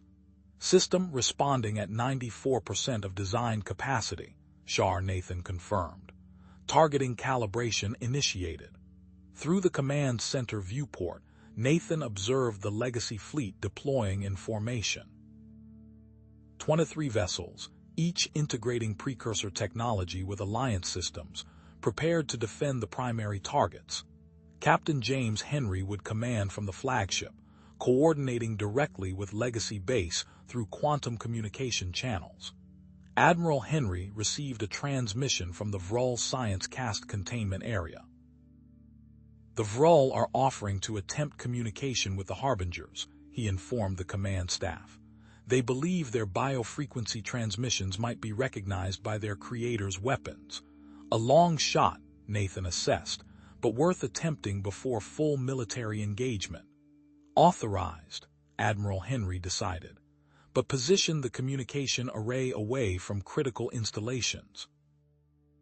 The Silent Watcher's final transmission appeared in Nathan's neural feed confirmation that the approaching Harbinger deployment matched patterns seen in 7 previous evolutionary culling operations they had witnessed throughout galactic history. Each targeted species had failed to survive the encounter. However, no previous target species successfully recombined divergent evolutionary branches, the transmission noted. This fulfillment of original design parameters potentially provides capabilities the Harbingers were not programmed to counter. The Guardian Protocol completed its analysis, presenting a comprehensive battle plan that incorporated multi-layered defenses at each targeted location. Most controversially, it recommended deploying the genetic disruptor field, recovered from Tau Scorpia weapon, designed to attack the fundamental structure of Harbinger components, but carrying significant risks of collateral effects on Alliance biology. Before Admiral Henry could respond to this recommendation, alarm signals blared throughout the command center. "Tactical shift detected," reported the sensor officer. "Lead Harbinger platform has broken formation, accelerating to 3 times previous velocity toward the Rigel colony." Nathan felt cold certainty settle in his stomach. They're adapting their approach. History didn't record this behavior. "Deploy interceptor vessels immediately," Admiral Henry ordered. "Target that lead platform before it reaches optimal weapons range." Nathan adjusted the primary weapon calibration, stretching the system beyond its design parameters to target the distant threat. As they worked, their neural synchronization intensified, reaching levels they hadn't experienced since the peak of the Vrol crisis. Suddenly, previously dormant sections of Legacy Base activated in response to their enhanced connection. Crystalline memory banks illuminated deep within the facility, revealing data that had remained hidden for millennia. "Neural synchronization at 96%, Nathan reported, his voice tight with concentration. "New systems coming online." The Guardian Protocol's symbol pulsed with increased luminosity. "Accessing precursor contingency archives. Final protocol available." The holographic display shifted to reveal a comprehensive genetic template stored in the crystalline memory banks, a complete evolutionary roadmap for human Xindi integration, compressed into a form that could be rapidly implemented through the evolutionary accelerator chambers. "The precursor's ultimate contingency," Nathan whispered, understanding flooding through him. "Not just allied species, but a truly integrated successor species." Admiral Henry and High Counselor Daxmer stared at the display, the implications clear. They could maintain current defensive strategies with uncertain odds of success, or implement the accelerated species-wide genetic alteration that would fundamentally transform both humans and Xindi into the unified successor species the precursor civilization had engineered them to become. The tactical display updated. 7 to 2 minutes until first contact with the lead Harbinger platform.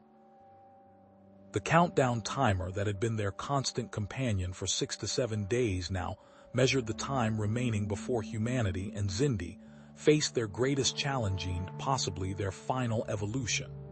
The Unified Defense Council chamber fell silent.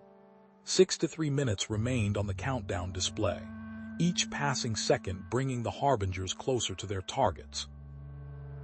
Admiral Henry stared at the tactical projections hovering above the central table, translucent geometric shapes representing billions of lives across 7 threatened locations.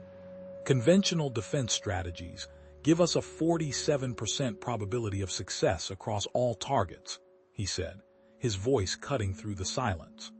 "Not favorable odds when entire population centers hang in the balance." High Counselor Daxmer moved to the opposite side of the projection, his scaled hand passing through the holographic display of the genetic template discovered in Legacy Base's archives. No sentient species has willingly chosen such a path before. This transformation would fundamentally alter what it means to be human or Xindi. Every eye in the chamber turned toward Nathan and Shar Nathan. Their neural connection to Legacy Base made them uniquely qualified to understand both options: conventional defense or evolutionary transformation. Nathan felt the weight of that collective gaze. He straightened his shoulders.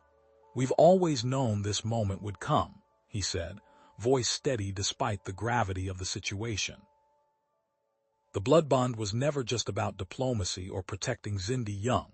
It was preparation for this choice: whether we become what we were engineered to be. Shar Nathan Doctor, #Aber 108 #D beside his guardian, his purple-blue scales gleaming under the chamber's crystalline lights. He had grown rapidly since their first meeting, now reaching Nathan's shoulder. He placed a clawed hand on Nathan's arm. Through their enhanced bond, they shared perfect understanding without words. Nathan nodded once, decisively. "We recommend implementing the accelerated integration template through controlled distribution rather than species-wide application," Nathan explained, addressing the council. "Volunteers first, prioritizing established blood-bonded pairs who already demonstrate compatible adaptations." Admiral Henry rose immediately from his seat. "I volunteer," he stated, his voice firm with conviction. "If we're asking others to transform, leadership must go first."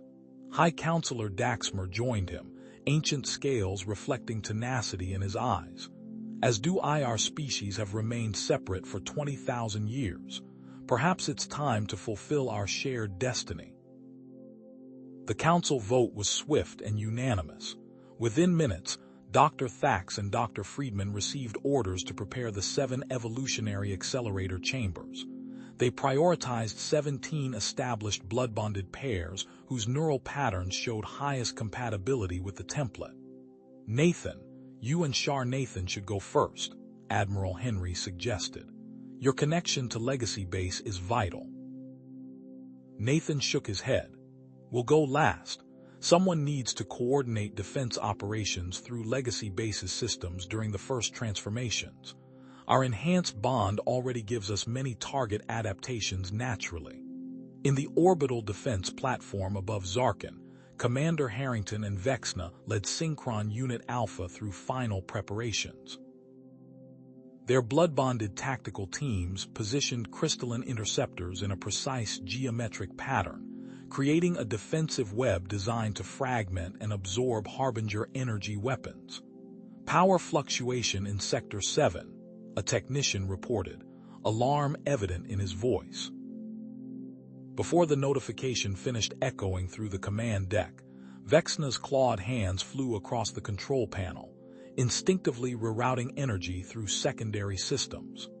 Simultaneously, Harrington recalibrated targeting parameters from his station, his movements perfectly synchronized with his Xindi partner's actions.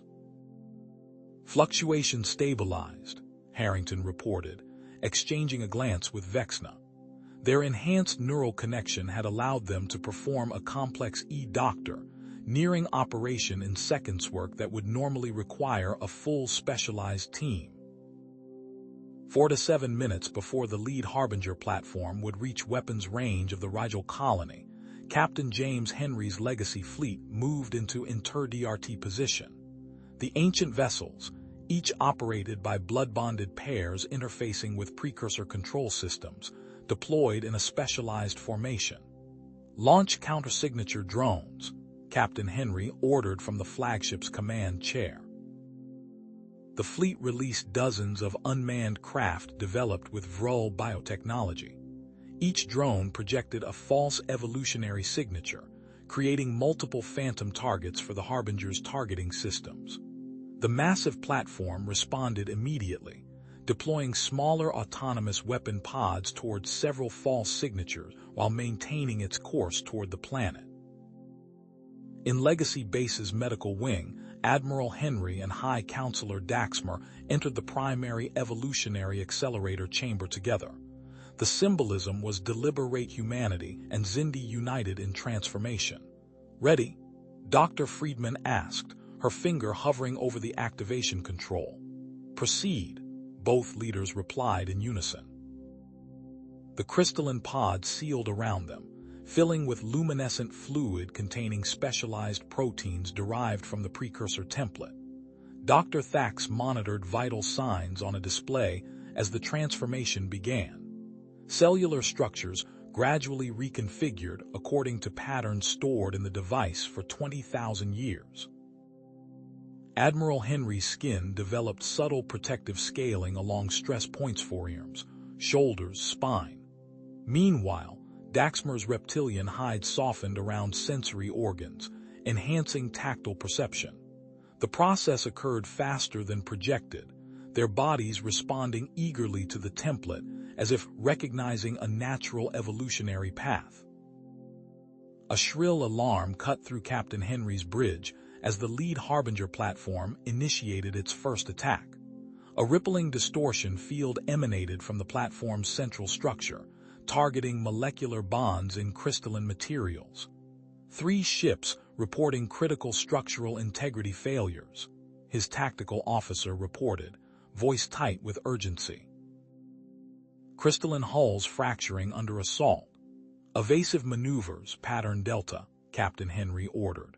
All vessels scatter to secondary defensive positions. Transmit tactical data to Legacy Base immediately. The fleet dispersed, damaged vessels trailing fragments of crystalline hull material that sparkled against the void of space. Through their neural connection to Legacy Base, Nathan and Shar Nathan analyzed the incoming data stream. The weapon targets molecular resonance patterns specific to crystalline structures, Nathan observed. Frequency identification complete. Transmitting countermeasure specifications, Shar Nathan added, sending the data through quantum communication channels.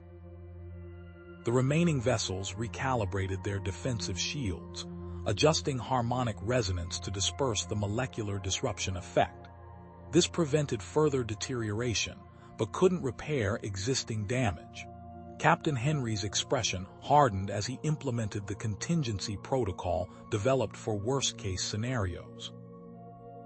Alpha, Gamma, and Epsilon vessels initiate controlled self-destruction sequence. Target the Harbinger platform directly. 3 critically damaged Legacy ships accelerated toward the platform, power diverted entirely to propulsion. Their blood-bonded crew pairs evacuated in specialized escape pods designed to mask evolutionary signatures. At the Vrol communication array positioned at a safe distance from critical installations, Science Cast volunteers established contact with the approaching Harbinger platforms. They transmitted biofrequency patterns matching their creators' command protocols. 7 of the 17 platforms temporarily reduced velocity, processing the unexpected communication. The Vrol transmitted comprehensive biological and historical data regarding human Xindi integration, emphasizing that this evolutionary path represented successful completion of the precursor civilization's original design, rather than a random mutation requiring elimination. While 3 platforms immediately resumed their approach, 4 maintained reduced speed, suggesting uncertainty in their targeting systems. 17 minutes after entering the evolutionary accelerator, chamber far faster than the projected minimum cycle of 1 hour, Admiral Henry and High Counselor Daxmer emerged. Medical scans revealed comprehensive physiological integration beyond previous examples. They stood breathing normally in Zarkan's atmosphere without environmental support, their transformed bodies neither human nor Xindi, but something genuinely new. "We understand now," Admiral Henry stated, his voice slightly altered by subtle vocal structure changes. "This was always the intended path." High Counselor Daxmer nodded, his normally reptilian movements incorporating fluid human grace. "Not conquest or competition, but completion. The three kamikaze legacy vessels impacted the lead Harbinger platform simultaneously. Their crystalline cores detonated in precisely calculated sequence, disrupting the platform's defensive field at specific harmonizing points. The coordinated strike created a cascading failure throughout the Harbinger's primary systems, rupturing its outer shell and exposing critical internal components. All vessels concentrate fire on exposed areas, Captain Henry ordered immediately. The remaining fleet vessels directed their precursor weapons at these vulnerabilities, energy beams penetrating deep into the platform's structure. 17 seconds later, the Harbinger's central core destabilized. The entire 5-kilometer structure collapsed into a dense singularity that quickly dissipated, first confirmed destruction of a Harbinger platform in recorded history. The victory came at significant cost. 3 irreplaceable legacy vessels destroyed, and 7 others sustaining substantial damage. Across Alliance territory, the first wave of evolutionary acceleration procedures concluded. 7 to 3 blood-bonded pairs completed the transformation process, emerging with fully integrated physiology. These transformed individuals demonstrated capabilities exceeding either original species-enhanced strength, resilience, and sensory perception, coupled with neural efficiency, allowing instant mastery of complex precursor technology. Most significantly, their neural patterns showed perfect compatibility with the Guardian Protocol AI, allowing direct interface with legacy bases' advanced systems and ability previously limited to Nathan and Shar Nathan. The remaining 16 Harbinger platforms adjusted their approach vectors, dividing into 4 tactical groups targeting different Alliance installations. This adaptive response indicated more sophisticated programming than anticipated, requiring corresponding adjustments to defense strategies. Through legacy base command systems, Nathan coordinated deployment of transformed blood-bonded pairs to critical defense positions, prioritizing locations housing evolutionary accelerator chambers to ensure continuation of the integration process. Each transformed pair demonstrated capability equivalent to entire conventional military units, operating precursor weapons Dr. Stems Y Doctor, unprecedented precision. The Silent Watchers broke their pattern of limited intervention as the Harbinger platforms entered the inner defense perimeter. Their 17 vessels intercepted the largest concentration of platforms approaching Earth, deploying previously unobserved weapons, generating localized spacetime distortions. These distortions dramatically reduced Harbinger maneuverability while leaving Alliance vessels unaffected. Through their neural link with Nathan, the Silent Watchers communicated that this direct intervention represented formal recognition of human Xindi integration as a protected evolutionary pathway within their ancient protocols. Dr. Thax analyzed data from the first fully transformed blood-bonded pairs, confirming stable integration of the precursor genetic template. The transformed individuals no longer registered as either human or Xindi in medical scans, instead showing unique genetic structure incorporating elements from both while transcending limitations of either. Most remarkable is the self-stabilizing mechanism at the cellular level, Dr. Thax explained to Dr. Friedman, pointing at microscopic imagery. Specialized organelles continuously maintain genetic integrity against potential degradation. This explains how such complex engineering survived 20,000 years of separate evolution before successful reintegration. On the orbital defense platform, Commander Harrington and Vexna engaged 3 Harbinger weapon pods targeting Zarkin. Their blood-bonded tactical teams operated crystalline interceptors with perfect coordination, neutralizing 7 consecutive energy attacks before the pods adjusted their approach. When the Harbingers deployed molecular disruptor fields similar to those used against the Legacy fleet, Harrington accessed previously unrealized capabilities in their defense system, his hands moving across the control panel with intuitive certainty. "Reconfiguring crystalline matrix," he reported, not fully understanding how he knew which adjustments to make. The defense platform's crystalline structure shifted, creating a resonance field that reflected the attack back at the weapon pods. The redirected energy struck the lead pod, causing it to spiral out of control and collide with a second pod. Both detonated in a brilliant flash of light. "How did you know to do that?" asked the technician, staring at Harrington with amazement. Harrington exchanged a glance with Vexna. "I didn't," he admitted. "We did." As the battle reached peak intensity, Nathan and Nathan finally entered an evolutionary accelerator chamber. Their already enhanced blood bond provided an ideal foundation for the procedure, allowing the genetic template to build upon adaptations they'd naturally developed over their years together. The transformation progressed with remarkable speed, completing within 11 minutes.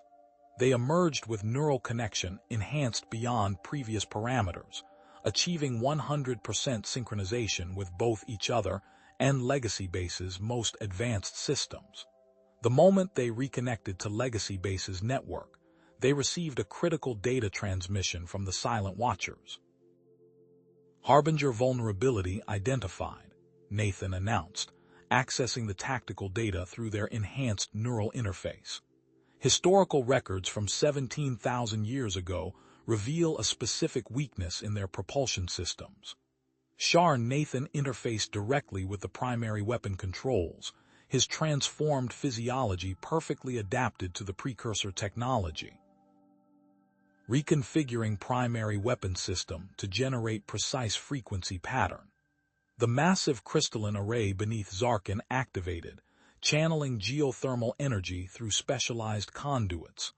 The focused beam lanced upward through the atmosphere, striking the nearest Harbinger platform with perfect precision. The beam penetrated the platform's defensive field, striking the vulnerable propulsion subsystem, and creating a cascading failure that immobilized it without triggering self-defense mechanisms. Across Alliance territory, transformed blood-bonded pairs operated precursor technology with unprecedented effectiveness. The 7 shield generators maintained perfect defensive fields around primary targets, despite Harbinger attempts to identify vulnerabilities. Legacy fleet vessels executed maneuvers beyond their design capabilities, their transformed pilots intuitively adjusting systems to compensate for battle damage. At the Vrol Communication Array, Science Cast volunteers achieved unexpected breakthrough with 4 Harbinger platforms still processing their transmission. Their intimate understanding of their creators' command protocols allowed them to identify a backdoor access sequence in the platform's autonomous control systems. "We've established limited influence over targeting priorities," the lead Vrol researcher reported to Admiral Henry. "We can redirect these platforms away from populated areas."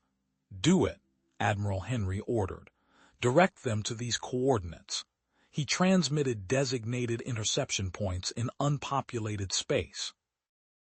"Captain Henry, take your remaining vessels to these coordinates with support from our transformed teams."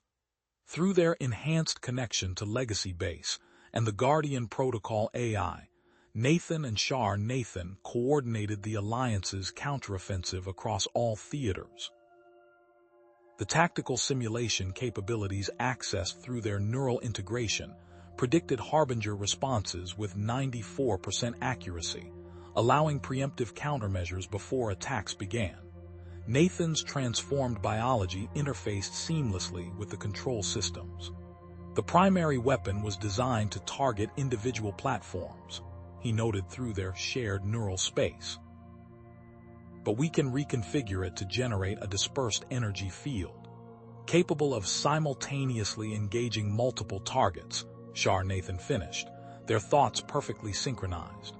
With reduced but still effective power, their hands moved in perfect coordination across the control interface, intuitively understanding systems that had remained dormant for millennia.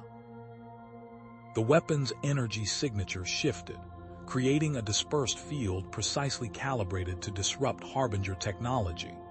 Throughout Alliance territory, dormant precursor systems activated in response to the fully awakened Guardian Protocol AI. 17 locations across human and Xindi space simultaneously generated a coordinated energy grid operating at subspace level, creating interference with the platform's communication and navigation systems. The Harbinger's tactical coordination decreased by 73%, their movements becoming increasingly disjointed and predictable. What had begun as a desperate defense transformed into a coordinated neutralization of an ancient threat. Captain James Henry led his remaining 14 legacy fleet vessels against the largest concentration of Harbinger platforms approaching human population centers. The transformed blood-bonded navigators implemented revolutionary tactics, executing maneuvers impossible for conventional pilots. Target field fluctuation points during weapon discharge, Captain Henry ordered. Concentrate firepower on those precise locations. The legacy fleet moved with unnatural coordination, focusing attacks on microscopic variations in the Harbinger's defensive fields. This precision targeting overwhelmed the platform's self-repair capabilities, creating cumulative damage that eventually compromised their structural integrity. Over 17 minutes, Henry's fleet neutralized 5 Harbinger platforms without losing additional Vessel's unprecedented victory against the ancient weapons.